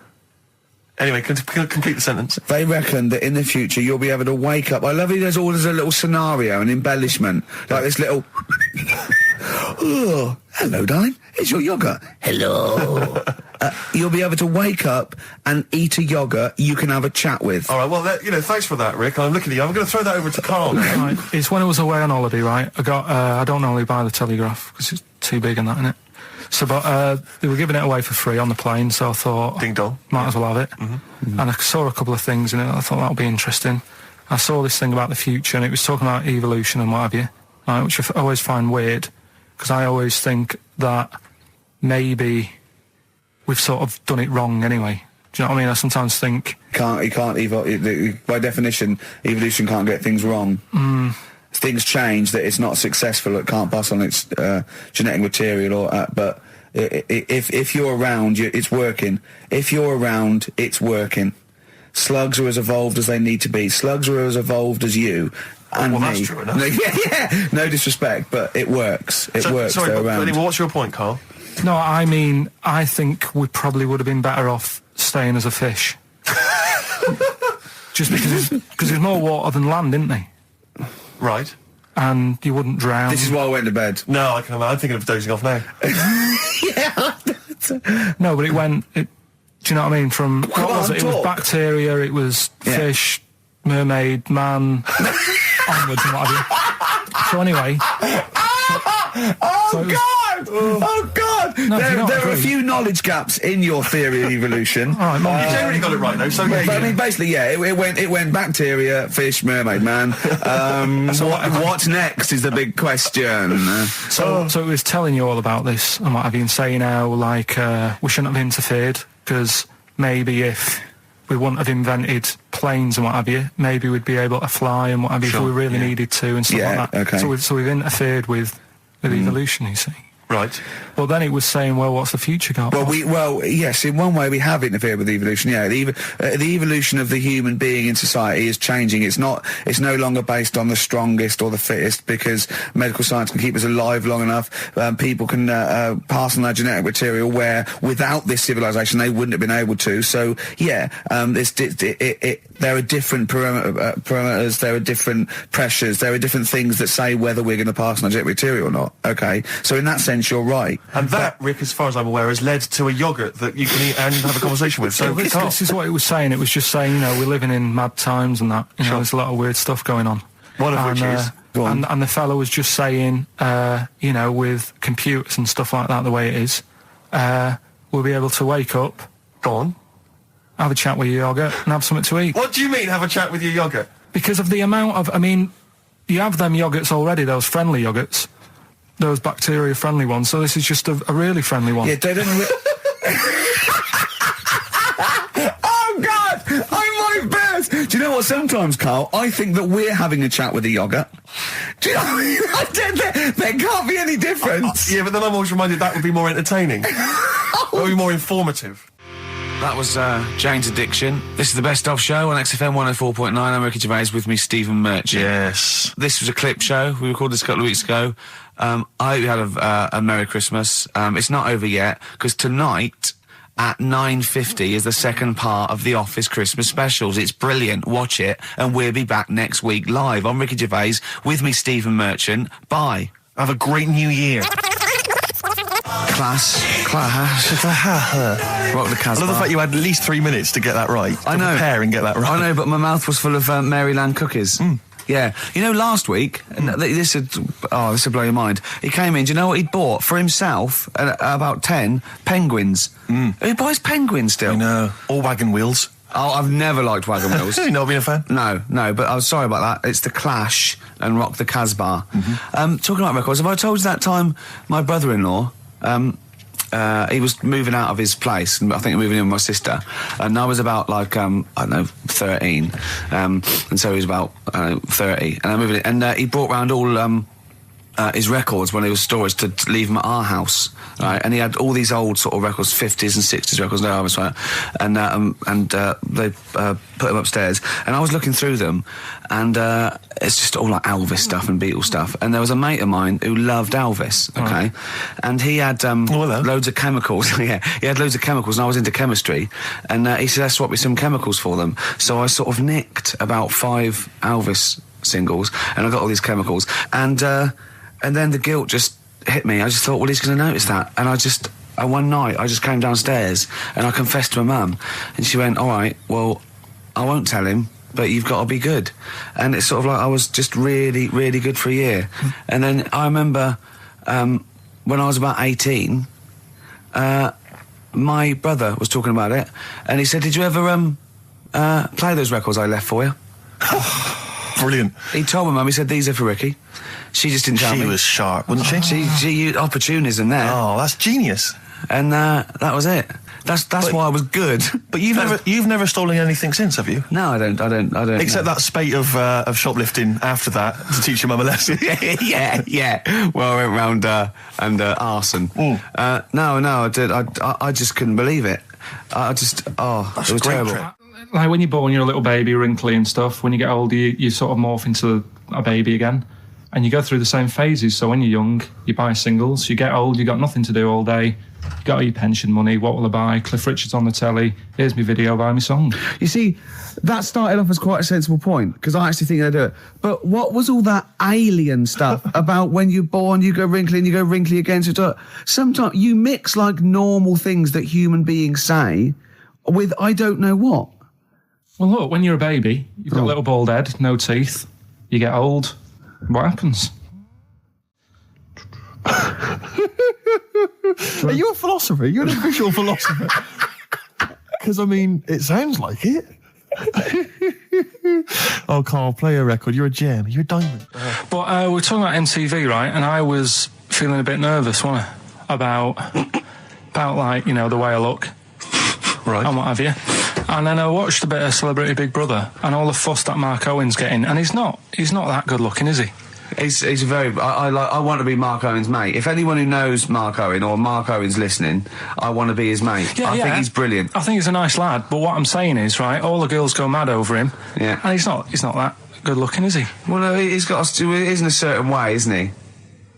That sort of non-threatening. But he's not stunning, is he? Do you know what I mean? No, but no. Well, what's your definition of a stunning? Yeah. Well, who do you like? Someone who you look at and you go, God, they're good. Which bloke do you fancy? What bloke do you think's attractive then? So if I was into men. Yeah. In fact, you can still say a bloke's a good looker without fancying him. Who do you think is attractive? Probably. I mean, it depends what you're looking for. No, just look. You think it's different looks as well. Of course, yeah. Who do you say was attractive? Who do you say was like stunning in your definition? A good-looking lad. Yeah. Good-looking lad. Oh, look at him over there. He's.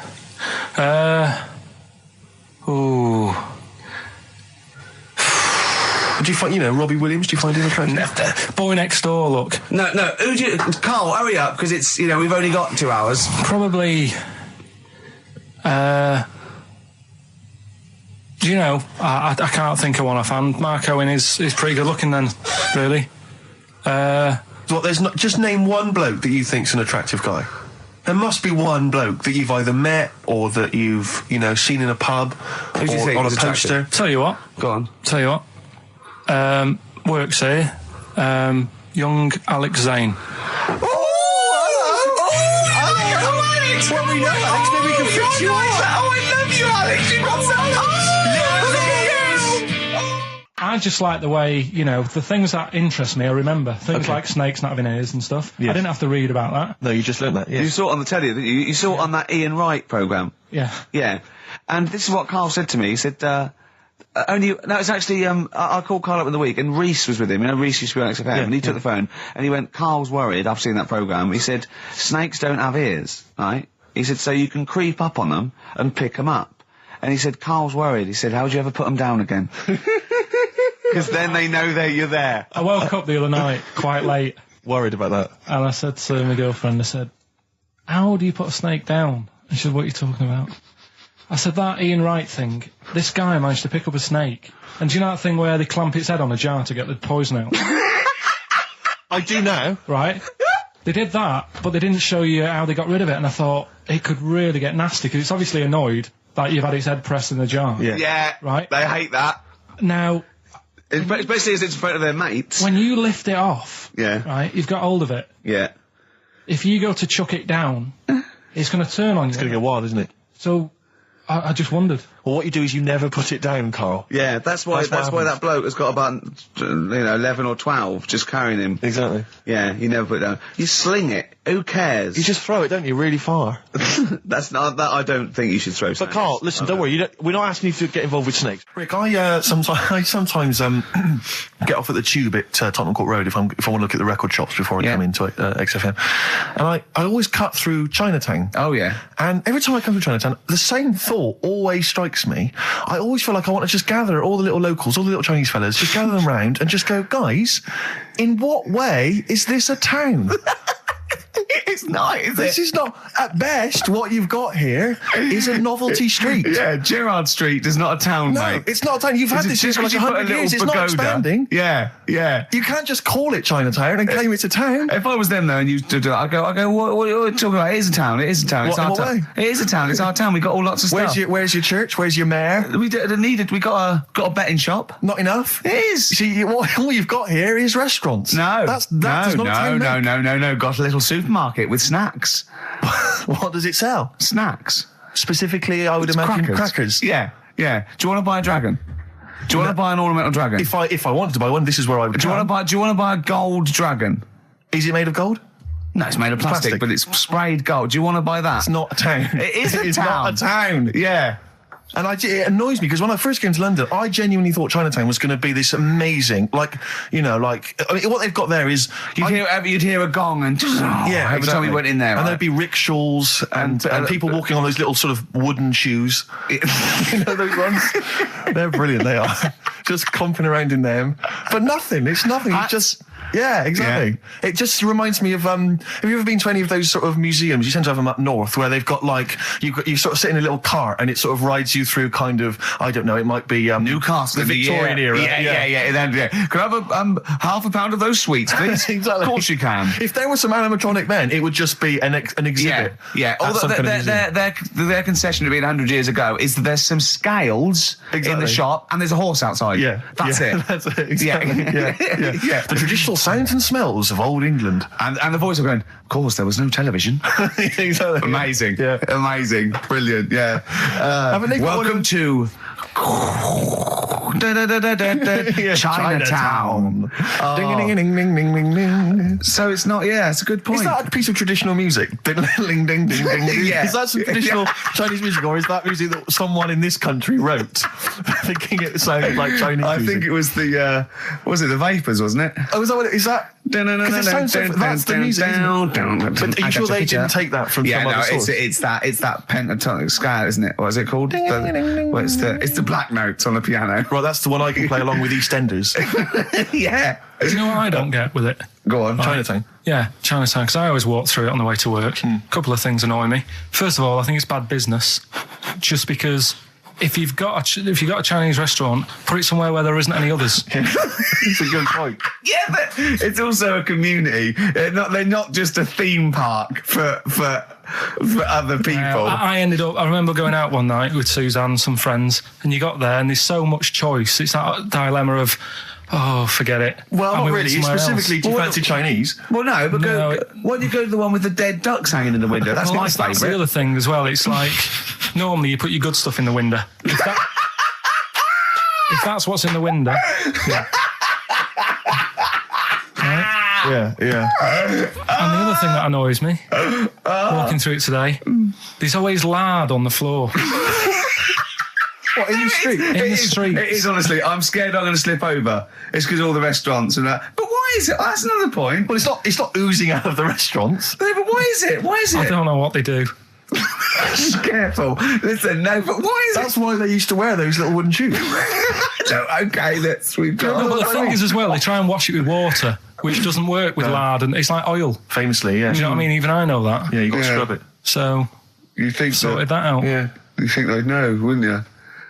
Yeah. Right. Anyway, thanks for your thoughts on Chinatown, Carl. Well, before that, I just remember that some of the criticism we received, I think, was that we're perhaps not taking into consideration the listeners. A lot of radio shows, they cater very much to the community, to the area which they're broadcasting. They interact with the listenership. Where's the fun in that? I agree. Well, for me, really. I'd just like to justify why we don't tend to correspond or interact with the listeners. Here's a typical email from Vicky, age 25. She asks, do you ski? Rick, that's her question. No, do you ski, yes or no? No, I don't. No, you don't. Right, there you are. Thanks, Vic. Brilliant. Keep those coming in. See, he's turned him against us, Carl. What do you think, Carl? What do you think of Steve's attitude there? It's alright. More insight like that coming later. Black Grape, Kelly's Heroes on XFM 104.9. I'm Ricky Gervais, with me Steve Merchant and Karl Pilkington. Okay? Proper radio. As you know, we're a bit gutted that we won nothing at the Sony Awards. We found out that on the panel was Dr. Fox, probably one of the greatest DJs in the world. One of the great living broadcasters. I certainly think that he's up there. Yeah. With Tarrant, John O'Coleman. And so... And Chris Moles. Great Chris Moles. We asked him to... He's also on the Pop Idol panel, so he can make and break people. So we asked him, basically, to explain himself. Why did we win nothing? Why were we so bad? This is what he had to say. The award, guys, was called the Entertainment Award. All right, now, in itself, I think that should probably tell you something about what should be on the tape. There should be some entertainment. And it just wasn't very entertaining, actually. I don't mean that sounds quite horrible sitting here in front of you now, but it just wasn't very entertaining. But fundamentally, what elements did you not find entertaining? The fact that it didn't seem entertain me at all was part of it. I mean, it's a bit of like, how long's a piece of string, isn't it? What is entertaining? We have talked about string on the show before, though. Then there were loads of people I'd never heard of in my life, and some of those were perhaps a bit more entertaining than you. The people that got silver, I think they were called Joe and Twiggy. They worked for a station in the Midlands. I think Trent FM. They were actually pretty funny. Funnier than ours stuff. Yeah, yeah, they were actually. Yeah, they were funny, and they seemed to sort of understand their local. They seemed to understand their market a bit more. And then I got onto yours. I think, oh, great, Ricky Gervais. Yeah, he's really funny in that program, isn't he? I must watch that. I'm going to absolutely die laughing here. And oh God, it was painful. How would you have improved it, just listening? Bit of humour, quite good. Bit of humour, essential, all the things for an entertainment show. A bit of prep, a bit so get in there and actually think about what it's going to do, perhaps. Right, okay. Well, thank you, Dr. Fox, for your honesty. We've got to the bottom. While you're here, can I just show you this? That lump. Do you still do prescriptions? Dr. Fox there. He was, He was honest, he was blunt. He was blunt, I'd like a second opinion. I'm only joking, he's not actually a doctor. In fact, he used to be called Dr. Fox, and now he just calls himself Neil Fox. I think he's been struck off. No, he's Neil Fox MD. Right. He's just... I wondered if there was some malpractice, that something happened. I mean, we Someone was under, and he sort of, he went a little bit crazy. Let's leave it there. Yeah. Because Froggy will not take that lightly. Who? Froggy. What do you mean Froggy? He's Dr. Frog now, he's changed it. He loved Fox. He hated Fox. But are we going to heed his criticism? Because it was there was no preparation. Yeah. We weren't funny, fair enough. Yeah. There was just really no content. We didn't care about the show. The demographic we were meant to be aiming at. Just sounds like a lot of work, all that. Well, I think what we can do is we can take it all on board and immediately forget it and carry on, because it's easier. What about that? Brilliant. I'll tell you what we could do, though. Play some bloody great tunes. Thanks very much. I'm stunned at Karl's rudeness, okay? That's badly drawn boy, by the way, all possibilities. There's a lovely chap just calls in saying about... And Karl, because the record's ended, he doesn't say, oh, I've got to go to the record's end. He went, yeah. And he... But, so... He's probably still there. Well, cut him off. Well, just check if he's still there. He doesn't want to be on radio. He said he didn't want to be on the radio, but I think he should apologise. I'm still here. Hello? Hello. All right. I'm still here. I did ask not to be put live on radio because I get very embarrassed. Don't worry. All we wanted to do is we just wanted to apologise for Karl's curtness and his rudeness. Now, all I want to say is the station is good because you couldn't have a worse slot on a Saturday afternoon, right? Because the youngsters are in the boozers, the older fellas are doing the punting, the racing, the football and whatever. The thing is, the state you play, if you want to get number one... This is XFM, not Radio 2? If you want to be the top, all you got to do is start playing Natalia Umbraglia, this and that, and have your audience with one puke of hair between four legs, okay? Thank you. There you go. No, that's why I didn't want to go live on radio. But you are dead, when Christian got a little bit sick about being 13, then he got to go, whatever. You're the soundest station in the area, you cover... I don't like all the stuff you play, the station plays, but you're actually doing what's there. Thank you very much. You keep going, persevere. And you'll make it's well worth listening to anyway, okay? Thank you, cheers. Otherwise I wouldn't... Can you hear us? Thank you, bye. Dead sound, mate. Be careful, yeah? I mean, I can see why you cut him off. Stop it. Man alive. We've had so many calls. Karl was getting annoyed. There were so many calls. And we've had suggestions from Ned saying talk about Jimmy Savile. John in North London. I've just got John in North London. What does he want to talk about? Oh, forgotten. Becca from Liverpool wants to talk about Tracy Emin and Damien Hirst. Art. Paul Andrews, your mum called. Stop calling her. Tell her to listen to XFM. Yes, you, Paul Andrews, is about 38, at home with your wife and kids. Your mum just called in. I think someone wanted amazing monkey facts. I can't even do this right, can I? To be honest with you, last week we were slagging off Karl as being the weak link in this show. I think it's clear what the weak link is. Oh God, who's the bloke who wants Hayley to go with him to X-Men? See, I shouldn't make notes. What's wrong with you? If you didn't spend so much time squeezing his head and eating pies, we might get something done. Right, okay then, what should we talk about then? Right, play a record and we'll discuss this. Tracy Emin, make your bed. Make your bed. Damien Hirst, stop cutting up sharks and things. Picasso. Alright. Well, I noticed someone's emailed here a link for, can you believe you luck, Karl? Monkeys for sale. Now, I don't endorse this in any way, but here you are, here's a monkey for sale here. Oh, that's terrible. $2,500. It says male, very smart little guy, loves to play and gives kisses, wears diapers and clothes, has been around lots of people and loves them, healthy and loves to eat. Sounds like Ricky. How much is that? Well, it wasn't Karl, because it says loves to be around people. Yeah. There's a gibbon there. A gibbon for... Too pricey, though. It's like that Donald McIntyre programme he did, that Cheapest Chimps programme. He didn't do Cheapest Chimps. He didn't do a programme called Cheapest Chimps. You're saying that, but... Well, he didn't. There's at no point did Donald McIntyre do a programme called... Play a record a minute. Play a record. Oh. Cracking tune. If you're down in Texas, chasing your tornado, this would be on your stereo, surely. Surely, if you're in Alabama, it'd be in... Well, he doesn't go to Alabama, it's Texas, that's where the tornadoes are. Do you not listen to what he says? It's Kansas. It's Kansas. Oh, it's dear. like, the two of you are just, you are like children. You're infants. Your mentality is ludicrous. And you're embarrassing us in front of our special guests. Oh, yeah. I can't believe it. Now, of course, last week we've had tattoo here. We've had a number of letters, Rick. I'm just reading them now. Saying, last week, loved your interview with Chris Martin from Coldplay. Yeah. Genius. Another one here. Great insight into the man who wrote Yellow and Clocks. Yeah. Fascinating.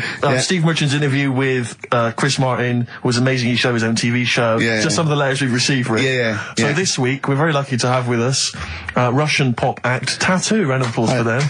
Lovely to have them here. Tattoo. Now then, of course, there's been much controversy that your kind of lesbian shtick is just something to try and whip up some press attention. We are proper lesbians. We love fanny more than cock. Okay, brilliant. And Tattoo, lovely to have you here. Thanks for coming. Now then, you've got some live gigs, I understand, planned. Yeah, duh. Okay. I can't help but notice that you sound, dare I say it, Tattoo, you don't sound so much Russian as German. We cannot do the accent properly. Okay. And, Tattoo, it's a joy to have you. Thanks for coming down. And finally, your lesbians would, for instance, either myself or Karl be able to convert you from your lesbian ways? We like the muff so much that the knob is no good for us. All right, well, thanks very much, Tattoo. Yeah, thanks, Tattoo. Thanks very much. Cheers. Next week, share. Brilliant. So if you've got any guests, special guests you love us to interview, then let us know. Ricky.gervais@xfm.co.uk. And we'll try and get there. Oh, dear. Play a record, Karl. Rockbusters answers next. I was going to say, well, do you want to do that? No, let's do it next. After the record. Just going to say something. What were you going to say? About gays and that. What? In a bit. What were you going to say? Oh, we'll look forward to that. I had a bit of bad luck as well. I wanted to play REM, and maybe the listener can help me here. Can you email in ricky.gervais@xfm.co.uk if you know what song I'm thinking of? It's an REM song. I think it's on the album of the last one before. And he says Mulholland Drive and I'm Steve McQueen. That's all I know. I'm sorry, I can't think of the title, so I need the title to look it up, if you know what I mean. I can't put in like that. I can't put in Mulholland Drive. The system goes, what are you talking about? So I need the actual title of the song to look it up to find it down in the library. Oh, well, go down yourself if you're going to go down to the library and get that. I wouldn't send Karl, because... Ricky.gervais@xfm.co.uk. But if he wanted to, he did have time, because he came in at 12:20 rather than 5 to 1. Yeah. No, I told you about that record that I wanted it yesterday, didn't I? So you had 24 hours notice. So that's not really an excuse, is it? But I did find one of my favourite songs of all time, which is Bones off the Bends album, and it is Radiohead on XFM 104.9. And here it is, because you gave me lots of time to find it. So. Sure. Yeah. Could have brought it in himself. No swearing in it. Bones. Radiohead. The Bends on XFM 104.9. And thanks to Paul, who's emailed in. There's a whole bunch of other people. Lots of people. Davey, Steve, Ashley. It's Electrolyte. You know, it all comes flooding back now. We've got that. I've got it out of the library. We're going to play that. That's done. It's interactive. I've used the listener. I've shown the listener, right? I've helped them to help themselves. Sure. I've said, if you want to hear it, tell me what it is. They tell me what it is. They're going to hear it. Yeah. Do you know what I mean? Perfect. Saves going down the library and, well, we don't... Yeah, well, we know mistakes can happen if that, if you have to go down the library. Yeah, and I mean, I checked it, though, to make sure it was the right one, you see. It's just a little bit of... Well, it's a good rule that, generally, if you pick something up, a CD, we want to play on a radio show, a live radio show, you normally check it at the back. Oh, yeah, that's right, yeah, if you want a job done, do it yourself. You're absolutely right, Karl. So... Anyway, look, let's all make friends. Let's kiss and make up. Yeah, touch and make up. Yeah. Let's just. Well, I'm up on Karl at the moment because it was my birthday in the week, and not only has he bought me a little vibrating thing to put on the chair because I've got a bad back, so that vibrates. That. Actually, we can hear it. Yeah, I'm gonna do it between records now. Right, what's that doing to you as you It's just, it sort of like sends a little pulse into your sort of muscles, relax you, doesn't it? I've got to relax on air. If I'm relaxed, the listeners relax, we're all happy. Sure. He's also got me this little electronic bongos, and I thought we could do like... Oh! Chimpanzee that, monkey news, so it's like a jungle sort of thing. Sure, yeah. Brilliant. Well, that's always been one of the great jingles that even has. So I've got the vibrating... Oh, chimpanzee that! Monkey news! Dr. Fox, if you're listening, I think you'll know that's a clear improvement in this show. So thank you for those. It's alright. Seriously. What did you get him? What did I get him? I couldn't get him anything. I was too busy buying myself an iPod. You're joking? Well, it's a little bit gay, isn't it, giving gifts to blokes? Yeah, it is, but for someone who's like major... Yeah. Play a record. Someone who's major? What do you mean, someone who's major? Well, because he's a major celebrity? No, made you. Oh, made you? Yeah. Right. That's Brilliant. Now, Rockbusters, dead in the water, isn't it? We've killed that off, have we officially? We killed off Monkey News and Rockbusters. Didn't I tell you that there was some sort of petition for Monkey News? Was there? What was the story? A lot of, loads of emails and that. You mean you've done Monkey News? You mean you want to do Monkey News? No, but seriously, there's uproar. And people were like, you can't get rid of Monkey News. Yeah. Don't be doing that. Loads of people. Was it monkeys? Trying to write the complete works of Shakespeare? Did Tony Blair get a whiff of it and he's coming down we're like a doing ton of Monkey bricks? News And Rockbusters, Steve, if you've got a better competition, then we'll do yours. That's fine. Do you know what I mean? If that's what you want to do, we'll do. What did you want to do? No, I was just wondering whether we should perhaps not do a quiz at all rather than do that piece of rubbish. Might be better to have nothing. Might be better just to have silence during that part of the show than have Rockbusters.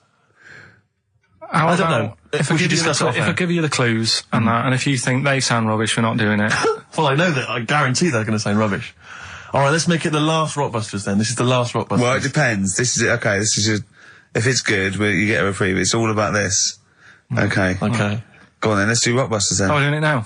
Should we play a record and do it after that? Do it after. Well, I'll tell you what. I'll tell you the prizes and then we'll come back with the clues. Because I've dug up that REM track.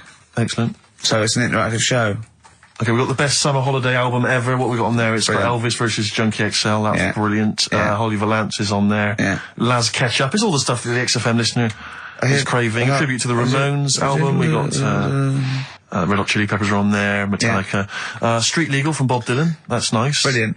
Did you just buy that in the 4 for £20 from HMV deal? Fair enough. Once again, a good album. The Talons of Weng Chiang, a Doctor Who classic.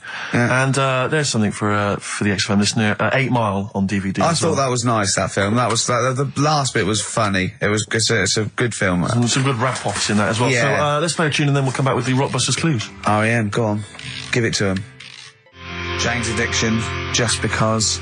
I think things are rocking up. They are indeed. Rocking up in the land this year, Steve. Yes, that's good news, I think. Evanescence, Them, The Darkness, Rocktastic, XFM 104.9, Ricky Gervais, Steve Merchant, and Karl Pilkington of A Saturday. Can I just say that the Shaving Your Arse feature from earlier, if you missed that was 1:30. That was a discussion on shaving your arse. Yeah. It was great stuff. That seems to have caught the public imagination. We've had so many emails. We've had someone telling us exactly how to shave your arse. Yeah. So if you need that information, I can probably forward it to you. Well, I think this will be the year of rock and arse. Exactly.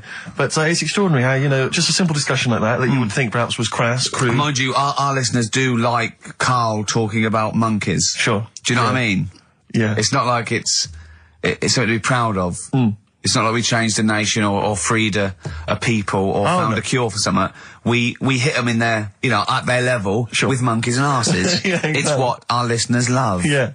Monkeys and arses. Yeah. We should put that on the poster. And they go together, because I joined the zoo last Sunday, went down and became friends of the zoo, right? Oh, right, I thought maybe you had to sit in a cage for that thing happened. I went straight for the chimps, of course, right? And there's sort of like 3 sort of big sort of adult ones there, and there's people with their kids, and I could see the people just putting their kids away as one of them went up and started putting his face up the other one's arse. Sure. And it was sort of like, I just can't be bothered to explain this to my children. Exactly. So I hordes of people just moving away. Oh, come on then. There's the lions. You're going to have a look at the lions. Yeah. What are they doing? They're just sniffing each other's asses. Yeah. Yes. I remember when I used to go to the zoo, I always felt there were certain animals that weren't getting a look in, really, that no one was particularly interested in. The tapir. Exactly. We were going straight to the snakes we were interested in. Yeah. Birds. I don't remember being particularly interested in birds. Big cats, although it's a bit depressing. Great apes. Yeah. Reptile, you're right, reptiles, yeah. Birds, unless it's a big one that you think could rip a dog apart. Yeah, a vulture. You go, or an brilliant. Eagle, Yeah, exactly, yeah. Owls are brilliant. Owls great, but I've always wanted a little owl on my desk. I'd like be doing work and there'd be a little owl there and I go, can you give me that pencil? And it just sort of goes over and gets me a pencil, goes, cheers, and it just watches me and it thinks I'm brilliant. Do you know what I mean? Not really, no. No? No, I've never had an urge to have any kind of animal sat on my desk. No, Karl? You'd like a little owl, wouldn't you, that helped you? No, I had a little magpie, didn't I? We've talked about that. Oh, he came down and started pecking your grifter, didn't he? Yeah. What was his name? Maggie. Sure. Brilliant. And you took it to school and it didn't come back once, Didn't come back. Didn't see it again. Oh, dear. Did it ever peck your head? Because you used to have hair, didn't you? Yeah. No, it did. It started getting a bit violent. Really? Yeah. Was it becoming sort of age when adolescence, probably sexual frustration sort, because I think magpies go for shiny objects, don't they? And you were probably sort of, probably losing it a little bit then in the front, and so when the sun was out... There's a bit of a sheen on the front. It saw a glare and thought, I'll have that. Yeah. What is that? That's brilliant. Yeah. Or as it was sort of pecking away, it mistook it for a tree. Yeah, because of the noise. Because of the noise. Yeah, the hollow sound. I squeezed his head yesterday. We should just point out, if you're a new listener to XFM, you might not realise that one of Ricky's many sexual peccadillos, I'm assuming it's a sexual thing, I can't justify it any other way, is to just squeeze Karl's head. Yeah. Front-wise, sidewise. I don't know what it is. I don't know if it's sexual or, you know, like when you've got a little kitten, you want to squeeze his little face. Do you know what I mean? Do you know what I mean by that, Karl? Yeah, I said that before, squeeze a little head. Yeah, exactly, and I feel that with you, because it's sort of like, he gives so much. Look at Karl's face, he gives so much. It is like he can understand what we're saying. Yeah. And that's what the connection is, I think, between me and Karl and other animals. It's like he can understand what we're saying. But I squeezed it yesterday, and Karl went, I definitely had some crack. Yeah. Because I'm trying to see how hard I can squeeze it. Yeah, I think that was you just thinking, Karl. To be fair. I think the cogs just started to... No, I mean, I think there is a danger, because I think there is a danger that you could squeeze it too much. Yeah, I know. He did a good deed today, the other day, didn't you? Was it? Yeah. What were you up to? You were just, you were talking about, like, you know, being hassled in the street and stuff. And, I get hassled a lot by the homeless. Don't we all? You should go home to sleep. Yeah. I'm here, mate. But no, I do treat them a lot. You treat them. I love that. You had a good day? Yeah. You've been good? Yeah. There you go. That's 50p. Suzanne does the Save the Children thing. You were talking about, you know, charities hassling you all the time. She does that. And I sort of say, well, you do that. I'll look after You'll take care of the homeless. I'll take care of the odd tramp around where I live. And how do you treat them? Loads of different ways. 50p I might give them. Yeah. Or I might, you know, they'll sort of say, have you got any money? I'll say, what for? And they'll go, I'm really thirsty. So I'll go, well, hang on a minute, and I nip and get them a little Diet Coke. Sure, Diet Coke? Yeah, they want to watch their weight. Yeah. They're going full fat. Oh, what an insult. Yeah, exactly. To a man like me. Yeah. You know, I'd rather treat them than... Because a lot of people spend money on, you know, problems abroad and stuff. Right. Oh, I just think, you know... Yeah, famine I'm just saying. Oh, God. Like what? What do you mean? Like famine relief? Well, you do get sick of it, don't you? You know what I mean? It's that... You get sick of it. No, I'm just saying. Wait. Go on. I'm just... I know, just let whatever you do now, Steve, don't interrupt, because I'm scared, but I just think it's worth it. There's so many issues. There's freedom of speech, there's we're not responsible, there's he'll get away with it because he's a buffoon, yes. And it is entertaining. Exactly. So, go on. All I'm saying is you're saying, you know, who do I give me money to? Is it, you know, little, you know, sick kids or whatever, or is it old people or whatever? HMV. That's where he gives his money. Chiefly, they get a lot of it, yeah. Yeah. And for me, I just get sick of, you know, problems abroad. It's like, what do you do? What do you do with famine and that? What are you meant to do? How can you solve it? It's gone on for years. Yeah. And it just keeps going. We keep giving them money, they keep spending it. And you're not getting any return for your cash? Well, it's just how many times, you know, they've got to learn. What do you mean they've got to learn? What, you're going to teach them a lesson? What do you mean they've got to learn? What do you mean? Well, what are they doing with it? They must have, like, better interest accounts or something where, you know, look after, put the money in the right things. Sorry, do you think that Bob Geldof sort of writes him a cheque? He goes over and he's in the helicopter and there's millions of them, and they go, it's Geldof from Boomtown Rats. Brilliant. They go, if there's one man that can help us. Yeah, I hope he doesn't sing. He's not going to sing, he's got some money for us. And he comes down and he goes, do you want a cheque or do you take Switch? They go, we don't take Switch. He goes, there's a cheque. They get things doing like... that again, though, isn't he, as well? I mean, like, you know, he used to work here, Bob. He's a lovely fella and that. But, yeah, he's a lovely man. But how many times can you save the world? You know, he's over there again helping out, and it's like, well, you know, what do you do? Are you saying don't bother because it keeps happening? Not for well, I'm not saying that. You know what I mean? I'm not daft. But that's what you're thinking. And Karl, you are daft. Yeah, exactly. I don't know what the answer is. Do you know what I mean? So you're just saying wash your hands of the whole affair, leave them to it? Yeah. Sure. Are you really just saying it's nature, it's tough luck, just don't interfere? Like a wildlife programme. Is that what you're saying? Don't interfere. Are you basically just saying it's not my concern? This has got a bit heavy. Can we do Cheeky Freak of the Week?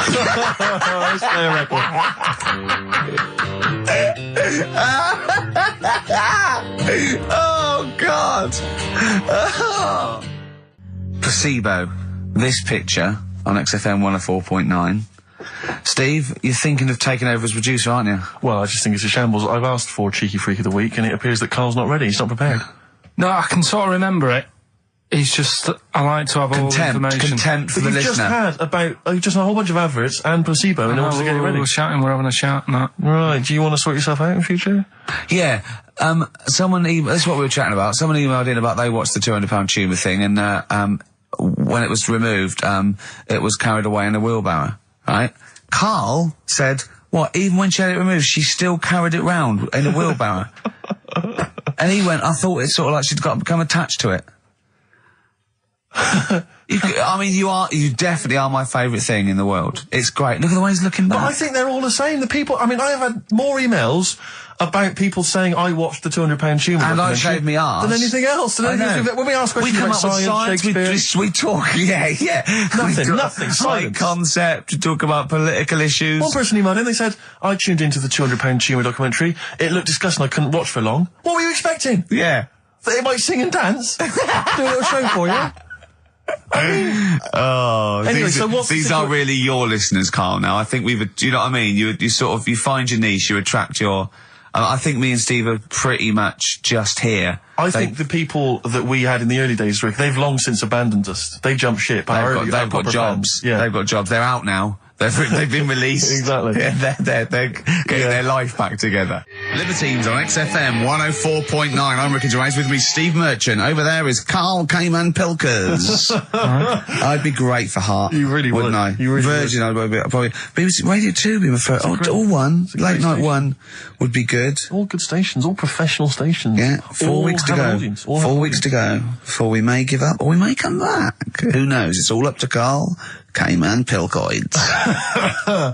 I just extend an apology? I was a little bit crass earlier, and I made some unsavoury remarks about Radio 1 DJ Chris Moyles. I'd like to apologise. Funny man Chris Moyles. I would like to apologise for that, but it gave me an idea. You, the listeners, who do you hate?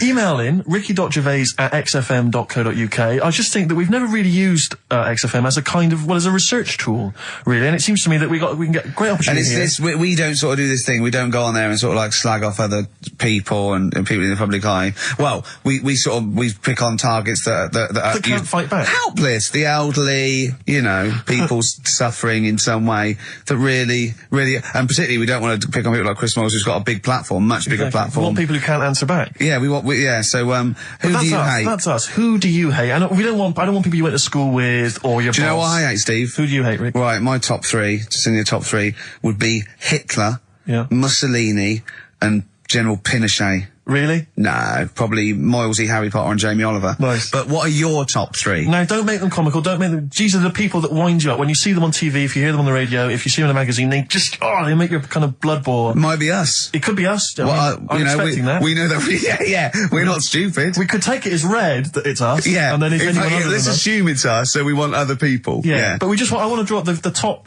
5 people. I don't want to hear things like Tony Blair and Jeffrey Archer and fascism. No. Just people who make your flesh crawl for no fault of their own.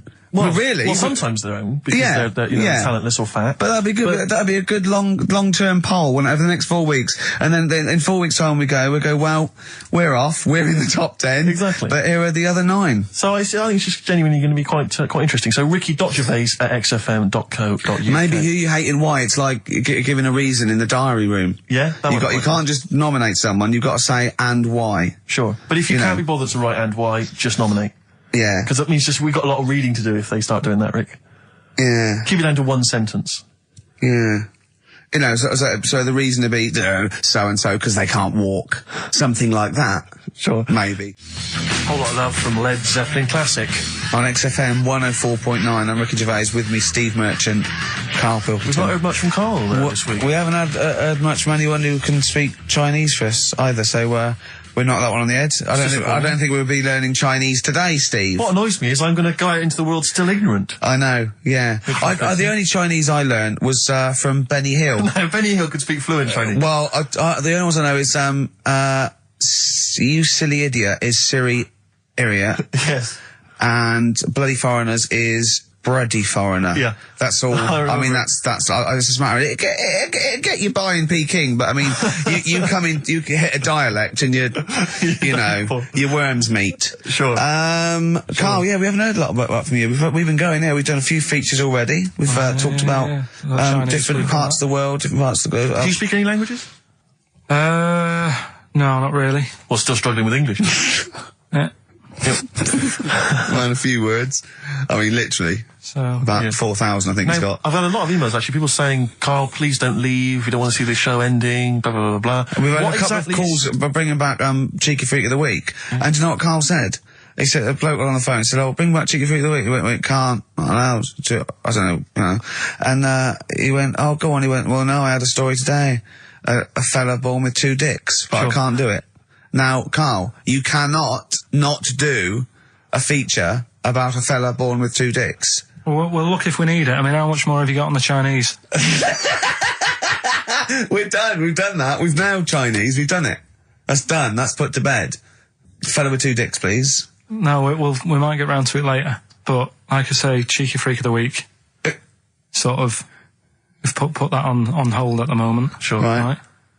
So, what have we got? What are you providing then today? Have you got a quiz for us?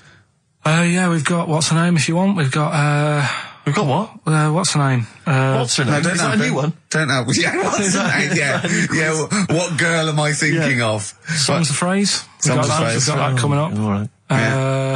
Monkey News, Monkey News. Jane's Addiction, Just Because on XFM 104.9. I'm Ricky Gervais. With me, Steve Merchant and Karl Pilkington. We're all here then. Oi. About 1:05. Yeah. Got 2 hours to go. I imagine you've got all kinds of treats lined up, Rick. Well, there's lots of things on the show. Great music. You know, Nirvana, Radiohead, The Darkness, to name but 3. Can I play something from Led Zeppelin later? Yeah, please do. And maybe some Neil Young. Oh. Now, coming up also on the show, we're continuing a thing we started. We've only got 4 weeks to go before maybe we either give it all together or go away for a couple of months. Is it 4 weeks or 3 weeks now? Is it 3 weeks? Oh, I don't know. I think it's the 16th of August, isn't it? Cannot end soon enough. Wow. Might be that. It'd be a shame to end it forever, but it's all up to Karl. So, again, he's in a grumpy mood. We've told him to try and up his attitude, and it's them. It's the listener that counts, Karl, not us. We may be feeling bad, but you, the listener, counts. You come first, yeah? Okay, up, yeah? Big 'em up. Big up London. Big up you, the listener. Karl, leave yourself at home for a little while. Yeah? We're going to continue that thing we started last week. We're doing the list of the most hated people in Britain. It's not us, it's the listener. So, keep coming, with those suggestions of people you just, obviously, you don't hate them. We don't want a list of mass murderers, dictators, and politicians. You can't have them, but mass murderers and politicians. What's the difference? Oh, good point. Good point. Satire. Satire, yeah. No, that's we're doing some jokes like that as well, aren't we? Satire like that. We're trying to get onto Radio 4. Trying to get on there, yeah. And if there's any kind of amusing show that perhaps takes a sideways look at the week's news, and they need if there are any Radio 4 producers who have been knocking around for about 12 years with the same old hacks, and they're desperately trying to get on telly. They want to give us a call. We're not interested. No. We've got bigger fish to fry. So if people that you hate, minor celebrities, people on TV, pop stars you don't like, email in ricky.gervais@xfm.co.uk. And I'll tell you what, then we'll do like the Channel 4 do. Then we'll give you the sort of list of the top 10 at the end, and you can vote within that top 10. I'll tell you the ones out in front of. Could we wire up some kind of premium rate phone line so that we make a fortune? We can't afford it. But when you email in, if you could also maybe send us a lottery ticket, then, we make something out of this. The ones in the lead, I'll do in no particular order, but these are the ones way out in front at the moment. It's Chris Moyles, Robbie Williams, Chris Tarrant, Davina McCall. Interesting. I'm sort of surprised at, but I know that it's probably just I think she's just been on TV too much lately. Yeah, that T-shirt annoys me. Big Mother. Sure. That annoys me. We don't care. We don't care whether you're pregnant or not. Loads of people have children. Yeah. I don't care. Get on with it. And Dominic Mohan. So, but think of your own. There's a lot of people just coming up behind there, though. Graham Norton. He's just approaching from behind. That's the sort of stuff. It's sort of like we've done satire, we've done innuendo. I mean, he's the king of the double entendre. Well, he's the king of the single entendre, but we can double it up if you want. If anyone... 104.9, this is the sort of things we're available. Go on. I'm loving this. This is going to be good. I'm loving what's coming next. What? If any of the producers of Carry On London are listening and they need some new talent to write some smutty innuendo, I think we're your men. Yeah. Anyway. Karl, you better press the knob right? To start the record, Spunk. Radiohead. There. And Go to Sleep on XFM 104.9. Don't go to sleep, we've got some more fun and great tunes coming up. Alright? Just to let you know that we've had a few new entrants on the listeners' hate poll. I just noticed Chris Evans is cropping up. Chris Evans has snuck in a couple of times. We've also had Jordan added to the list, along with Mick Hucknall. I think that's because you reminded people. I know, I mentioned her and... Yeah, consequently. Come on, she's on there. think. Mick Hucknall, and also, this is one I'm strongly behind, Daniel Bedingfield. If you've ever heard him interviewed, if you've heard him interviewed, he's such a knob. Is he? He really is a bit. Don't get involved. We see the good about this is we don't get involved. This is not. Does not necessarily reflect our opinions. There are a couple of people that are cropping up that I'm right behind, but I'm not going to give that away. So don't give your opinion, Steve, because then our hands are clean. Do you know who I love? Daniel Bedingfield. He's bloody brilliant. Do you know I think he's a comedy genius? Chris Miles. But let's move on. Let's not. So anyway, listen, we'll be giving the top 10 of you, the listeners, votes, probably about 2 o'clock, and then from that list if we remember. If Carl doesn't lose the list. Yeah. Yeah. And from that list we'll probably try and drop the top 3 maybe. Yeah. Darkness. I believe in a thing called love on XFM 104.9. Ricky Gervais, Steve Merchant, Karl Pilkington. Carl set the ball rolling with songs of phrase. Why don't they play swing ball? Referring, of course, to people in wheelchairs who play tennis, because he was disappointed they weren't getting around the court quickly enough. So why didn't they play swing ball? Yeah. Brilliant. Someone just emailed in saying because if they hit it to the top, they wouldn't be able to reach it to unravel it. Exactly. Which is a good point. Yeah. But I mean, nonetheless, good and bad in people in wheelchairs? Do you want to do that? Good and bad. Good and bad things about people in wheelchairs. Good and bad. Yeah. Suppose. Don't know really. They take up less room in cinemas. They've got their own seat. Good. That's good, is it? That's a good thing. Yeah, good. Yeah, well done. Well done. And what's bad? Don't know, I'll have to think about it. Okay. But, well, let's leave that, eh? You started it. The hate list. Can I just return your minds to the hate list? I said on the hour that we would give you basically the top 5. Now, we have to stress, this is the top 5 most hated people that you, the XFM listeners, have suggested to us. We have not massaged these. No. We have not made these up. These are coming from you. Last week we began it. This week you've continued to email. So this is the list. We do not endorse this list. Some of them we may agree with, some of them maybe not, but it's the list that you have come up with. We are merely the messengers. I tell you who was coming through recently. Cameron, but he didn't make the top 5. I'm afraid he was just a late Williams dropped out of the top 5. Robbie Williams surprisingly dropped out of the top 5. Yeah. So let me tell you now, in no particular order, this is the top 5 that you're voting for. Well, I say XFM listeners, people who listen to this show. I mean, XFM listeners aren't typical radio listeners, and I think our listeners aren't typical XFM listeners. Right. So, I don't know what this poll, what it's worth. What any poll's worth, but I mean, this one is probably worth very little. I think in a way it's sort of worth less. Yeah, go on, who's the top 5 in no particular order? We want you, the listener, to then just vote, email in with the one name that you hate the most, and then from this list, we can figure out the number 1. Okay. But this is in no particular order. Chris Tarrant. Yeah. A surprising entrant. Davina McCall. Well, I don't think he's that surprising. Well, anyway, I'm not going to editorialise. No, I'm not saying. I'm saying I imagine XFM listeners pretty much despise someone like Chris Tarrant. Okay, well anyway, Chris Tarrant's on there, Davina McCall, yeah. Patrick Kilty, right, Graham Norton, right, and Chris Moyles. Now, I'm not going to say anything. Those are the names that you have drawn up. There are lots of others that didn't make the top 5. Richard Madeley was on there, Michael Flatley, Vorderman, bizarrely. Michael Flatley's a weird one. Very strange. So Jamie Oliver, a lot of votes for him, but he's not made the top 5. So those are the top 5. Just email in with the number 1 that you hate. And we're talking about someone another pointless, inane poll. Exactly. And this time we did it. Oh, dear. Moyles, Norton, Kilty, McCall, Tarrant. It's your choice. Who would you have who would you have in your list, Carl? You're allowed to talk because people know your opinions don't matter. So, what? I honestly don't really hate anyone. That's nice. I'm not that fussed. Do you know what I mean? We're not talking so much about hate. We're talking about someone that. Yeah, we don't annoys mean hate. You can't hate any of these people. All they've done was pop them up on telly. But I think it's people who, as one listener, she put it. She sort of, I think she had some of those, and she said, you know, I don't hate them. These are the people that if they pop on my telly, I have to turn over. You know what I mean? It's not, you don't hate them, you know. Sometimes it's not their fault. It's like Davina, right? I used to quite fancy her. And now, because she's always on the telly, it's like, I can't be dealing with her now. Sure. Right. But she's still the same presenter. It's just that I'm bored with it. Sure. You know what I mean? Yeah. So, I'm not getting involved in it. Okay. Do you know what I mean? Don't want to offend anyone. Let me just give the email address. Let me just give the email address. I just said it, so look, talk over it. Okay, I'm going to do Carl's top thing. Ricky.gervais@xfm.co.uk. That's also the email address for your answers to this week's Songs of Phrase. Play it again, Carl, if you would. Go on. Tell me why, tell me why, tell me why. Don't play the game or swing. We just want the artists, is that right? Yeah, that'll do. I've got two that you don't like. Not that you hate them, but that you sort of like, don't agree with them. Would Liverpudlians be in your list? Probably. What about gay fellas in toilets looking at you? Well, I think they've sorted that out. So.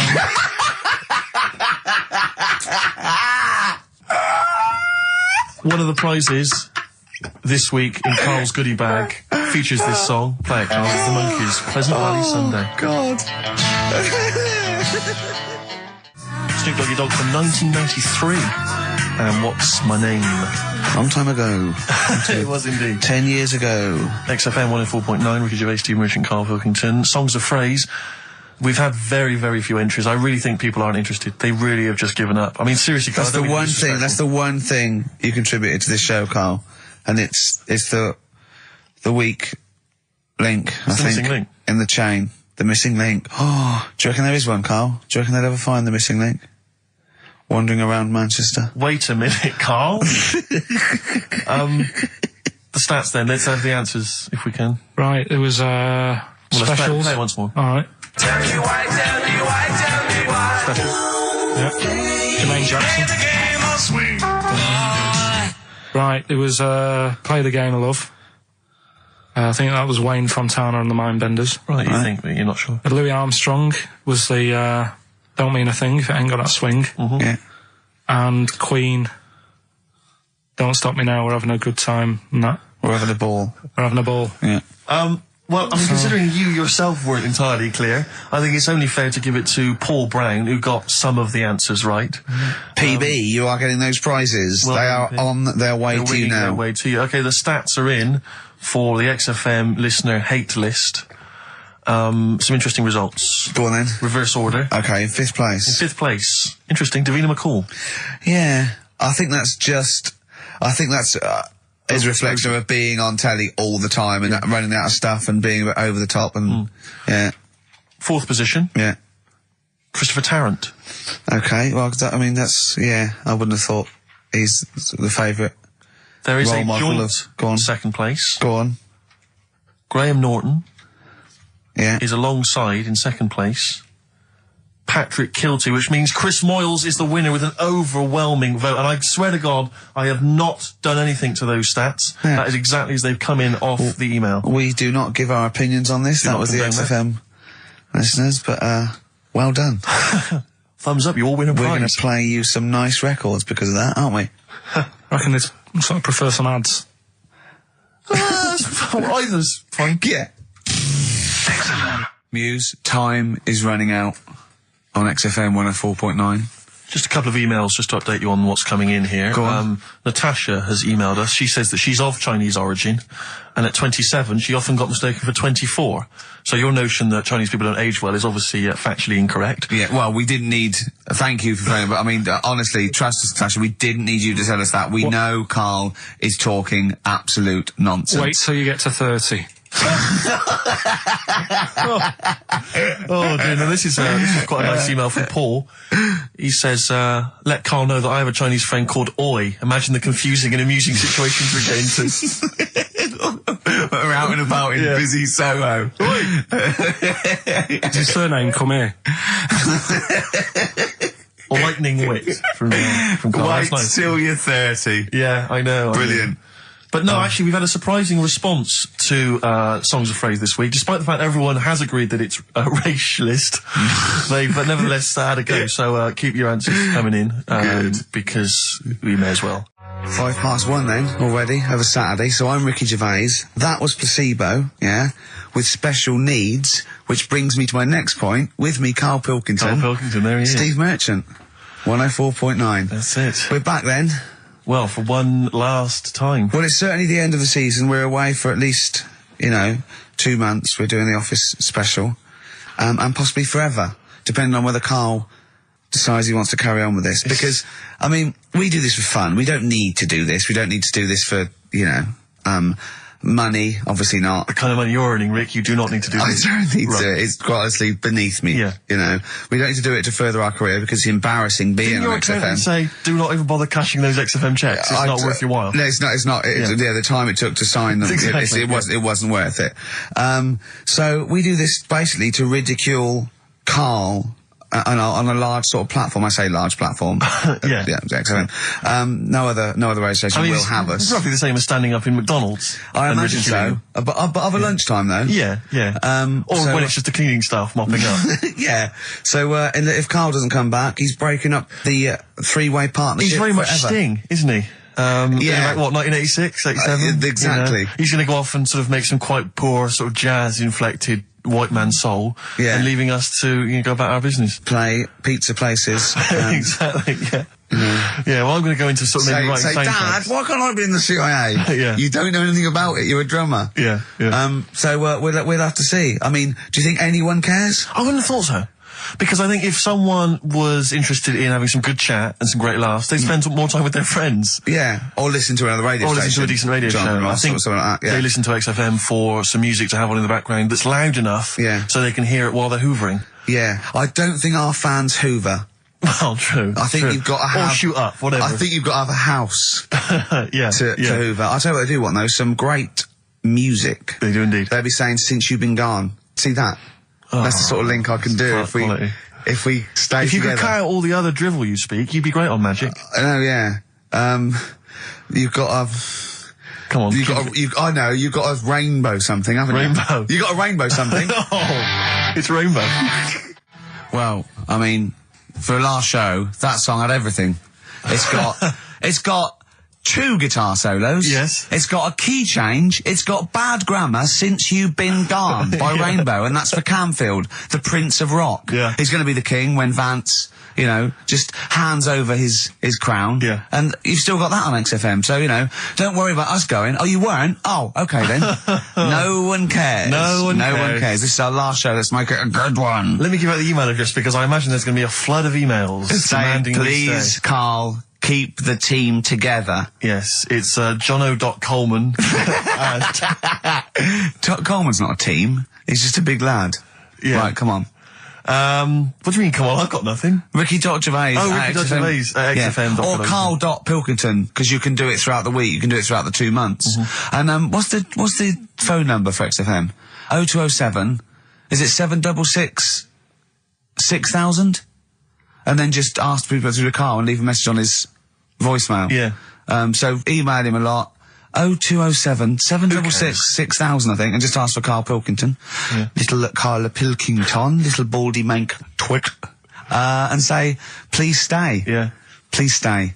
Karl, say something then. How are you, This is your mate? last show. Say hello. What are your feelings, Karl, so far? I mean, are you cheerful? Are you upset? Not at all. No? Can't wait for 3 o'clock. Sure. So it was interesting how Ricky was saying he only does it for the fun. I haven't even got that bit. Yeah. I am paid peanuts to work Saturdays, which wrecks me weekend. Pay peanuts, you get monkeys. I have no fun. Yeah. Right? You're having a laugh. And what people You forget love is- this. You love this. You love me coming in and having a little chat beforehand and after. Yeah, but that's the funny thing, innit? Listeners just think, why does he get so moody about it, having Ricky annoying him just on a Saturday? Yeah. It's not just of a Saturday. Why? It's in the week as well. Wow. How do I annoy you? How do I annoy you? Daily How annoyance. do I annoy you, Karl? So you can't, if you be specific.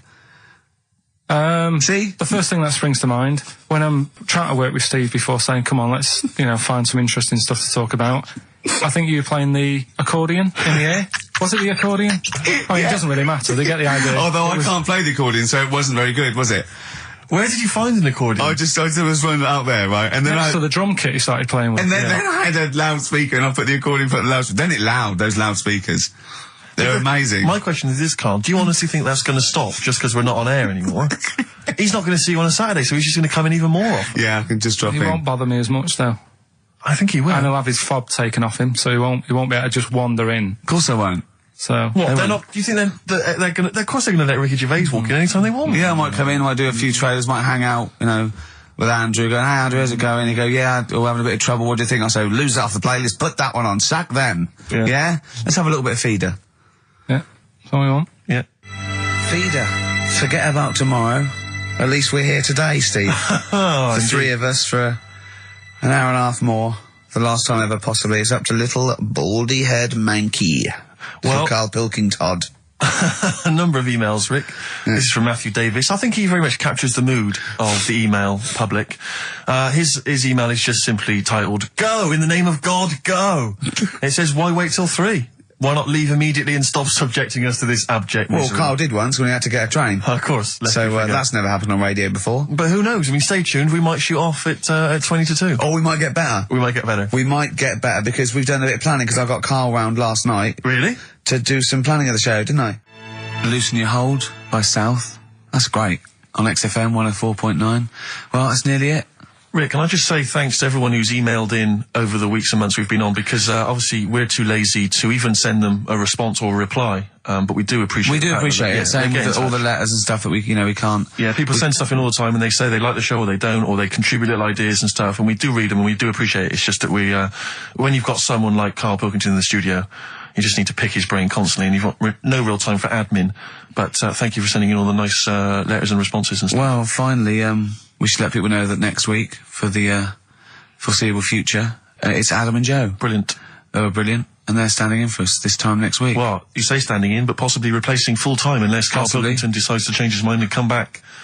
What do you think, Carl? You've enjoyed today's show, I know. Yeah, it's been alright. Yeah, you tempted to come back when we finally return? Maybe a little rest to make you sort of like forget how annoying I am.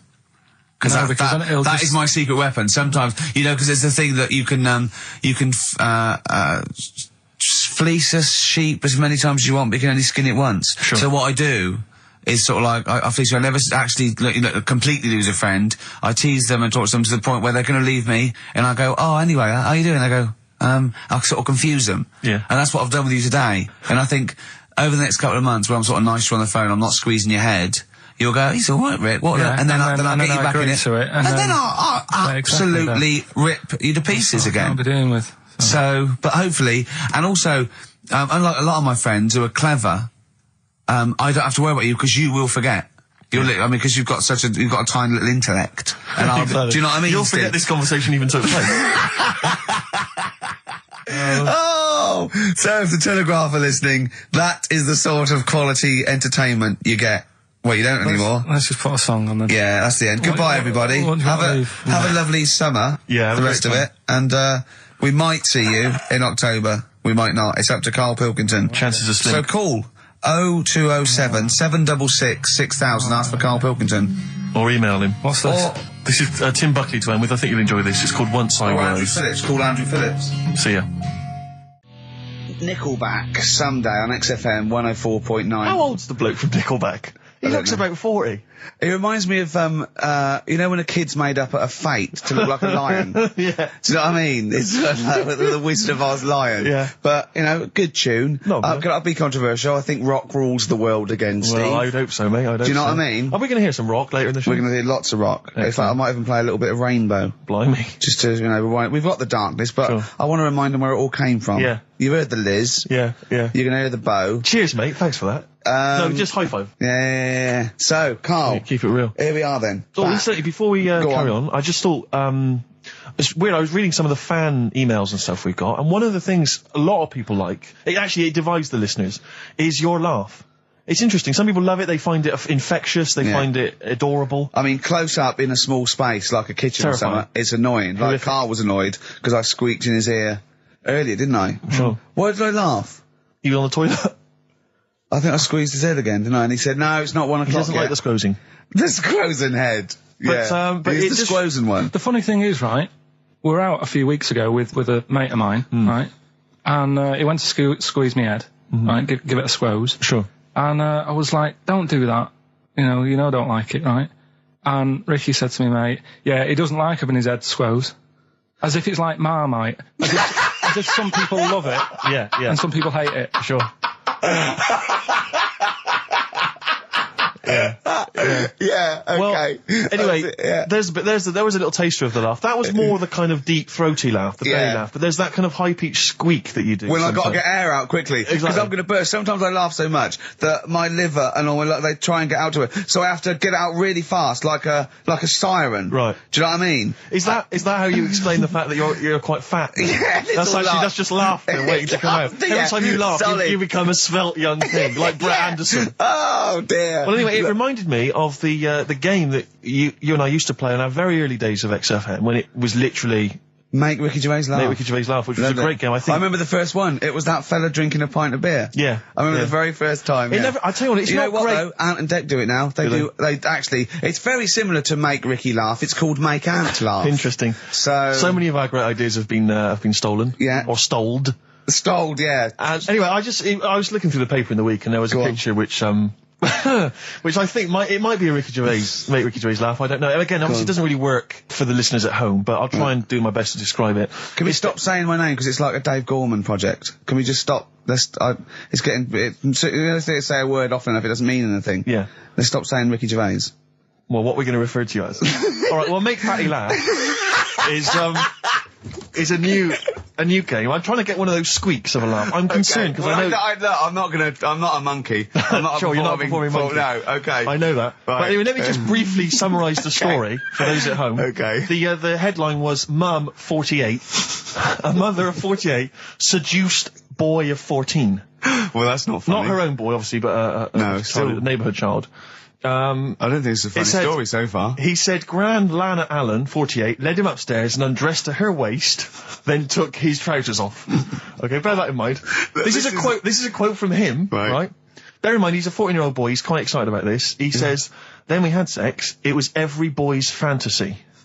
Alright? You're going to show me the picture of her now, aren't you? So it's a picture of her. Oh, this is not... Bear in mind... This is...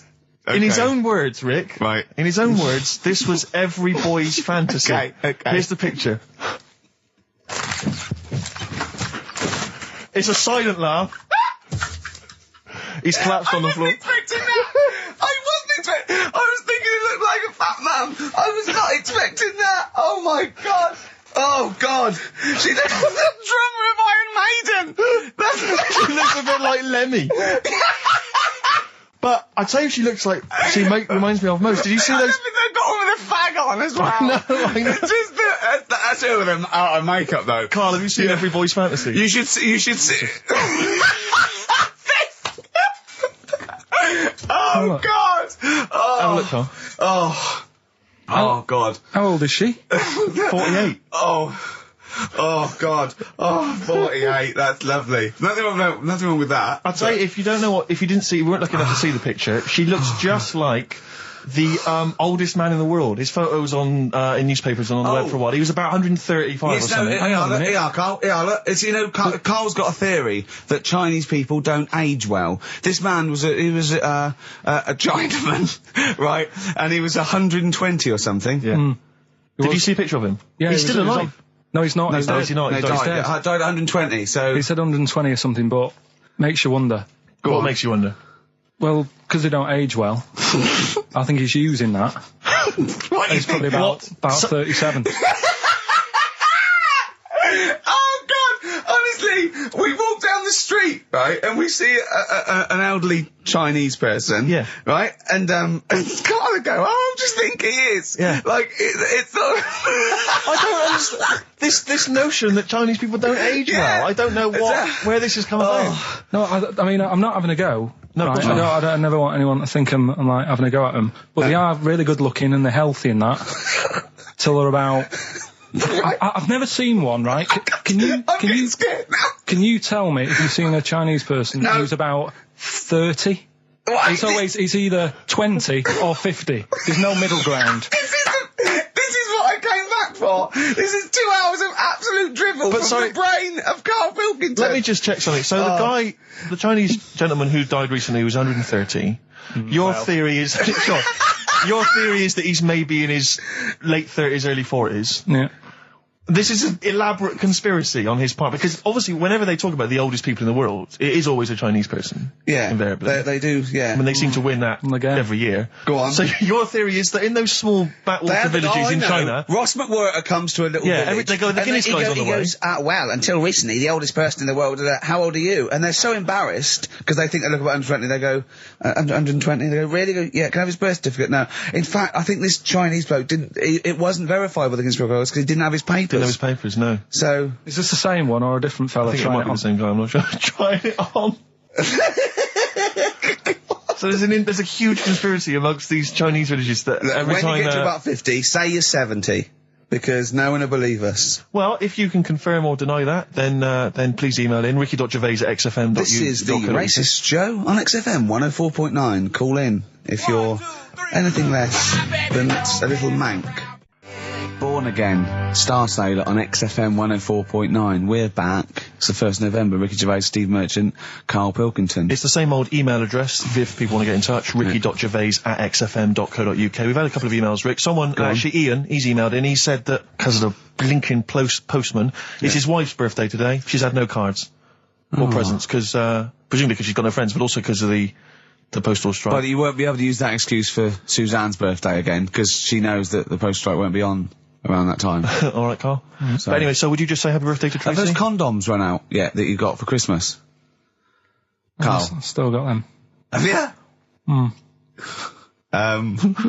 Just say happy birthday to Tracy. Happy birthday, Tracy. And hello to Aidan, who's phoned in to let us know he's actually listening in Northern Ireland. Oh, so we've gone international. Sure. Now there's also a questionnaire has been sent in by Ruth Chamberlain at Cordwainers College. Cordwainers College seems weird. Cordwainers. It used to, yeah. It's either used to be a poly or a laundrette. I think it's yeah. Anyway, it's something that she's doing for, she's studying product design for the fashion industry. And anyway, she's got, some questionnaire. And we're too busy and important to fill out the questionnaire. But we thought maybe you could answer it, Karl. Karl, look, he's yawning, he's looking round. He's only got to do 2 hours and he gets a whole day off and he's getting paid for it. Do something, Karl. Be grateful. You've probably ruined a man's career. He's been ridiculed now for doing this. He's so weak where he should have squoze your head and kicked you out of the building. So, let's have a little bit of effort. You've only got an hour and a quarter to do, then you get 2 days off, alright? Alright. Right, Karl, it's a questionnaire about happiness. Oh, yeah. There's one person... Well, that should answer it right where. The first question, Karl, on a happy scale of 1 to 10, where are you on the happy scale? Is it at this moment or in general? Well, I would say generally. Okay. Yeah, but you don't always have to, like... I mean, I think I'm happy in that, but I don't always show it. You never show it? No, but it doesn't mean I'm not happy in that. Like, I'm alright at the moment. I'd say I'm probably on about an 8. I was probably on about a 9 when I woke up, right? And then, sort of fell out with Suzanne over a haircut. Yeah. Right? She went for a haircut and came back with something that I didn't like. Sorry, what did you say? So when your girlfriend walked to the door, she had her hair done, you said, I don't like it, alright? She could tell by the look on my face. But don't you say, no, I'm happy with it, I just can't tell. I'm loving it. Because then she won't have it done again. Oh, Karl, I just cannot get over you. I really can't. No, but you haven't seen it. Right? So then I was fed up, but then I thought... Sorry, what authority have you got to talk about haircuts? Yeah, you had well, officially from a barber in Manchester above a railway station in a shack, it was £2 a cut, told you have the hair of a Chinaman. Well, you wish you had the hair of a Chinaman now, you got no hair. You're a little bald man with your mouth open, so don't... Is she listening to this, Suzanne? Sitting at home with a woolly hat on? I don't know. But she knows now, doesn't she? What did you say? What did you do about it, though? I just said you look like someone out of Slade. Interestingly, that's what I look for in a girlfriend. Oh, God. Which one of Slade? That one with the funny... Not Dave Hill. Yeah. The one with the crooked fringe and the goofy... She had her teeth done as well, did she? She had 2 front teeth put in. Dumper. So anyway, So prior to that, you're on a 9. Then you saw the haircut, you're on an 8. Yeah. Yeah. And now then, what are you on? I'm probably on about a 6 at the moment. Why? What's happened? Well, while Star Sailor was on, bit more head squeezing going on. So, yeah, about a 5 or 6. So generally speaking, what would you say you are? About 4. You're on a 4 for Alright. What would you give someone who wasn't very happy? What would you give them? What are you thinking, Carl? Depends why they're not happy. They're low, okay, so what would you give them? I mean, yeah, depends, innit? If it's someone who's just lost their arms and legs in an accident, you don't give them a lollipop. Sure, or some mittens. Yeah. You give them a hat. Yeah. Yeah. And dare I say it, a smile. A skateboard. Yeah. Yeah. I don't know. You don't know. You got to answer the question. Alright, so hang on, let's assume that you've upset your girlfriend because you slagged off her haircut. What are you right? going to do now to feel go and make her happy? How are you going to cheer her up? And not buy her a baseball cap. I don't know yet. I haven't thought about it because I've got this to sort out, haven't I? So when I get home, get her some gel or something. Oh, God! Oh, Christ. Okay, and, alright, just name something that always puts a smile on your face, Carl. It always cheers you up. If you're feeling a bit blue, it always cheers you up. A monkey, innit? Learning something. Right. That's a bit weird. I love the qualifier. No, I think it was I think it was 2 different sentences. I think it was learning something. That's a bit weird. Yeah. Oh. Learning something that's a bit weird. Okay, and finally, if you could have something to make you happy, what would it be? Little chimp, wouldn't it? Little chimp in a suit. Well, don't answer for him. Don't put words into me. You could have anything you want. It'll cheer you up and make you happy. What would it be? You can't say a skin of titanium. It's got to be something possible. Yeah. X-ray vision. No. What would you have? It can be conceptual. It could be world peace. It doesn't have to be, a new watch. Yeah, let someone else wish for that. Sure. It'd be a waste. Yeah. Yeah. Why should you do it? And then someone else gets a nice new watch and there's world peace. Exactly. You're walking round, it's nice and peaceful, you know what time it is. He's swanning round, he's got a lovely new watch and there's no threat of him being bombed. Exactly. I'm quite happy the way I am, really. I don't really want Are that you much. really? But you're on a 4. Yeah, you're on a happy scale of 4. Yeah, you're on a 4. Surely you want to get to 10. Surely the point of life is to be on 10. Yeah, but what's a 10? Do you know what I mean? No. What's a 10? Contentment, absolute contentment, joy in your heart, inwardly and outwardly. Not walking around with a little round mank head with your mouth open going, what's the point of that? I've done it once. Is that why you've still got all the condoms? Because I've done it once. What's the point of that? Alright, we're going to get over some air gel. Come on. 10. Just one thing that would make you happy. That would cheer you up if you were feeling low. Tuesdays off as well? I'd have the MD just, resign straight away, shall I? I honestly don't know what would make me happy just like that. Because I am happy. I know you say I'm fed up and that. Do you know what he said? He wouldn't want to be too rich. He said, because if I was too rich, then Suzanne would say, let's go around the world. He said he wants to be rich enough, so they're happy in that, they got their bathroom and everything, but they still can't afford any more holidays a year. Think of that wish. Think of that capping your wishes. Yeah. Do you know what I mean? Putting a ceiling on your ambition. I love it. It's genius. Look at his face. Play a record. It's like if you'd won that ticket round Charlie's Chocolate Factory and he'd said, actually, Carl, I want you to take over the factory. It was a test. You'd have said, I just wanted to look around the chocolate factory. Yeah. I'm happy to go back and live. No, he'd have said, poor. I'll work here, but I'm not working Mondays. Exactly. Play a record. Imagine giving a chocolate factory to a kid. I know. Idiot. Give it to the fat one at least. He'd enjoyed it more. Can I just say something? What's the phone number, Carl? 08700 800 1234. 08700 800 1234. Call up for no reason, because I want Carl to answer the phone. He hates doing it. So call up and talk to Carl. Ask him anything you want. Just talk to him. Okay? Right, answer the phone. They're going mad. Big Sir on XFM 104.9. He's so annoyed that you have to answer all those calls. Why did you like it? We're wasting time, aren't we? That's your listenership. No. They want to speak to you. No, that's nice and everything that people call up. Yeah. But we should be concentrating on what we're doing. Yeah, well, but I do this show to annoy you. I don't do it for the money, or the kudos, or the awards. Do you know what I mean? I do it so you have to be here and do what I say for 2 hours, because you're getting away with murder here in the week. I don't like seeing that. I don't like injustice in the world. I try and fight it wherever I can.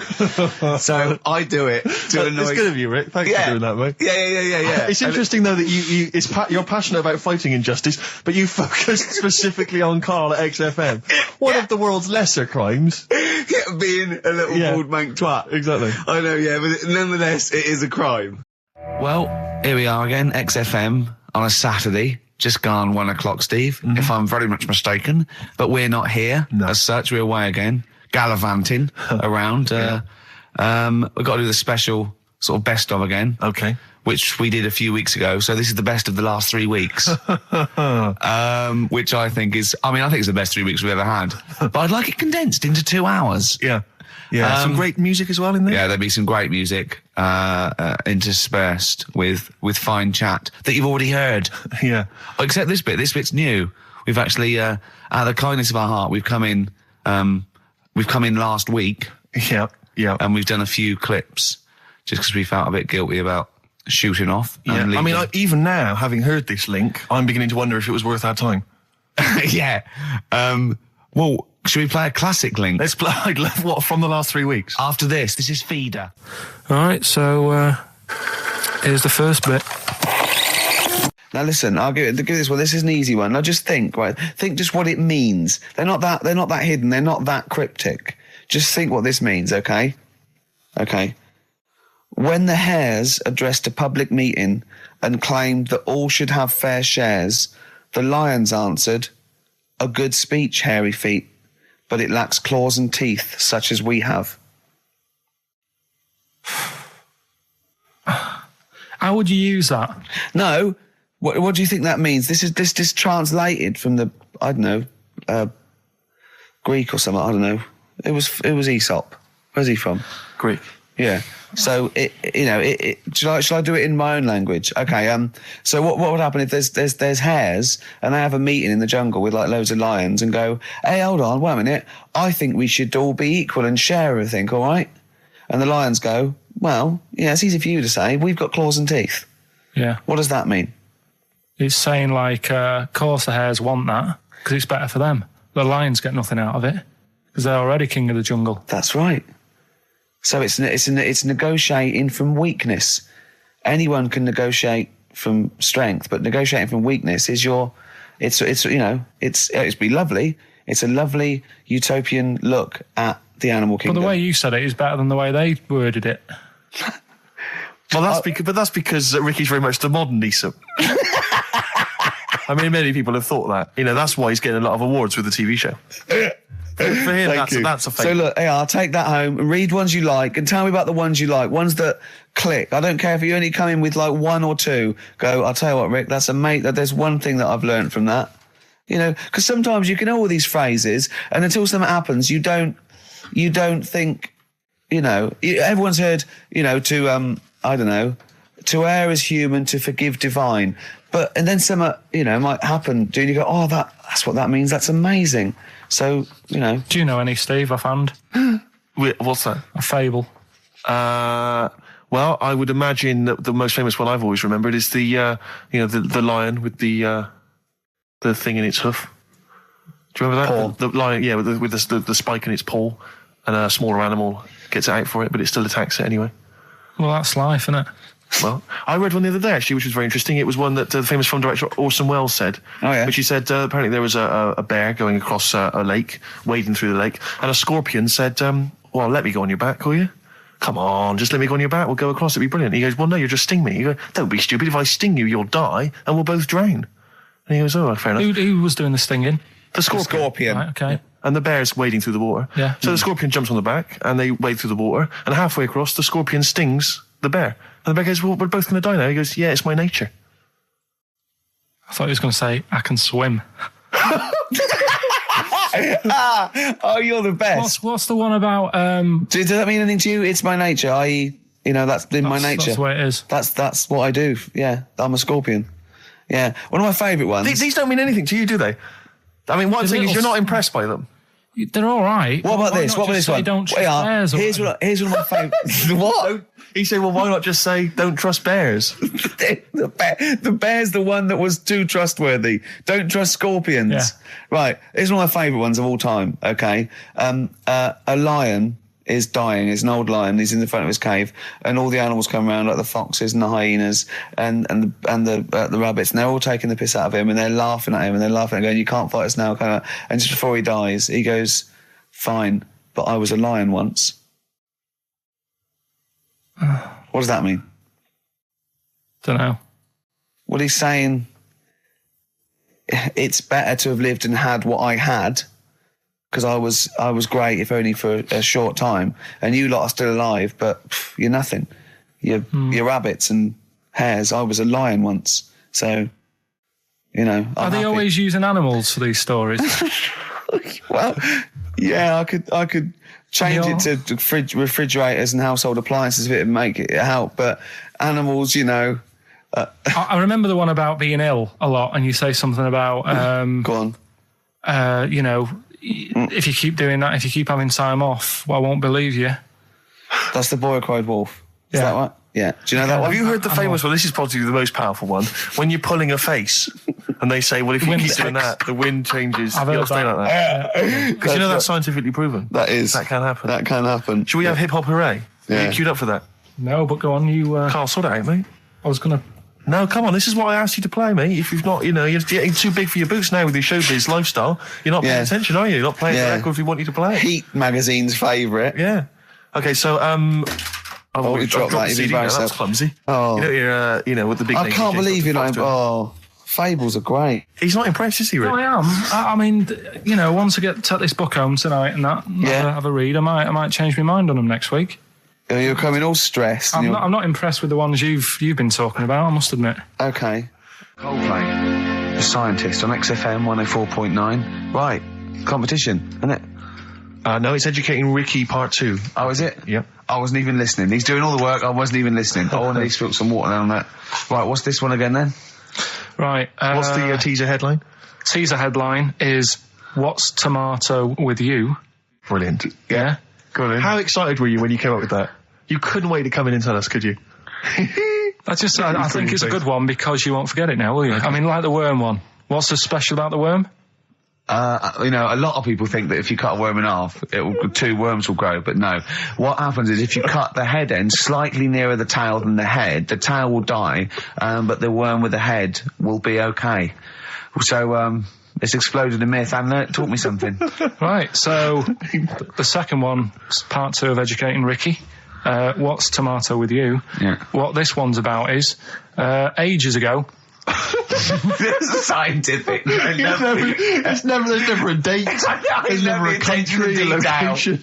Okay, settle down, children. This is A-level history. Right. Once upon a time. Yeah. When a mental place with swords was a king. Forget his name, but he was a loony.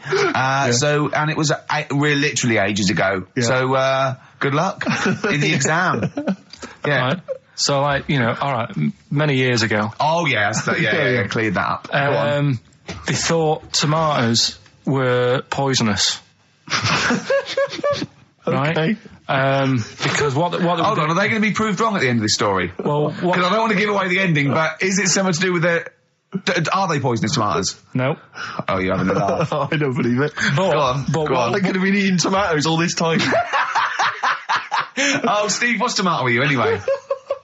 Okay, so hang on a minute. Let's just recap quickly. Many years ago, when people thought tomatoes were poisonous. Yeah. Go on, Well, they didn't know they were poisonous then because they were still eating them. But what was happening? Well, they're not. But they're not poisonous.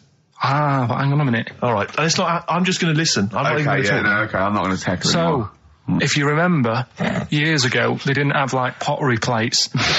They had lead plates. Right? What are you talking? Just let him talk. Sorry, what year is this? Let him talk. Come on. Plates made out of lead, and what they'd end up doing, they'd say, right, do you want a tomato? And they'd go, yeah, all right. And they'd put the tomato on the lead plate and cut it.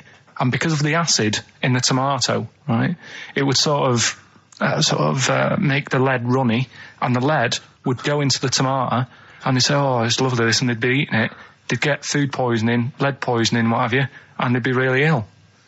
So they thought tomatoes were poisonous, so they didn't eat them for many years.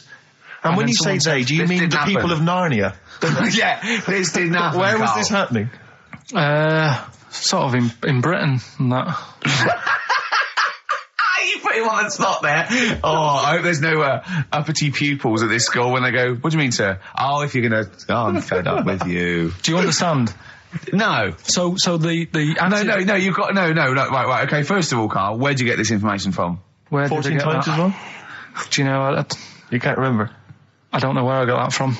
I don't know where I got it from. But why don't you think that makes sense? But what? Someone once got lead poisoning from a tomato? Not just one, loads, and then all of a sudden... No. Why is this educating me? Because I'm telling you that tomatoes... I can't take anything away from this. Yeah, I don't know what to take away from this. What have I learned? What have I learned? Don't mix lead with tomatoes. Why is this educational in any shape or form? What are you telling me? A long time ago in the land of Glunk, right, where the ninnies did slib, right, they thought tomatoes were poisonous because they ate plates of lead. What are you talking about? Yeah, but we all know tomatoes aren't poisonous. Is that what we're taking from the story? Is that the moral of the story? Don't believe these people that I'd never heard of before. What are you talking about, Carl? I think it's a bit weird. It's a bit weird, yeah. It's the same people that were spreading those malicious worm rumours. My hangover's coming back. I've got to get some water. Play a record that was rubbish. There's that one that a bloke, right, was going to get a phone call at 4 o'clock to find out if his business was, okay, right?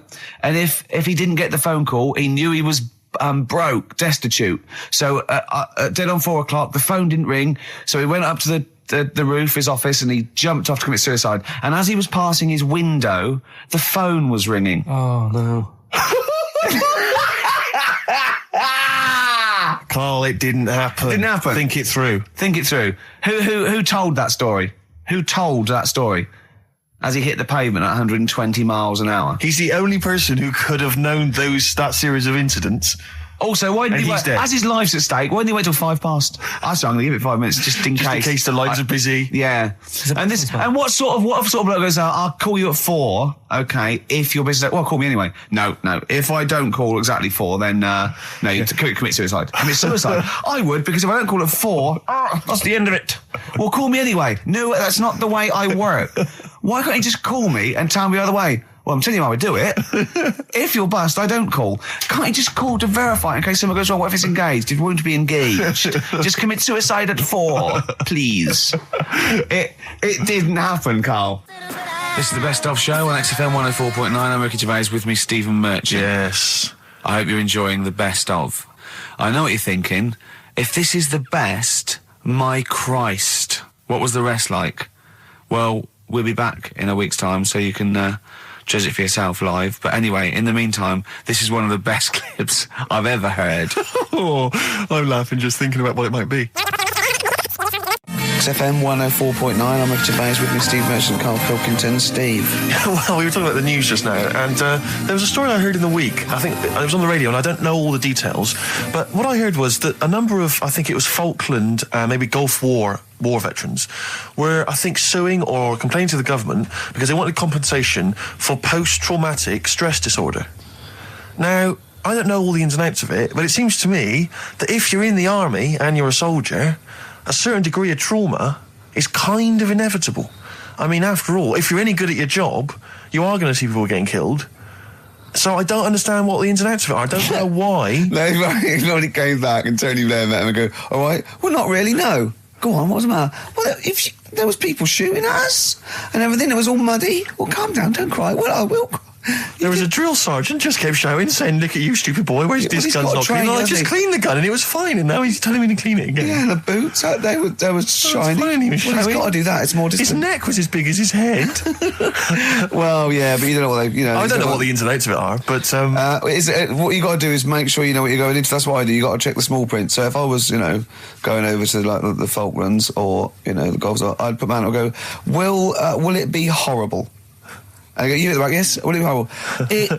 It will be horrible, yes. It will be horrible. There will be shooting and lots of death and everything. I go, right, I'm not going to go. And they go, Exactly. okay then. Okay. That should be fine, yeah. Should be fine, yeah. Just like that. Is anyone else scared about this? Pretty much all of us. Okay, then we won't send anyone then. Exactly. My brother went into the army, right? Because he couldn't get a normal job, and my dad said, you know, if you don't get a job by such a date, that's it, son. You're going in the army. So when was the Falklands? Was it about 81? Right, and he joined back in like 81 or something.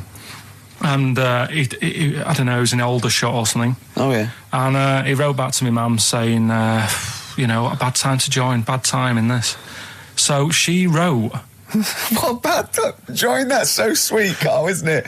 That's like, dear Dad, yeah, well done. Don't know if you've noticed. Yeah. I was on the dole, that's for sure. Thank you for joining a month before the Belgrano. Anyway, go on. My mum called up, spoke to the sergeant, and said, can you leave him out of this one? Can you leave him out of this one? What, the Falkland War? He's only just joined, and she called him Chuck, which he got done for. Like, she's one of them, I think it's a northern thing, like saying, how are you, Chuck? Yeah. And she called the sergeant Chuck, and the sergeant said to my brother, your mum, you know, she's called up and asked if you can not go, which, of course, you know, I mean, we'll see how it goes. But can you tell What her? do you mean? Why did the sergeant even entertain this? Well, Pilkington, come here. Your mum's been giving me a bit of earache. Now listen, tell her I've told you, but can you call her, because she called me Chuck and everything. Can you call her and say you don't mind? Well, not really. Oh, please, because I've promised her say you want to go. No, please, say you want to go. Why was he entertaining this phone call? Because he was new to the army, I suppose. Who? No, I mean the sergeant. I don't know, maybe they do that. So what happened? He didn't go in the end? So he didn't go, no. You can't do it. But that's ludicrous. I love it, that. Okay, we went over the top. Pilkington, I've got a note. Yeah. Is this really your mum? Yeah. Okay, no, this seems to be in order. Because I noticed it says, I do not want to go into the army, I don't want to go and fight, and it's crossed out and it's good, mum says don't go. Now, you didn't write this yourself? No, my mum wrote this. Okay, you definitely wrote this yourself. You're going to have to fill envelopes. No, I'm sure if he was needed, he would have had to go, but I think they made a bit of a special effort. They sort of said, oh. Well, it wasn't conscription anyway. Oh, no, obviously. But were the other soldiers going around just going, Pilkington. No, he ended up being a mechanic in there, and he got kicked out for going for a packet of fags in a tank. What? Now, wait a minute. Do you mean he nipped down the shops in a tank? Yeah.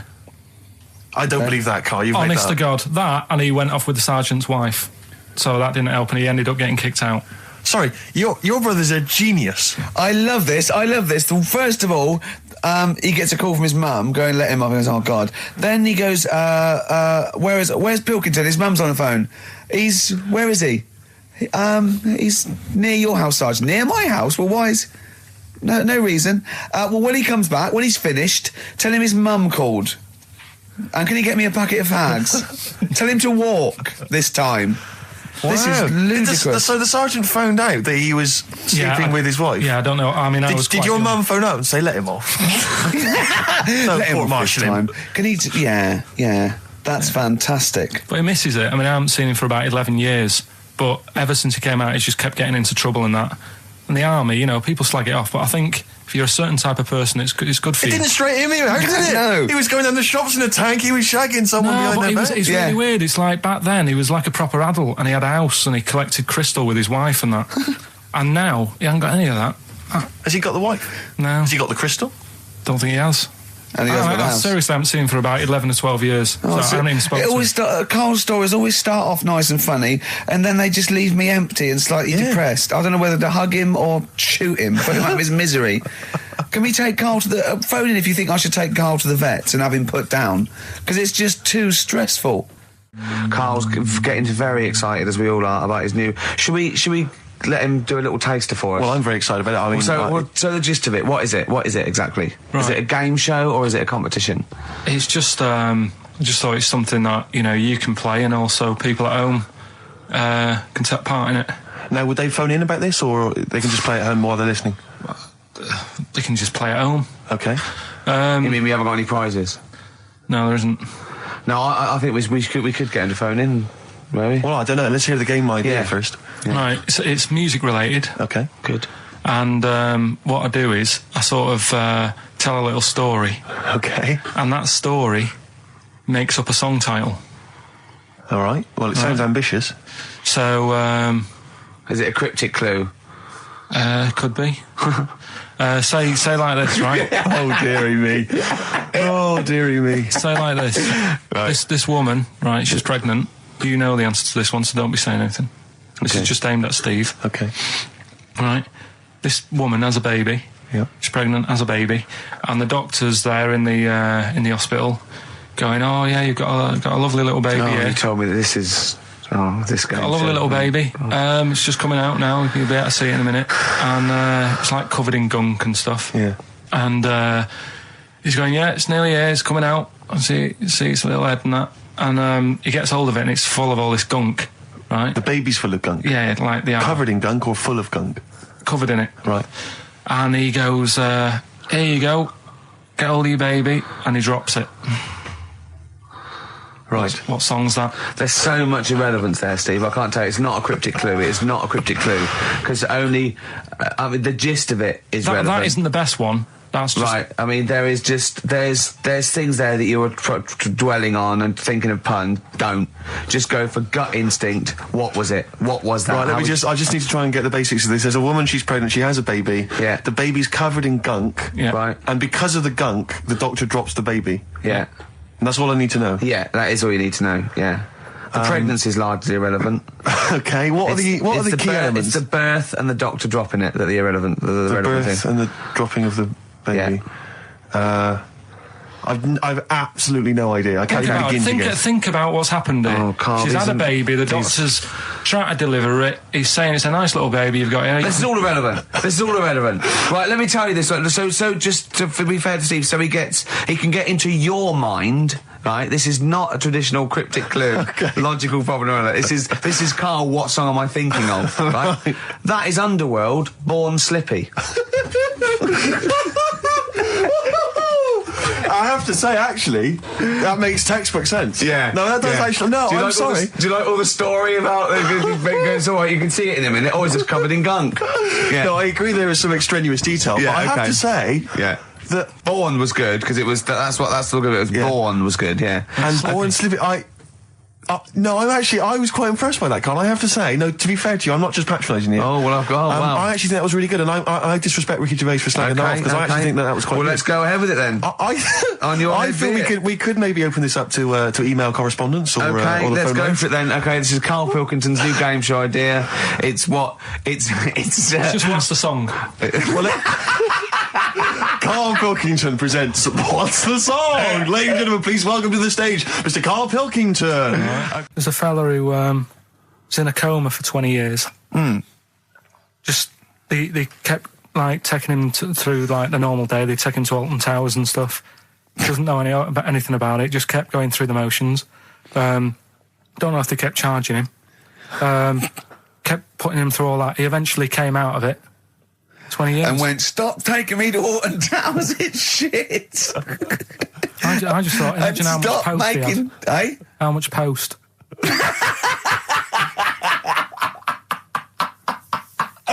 Oh, Did you read about that guy in the paper, Karl? He, sorry, on the internet. He in about, I think it was about 1984, 85, he had a terrible car accident. But this must be it. He went into a coma. This must be what he's talking about. Well, they didn't take him to Alton Towers. Of course they didn't.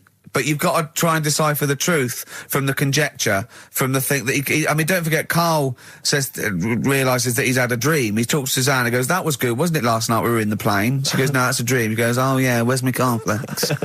You got to, you know what I mean? I can now decipher what he's actually seen, what he's read. Well, go on, what did you... Well, I'm assuming it's the same guy. It is the same guy. It was a guy in some small American town, and he'd had a car crash, and he'd gone into a coma, and his wife had left him. She'd gone on with her life, because he'd been in a coma since then. And he had just woken up recently. Marriage wasn't working.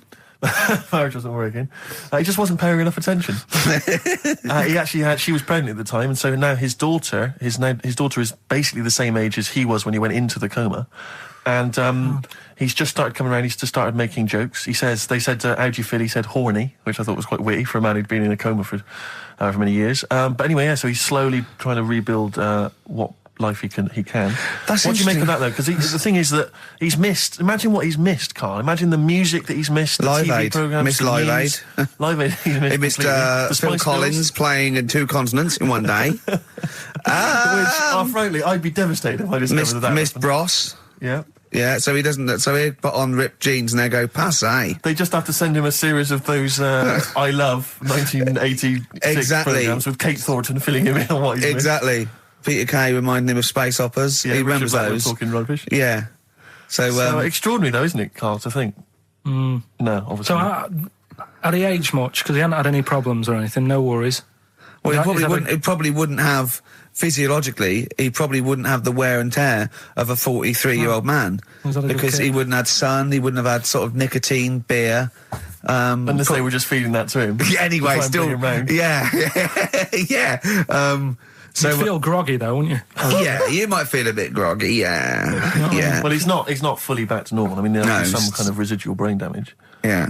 But nevertheless, he can form sentences. He's got no real memory, so he can't remember a lot of things. It was just when I saw Carl, it. have you been in an accident? You've been voting in all week, sending your emails. So here's the clips that you wanted. Okay, what's the next one? What's the next educating Well, wiki? I don't know. See, like I say, I was looking around and there's stuff that is interesting. Right, I was looking on the web. But there's no point. Well, it's just that I found one about... what's the point? About a lad who 8 years old, but he's still breastfed.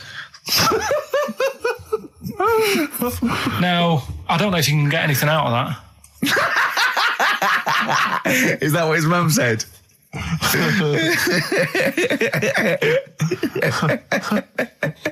What do you mean I don't know if I can get anything out of that? You don't need to. No, it's just that, you know... Where did you read that? That was on the internet. Oh, well, yeah. You're always unspecific when you mention it. It's just it was on the internet. Well, I'm trying to think what I put in. I think I put in Y to see if I'd confuse a computer.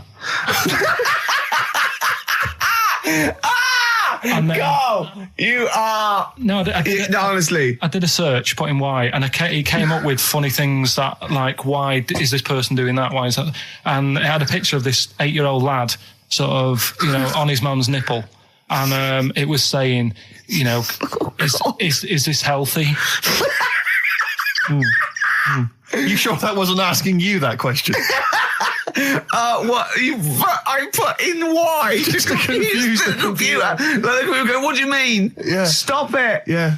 Oh, look, last week I was walking home with him and I went, he was saying something stupid and I went, I've got a competition for next week. Let's do a phone in and it's called Karl Pilkington, Genius or Fool. Yeah. Right? And he went, No. I went, why not? He went, well, it'd be confusing because they say there's no difference between genius and being a fool. They do though, don't they? No, but it's rubbish. And people say there's a fine line between madness and genius. And, you know, it's a ridiculous soundbite. They don't say there's a fine line between a genius and an idiot. Well, the people who do are idiots. Yeah. So what would you do there, though, just to sort of wrap that little thing up? What would you do? That lad loves his mum's milk. What are you asking me to come up with? No, I'm just... A title for the story? No. It's just what would you do? Right. What do you mean, what would I do? Well, it's causing a bit of a problem in the area, right? What area? In America, I think it was. Oh, America are a problem, are they? George Bush is worried about this kid who's breastfeeding at 8. Imagine it like this, right? Right. No, so, Carl, what are you asking me? About this spurious story you saw on the internet? I saw it on the internet. There's an 8-year-old lad, he likes his mum's milk, and it's saying, is this right? Should it No, it's not. On? But what do you want Ricky to do about it? It's not his responsibility. Yeah. No, but the little town that he lives in, they're all causing an uproar, right? Going, this isn't right. You know, I can't let my kid play out in case he's in the garden with his mum getting a bit hungry, right? So, what should they do? Because his mum's saying, well, he likes it. Yeah. And he, you know, what do you do? I don't know the laws. No, but I'm not asking you to sort out the laws. I'm just saying, if you lived in that neighbourhood, what would you say? If you went up to him and said, look, everyone's getting a bit fed up with this, look. I'd say, what would I do? What do you mean, what would I do? what are you asking me? Right, it doesn't matter. No. What are you asking me? What are you asking me and Steve and the public? I'm just saying, say if you live next door to this woman. Yeah. Right? The kid's hungry, 8 years old. he's out playing on his bike, and he goes, "Mum, I'm getting a bit peckish," and he goes, "All right, son." She whops one out. And he starts having his milk, right? You live next door, you're putting your washing out, and you see this going on. You're getting a bit sick of it, because it's gone on for months. 8 years, I assume. Why is it your business? Why are you such a nosy neighbour that you're concerned? What would you do, Carl? Let's turn it back on him. Yeah. What would you do? What's your solution? What would you do? Well, I thought I'd say, right, why are you doing this? And she'd say, because he likes it. And I go, all right then, put it in a bowl first. And you think that would sort that out? No, because I was thinking about the whole thing, right? And you do that when you're a baby, and everything's all right, innit? Yeah. No one bats an eyelid at a little baby having a bit of milk from its mum's breast, right? Yeah. You'd almost say it was natural. But you grow out of it. It's like you don't see. It got me thinking about things you don't see. And you don't see. Did you put this into a computer? Show me things you don't see. What else don't you see? Well, you don't see, like, an old man having a Twix. You never... So what? You know the terrible thing about all this, Steve, is he's right. You don't see an old man. I know, that's a terrible thing. So what they have got, right, they've made old man toffees, haven't they? They've come up with Gervais. Is that a song? Oh, God. You don't see an old man. So they've got their Werthers, right? Yeah. So, look at him. You think he's giving a lecture at Oxford? It's not going anywhere. No, go on, sorry. Go on. I'm just saying... Right. You grow out of things. Yeah. And the old man, I'm sure when he was a kid, he'd have a Twix. Yeah. Now it doesn't look right, so he's having... It doesn't look right! So... Right. I don't think Werther's originals were specially designed for old people. I think they were sweets that just happened to have been made for years. That's why old people eat them. Yeah. They didn't go, hang on, there's a market here. I've noticed old people aren't eating Twixes. Quick, let's make some old man sweets. But the little advert, he gives it to his grandson as well, doesn't he? He goes, I have a Werther's original. I think it cuts, though, before he throws it back in his face and get me a Twix. I used to sell mackerel. Did you? Yeah, I had a pet magpie. Did you? Called Maggie. Oh, pet magpie. You mean you captured it and didn't let it go away? Yeah. Can't have a pet magpie. But then it got really vicious. I mean... Well, it was like, let me go. What do you keep it in, a rabbit hutch? No, it flew around, but it used to just, like, come to me all the time. But then it started pecking me head and stuff. That's not a pet magpie. That's a bird in the garden. No, but I could actually... I could hold it and stuff. It wasn't scared of me, and it knew it was me. It used to come down from, like, the top... It hated you. That's why it wanted to peck you. Is that... And the other thing... I always remember being younger and like walking through the woods to school with my mum, and like, I was chasing a butterfly, and she said, "Oh, don't do that, Carl." And I said, "Why?" She said, "Because they only live a day." I said, "Oh, all right, I'll get a dead one in the morning." That's genius. That's great. That's quick thinking, isn't it? Oh, that's sweet. Let's play a song. Oh. Carl's all flustered because there isn't a record set up, but he's getting all tizzy. He's been more worried about his competitions than sorting out putting records on ready. What? I'm after Steve's Song for a Lover. Well, I'll tell you what, why didn't you carry on with your educating Ricky section? I'll have a look on the We'll keep it going, Steve. Yeah, you keep go on then. Right, okay. We've had a few emails. Anyone got it right, Carl? Anyone? Educating Ricky. That's the final one. We've got to get that out of the way. We've got to get Rockbusters as well, though. We can do that at the end. We can win. Go on then. But we've only got 5 minutes left. Come on, just do Educating Ricky. Right. God. The last one that we haven't done is he's a bit of a nuisance. Go on then. Again, not really that interesting. Thanks. Telling you this one because come on, just do it or do it now. Steve, how we doing? Look, no, never mind that. Look, just tell me what that means. Oh, he's a nuisance. Oh, this is so annoying, Carl. I'm going to go mental. Right, talk. Right, listen, I'm just putting this in here, right? Right, nuisance is a bit of a nuisance. Yeah. Apparently, the old fella who used to hang people. 1700s? Yeah. He used to be able to tell somebody's weight just by looking at them. Right? That's a bit of a bonus fact. We'll be the judge of that. The thing that I wanted to tell you is money for old rope. Do you know what I'm saying? I can't even be bothered. Yes, you're going to tell me now. Come on, Carl. Right, I mean it. Basically, money for old rope came from the...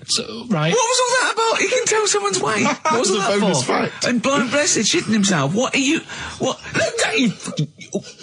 No, tell me that now. You nearly made me swear. Then, I'm getting really annoyed.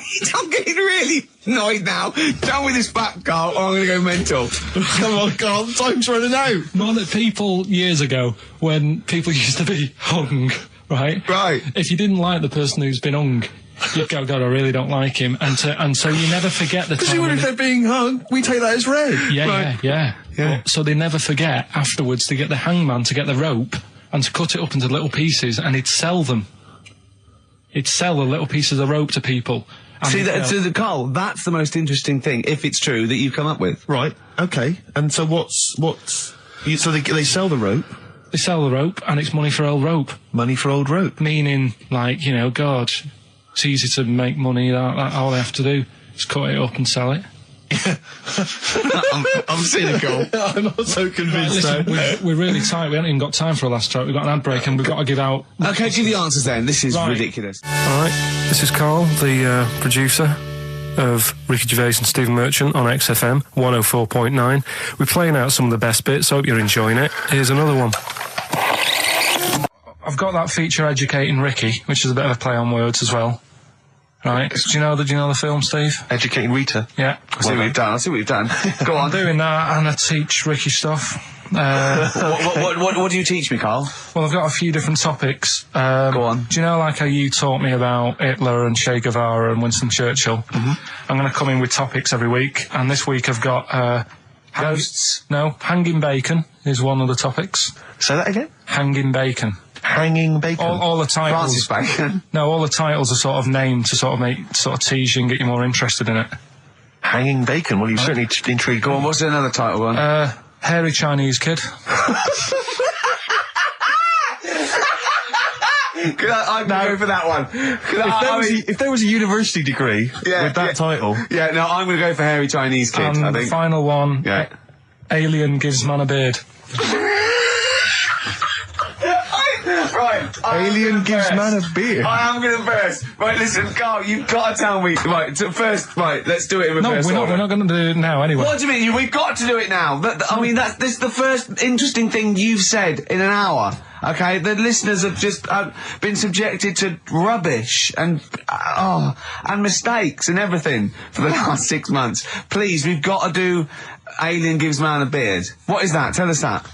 Right. Sorry, this is just you telling me something, is it? This feature is you telling me something. I'm teaching you something. Educating Ricky. Huh? So are we playing it now? We're already into this feature. Well into this feature, are we? Yeah, I suppose we are, yeah.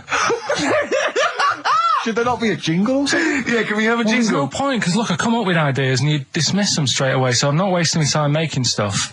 Right. If you don't like well, okay, it. let's play Educating Ricky. Right. Brilliant. Go. Right. So... Ding-a-ling-a-ling-a-ling-a-ling. Educating Ricky. Right, what are we going for then? Hanging the bacon, Hairy Chinese Kid, Alien Gives Man a Beard. I think Alien Gives Man a Beard. I'd like to do that. Right, there's this fella, I think it happened in America, and he saw a bright light in the sky. And God, if you're bored. And he stood there. This is a true story, is it? Yeah. He stood there. Yes, of course it isn't, Steve. And he saw this bright light and it came closer and closer and it was a UFO, right? Yep. And he looked at it and it disappeared, right? And he gets back in his car. He looks in the mirror. And he looks in the mirror. Yep. He's only got a beard. He hasn't. You sure it wasn't someone else who got in the car and he was still standing out there? No, right. What? And it turned out he got home and said to his wife or his girlfriend, it's a bit weird. So I just got out of the car to look at a bright light, and I got back in the car, I grew a beard, and she said, never mind your beard, where have you been for 3 days? And what had happened is... He passed out because he was pissed. No. The UFO had taken him for 3 days. Yeah. But he'd only thought that he'd only looked at it, and it went away. Yeah. But what had happened is, he took him, and he grew a beard because he hasn't had a shave. Right, okay. I mean, was Will Smith or Tommy Lee Jones anything to do with this at all? Did you see this on a video maybe and thought it was an educational film? No, it's from a book that some kind person sent in to me. here. Can I just ask again, just again, I'm just throwing this right back at you. Do you think there's any other possible answer here? Right? A man is absent for 3 days from home. He's grown a beard. The length of time that it could take to grow a beard, lest we forget. What if he hadn't actually seen a bright light in the sky? What if he was lying? What if he was lying? He'd got knocked unconscious. He'd had a car crash. Just lying. No, just lying. Or he was just lying. Yeah, he'd been on a bender, getting pissed for 3 days. And that with was his his mates. excuse to his wife. And they went, Dennis, what are you going to tell your wife? Well, wait a minute. Wait a minute. He's not going to believe I was out with you, lads. Just say you're only away for a minute. No, I wasn't away from it because of the beard. Oh, yeah, look, it looks like you've been out for 3 days. Well, we have. That's exactly right. Okay, we've got to cover that then. Alien abduction. Great one. Okay, let's try that. Do you see? That's a little scenario there that could have been played out. So, when you say educating Ricky, what have I learnt from this? Never listen to you again. That's all I've learnt so far. Never listen to you. Yeah, we'll add a little bit more in here, right? Well, no, what do you mean add a little bit more? We'll add a bit more to this what I'm educating you about. Go on. Right.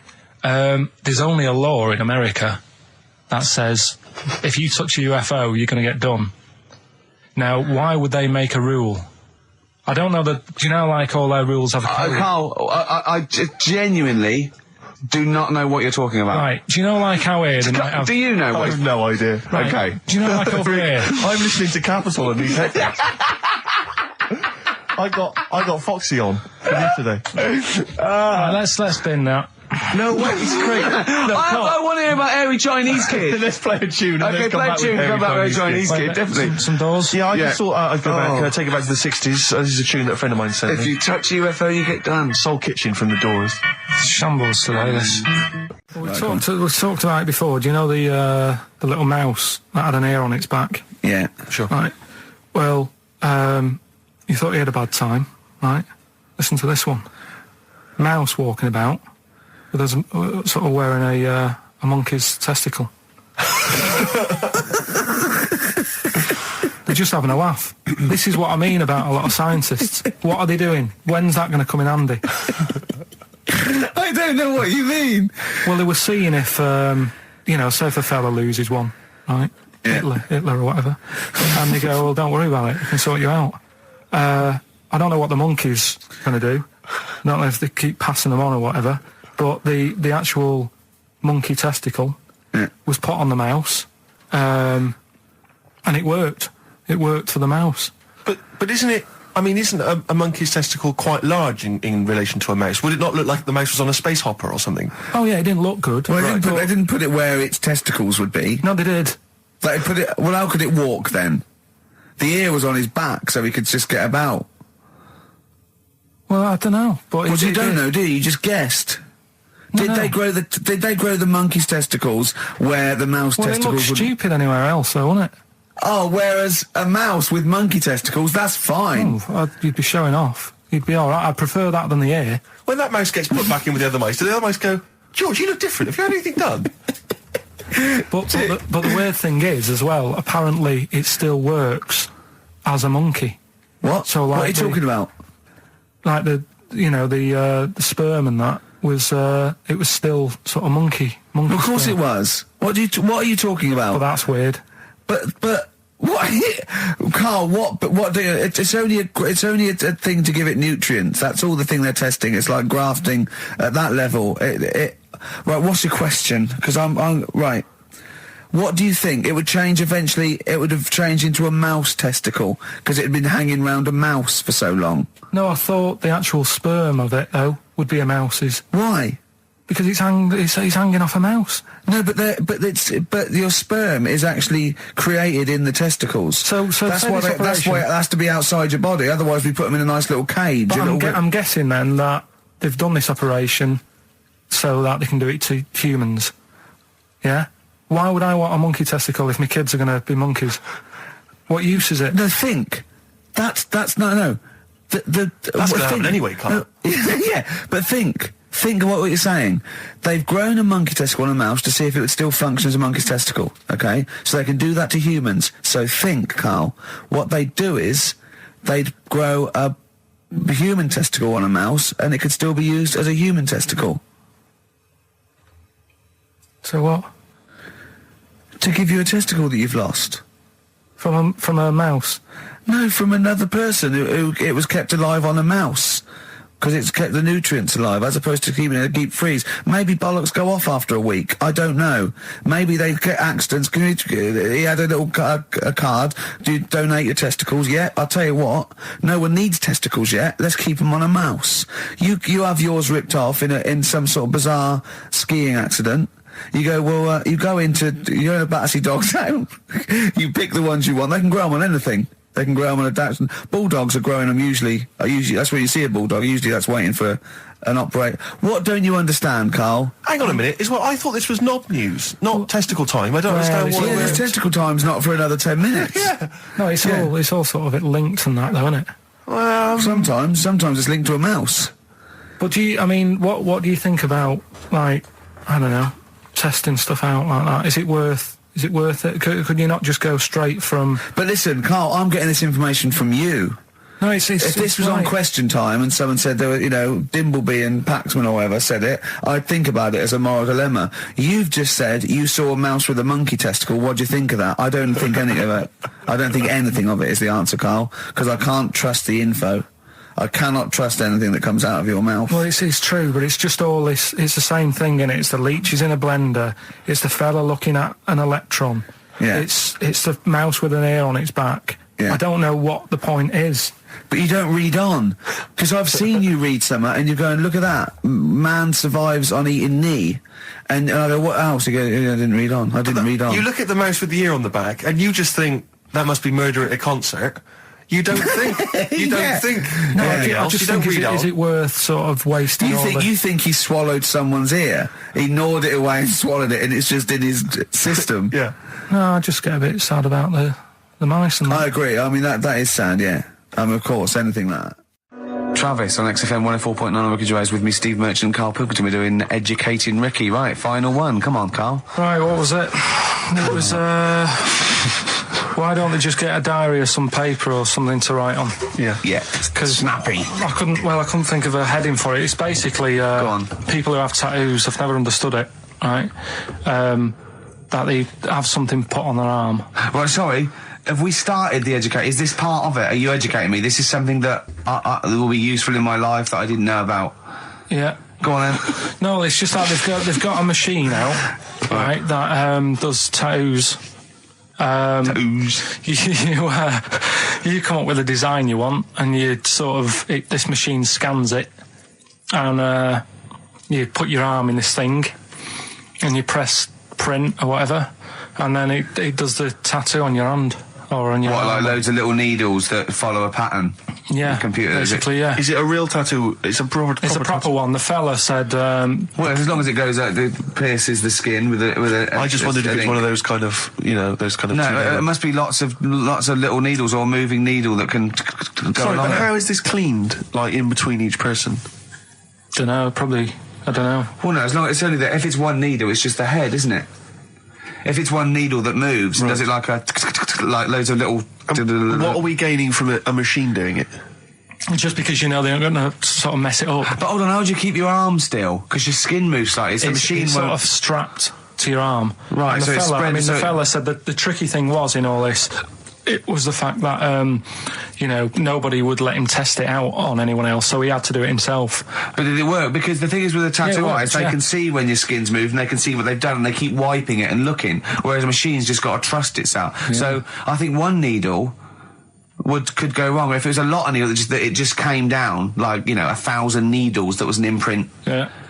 But obviously I'm asking someone who hasn't delved any further than there's a machine that can give you a tattoo. That's all you've got at the moment, isn't it? Well, basically. That's all you've got? I mean, that's what I've got, because I'm not a fan of tattoos. I don't... But where did you read this again? This was... Internet? This was on the internet, yeah, it was, yeah. Okay. And I just don't understand why people do it. That's what got me attention. Because me... Sorry, what have I learned from this? That if you wanted to get one... you can get one done by a machine now. People say machines are sort of taking over and that, and there's another one. But it's just the fact. I mean, I don't know. So give us the snappy title of this education again. Why don't they just get a diary or some paper or something to write it on? That's what I always think when I see people with loads of tattoos. Like there's that fella who we were talking about the other week in Scotland who was covered 99% in tattoos. It's just like, what have you done that for? Yeah. Do you know what I mean? You can't get rid of it now. You've done it now. Yeah.